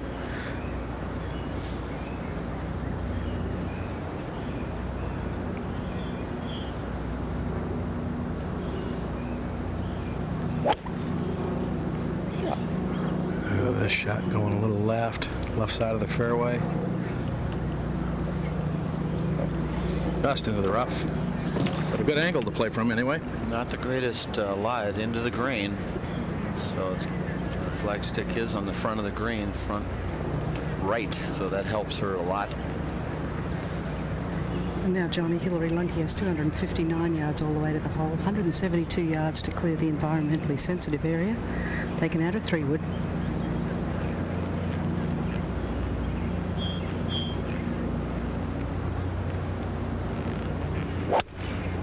That away. Good solid contact there. Good shot, Hill. Safely over. That is in perfect position for her right there, and I guarantee there's a sigh of relief getting over all that tough stuff she had to deal with. Look at that smile. That's a great team right there. Kelly Robbins, Roger. 256. Again, I don't believe it can be reached.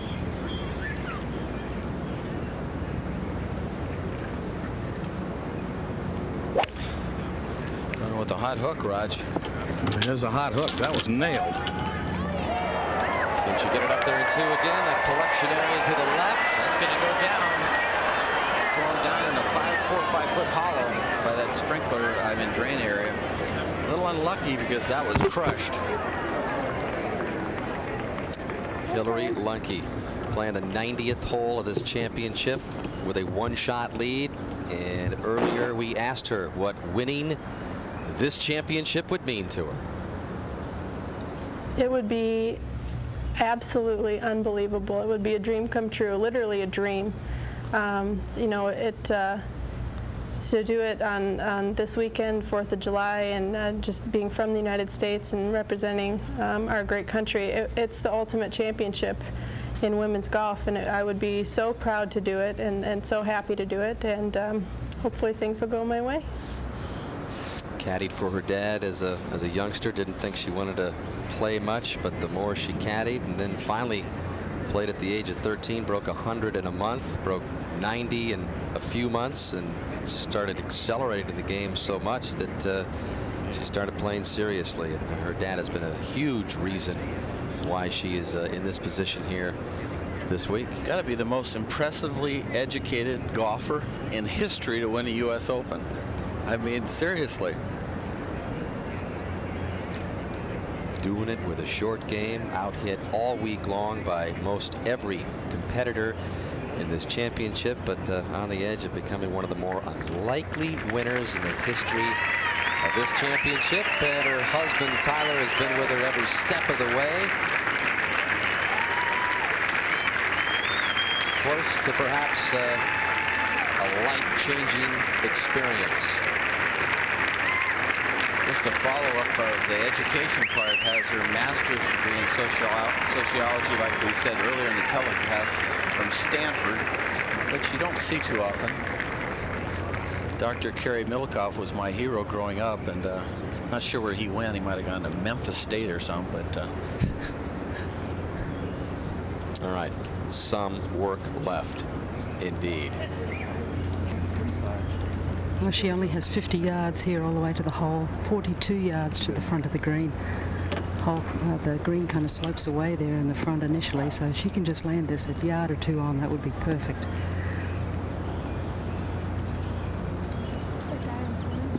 The former Hillary Hohlmeier almost home here. All right. You got it.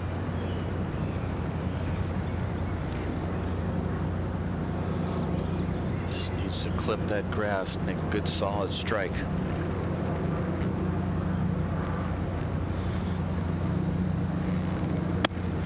Get up. One hop.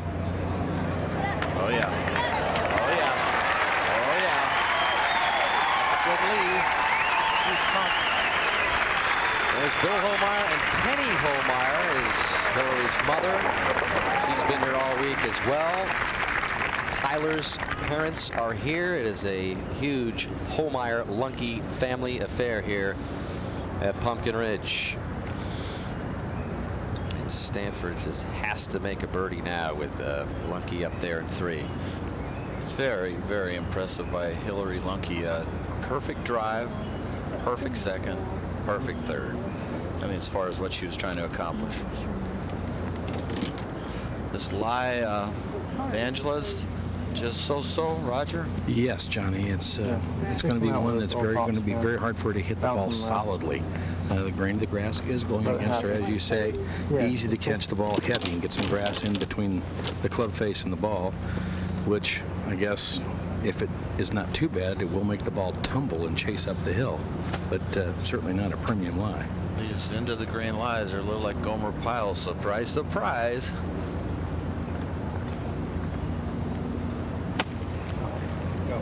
Go. You just don't know if it's going to chunk or jump. But that's makeable.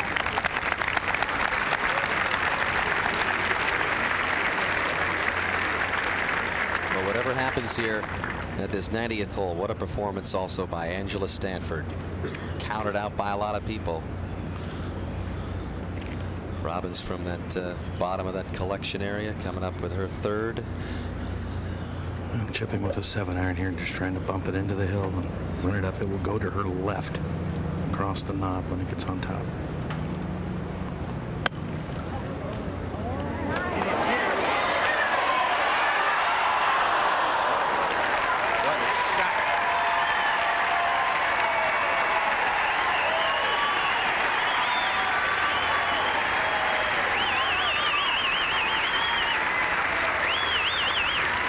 Good performance as well for Kelly Robbins, who has not been in this position or any win, much less a championship of this magnitude, in more than 4 years.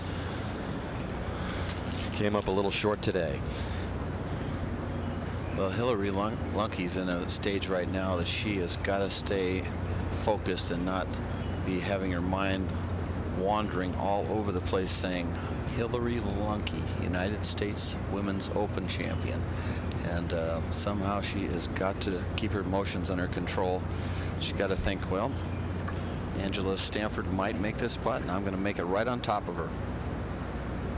Well, I would agree with that, John. She has to be prepared for the chance that this putt goes in with Angela Stanford's uphill. It's not that hard a putt, right? No, it's not. It's uphill, moving left. Can she do it 2 days in a row? Okay. Caddy Jeremy Young's pointing out where to play this and saying you can do it.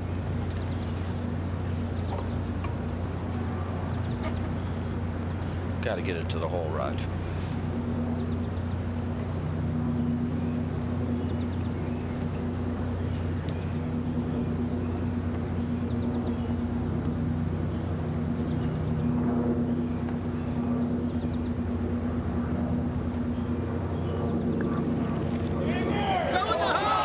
Good-looking putt here. It's got a good chance, and it's in.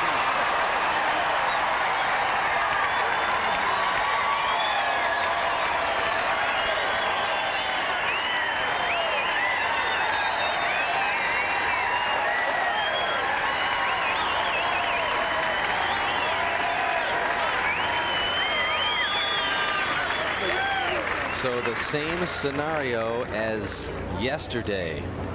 Hillary Lunke with a birdie putt to win the championship after Stanford knocks in another birdie. No, she didn't appear to show too much emotion when that ball went in, just totally trying to be focused on what she needs to do. Are these two linked together or what? Well, I think Hillary Lunke's going to knock this right in on top of her. Not many people have ever made a birdie putt on the last hole of any Open. It's the rarest thing in golf. It would be appropriate, wouldn't it, that the putter that got her into contention in this championship finally closes the door on the 90th hole.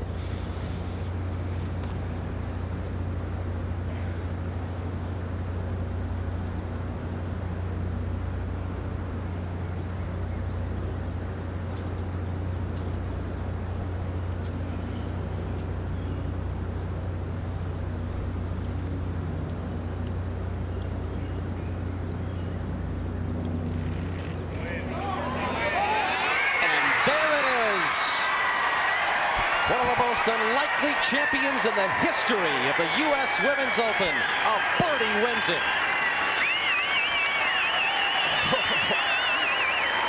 You gotta be kidding me.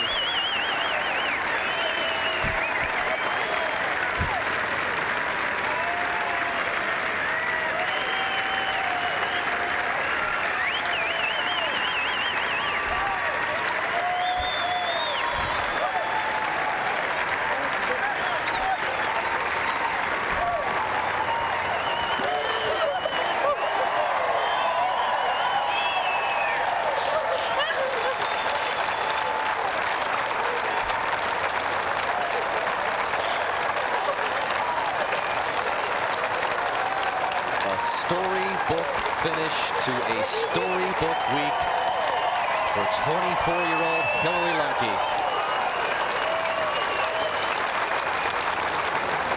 That's the greatest win I've ever seen in golf, right there. I'm serious.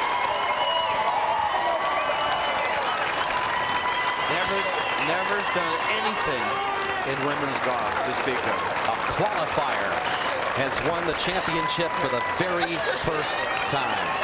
Go find the card, Congratulations. Go find the card, You talk about guts, knocking that in on top. That is hard to do. I don't care if you're Tiger Woods, Jack Nicklaus, Nancy Lopez, Monica Sorenstam. You don't see that too often. Hillary Lunke's life changed forever right this week at Pumpkin Ridge. Birdie finish by Lunke and Stanford. Again, the birdie putt by Angela Stanford, the second day in a row to put the pressure on Lunke.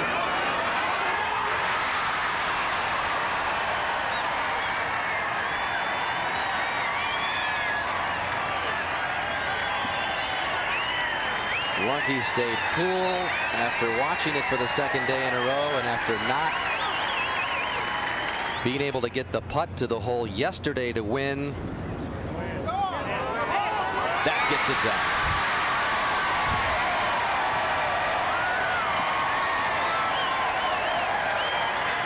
And the emotion flowed. The glasses came off.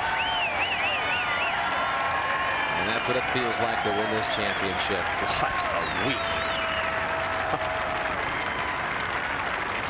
And Angela Stanford watched it. Yep. Congratulations, Hillary. You earned that one.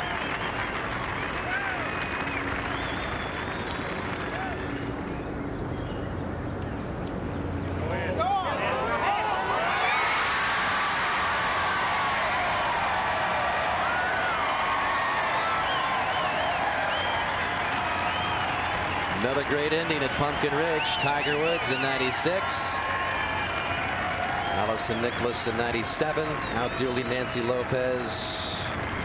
This is right up there with any of them. Wow, that's all I can say. The Lunkes are the champs.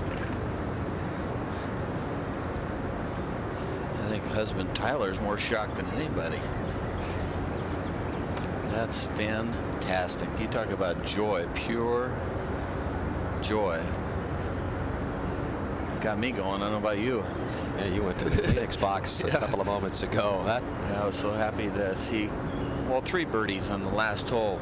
That is really great playing. 70 by Hillary Lunke, Angela Stanford 71, and Kelly Robbins 73. That's good playing, I tell you. Hillary Lunke. Her name is added to this list, making their first LPGA win, a U.S. Women's Open. And, you know, in sports, Johnny, you get that feeling of destiny, and it was just around Hillary Lunke all week long. I mean, she just so many times where she could have folded up. But how about Angela Stanford making that putt and having to make her make it? I mean, you just don't see that. I mean, that is like phenomenal. Angela Stanford shot 32, 3 under on the back 9 to make it very interesting. Another look at the birdie putt by Stanford. And she hits a perfect putt here, just cruising right in the center. It's just going, I can't believe it, I did it again. When they talk about Pumpkin Ridge in this championship in 2003, talk about how these two qualifiers, even though Stanford was in with her win last week, had to qualify again in this championship, how they never gave in, never gave up, right to the 90th hole in this case. And you had the feeling about Hillary Lunky all day long. Yeah, just too many times in sports where the feeling of destiny and again had to make it through sectional and local qualifying to get here and barely made it here. She shot an 80 in the opening round of the sectional qualifying. Came back with a 73 in the second round to make it by 1 shot. And that's how she even got here. Yeah, I know, it's amazing. And shooting 70 today, she hits 8 out of 18 greens in regulation and has 23 putts under the most intense pressure you can imagine.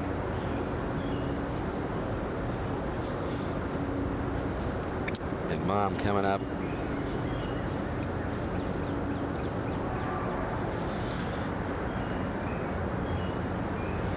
Mother Penny there, just you talk about exciting. Let's go down to Roger Maltby. Raj. And with what has to be an extremely disappointed Angela Stanford, you were out of it, you got back into it, and then for the second straight day in a row, you make the biggest putt of your life on 18, and then 30 seconds later, you lose. What's it feel like? Well, for as bad as I hit it on the front 9, maybe that's the way it should be. Hillary played solid all day long, and I was up and down and all around, and it was a great putt on the last hole, and then she put it on top of me, and that's just awesome. I mean, it's unfortunate. Of course, I want to win, but so much fun. It's been a pretty good couple of weeks for you, though. Yeah, it has been, and I'm taking next week off, and just going to enjoy this a little bit.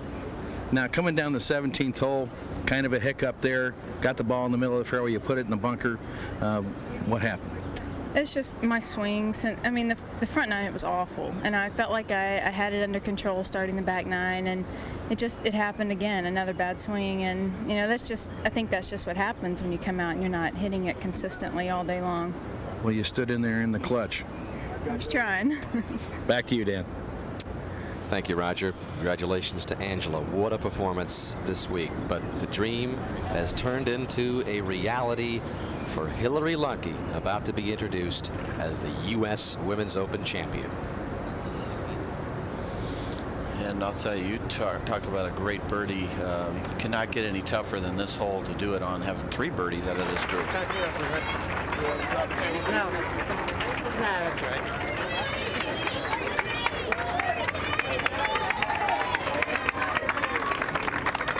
I don't think her golf shoes have touched the ground for the last 3 or 4 minutes.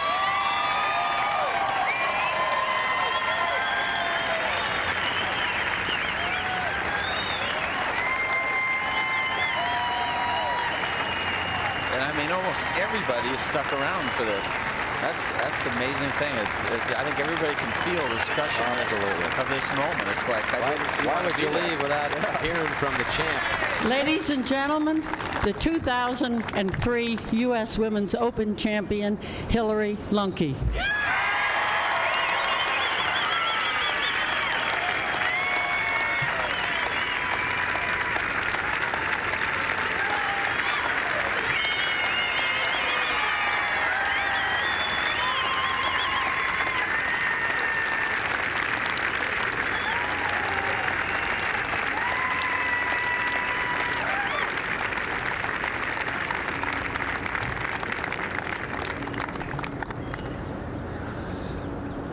Hillary, first of all, congratulations.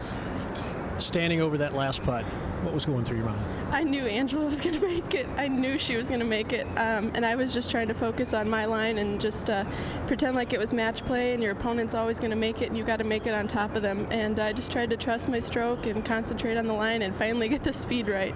Well, speaking of that putting stroke, it really carried you well throughout this championship. How'd you learn to putt so well? I guess just I don't know. I didn't really. I love to practice my short game. I think it's a lot more fun to practice that than actually hitting balls, which is different from what most people think. But just try to move my shoulders and let it flow naturally and not try to do anything too goofy. How big an influence was your husband Tyler this week? He was unbelievable. He was so calming.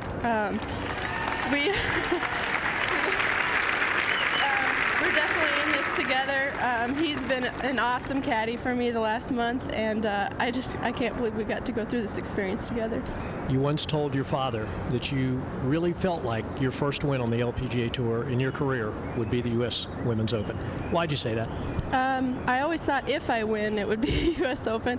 I tend to play the same game no matter what course I go to. I hit it pretty straight and have a great short game, and that's what you need in U.S. Opens. That's what it's all about. I remember reading this year coming into the event that's what Julie Inkster said carried her through last year. Her ball striking wasn't that great on the weekend, but she said her short game kept her in it, and I just tried to focus on my strengths and not worry if my iron game was a little off here and there, and just try to put the ball in the hole. Do you believe in destiny? Yeah, I think so. I like this one. It sure seemed like it. Well, congratulations again. We'll go back to Dan Hicks. The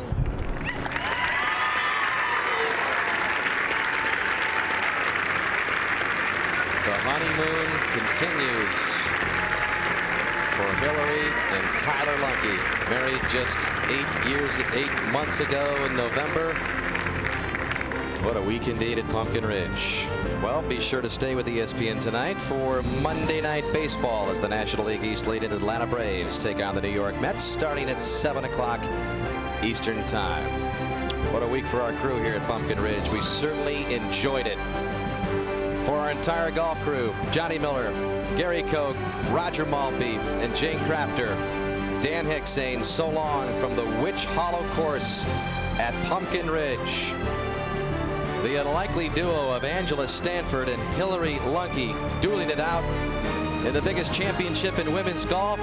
It goes to Hillary Lunke. Dream has come true.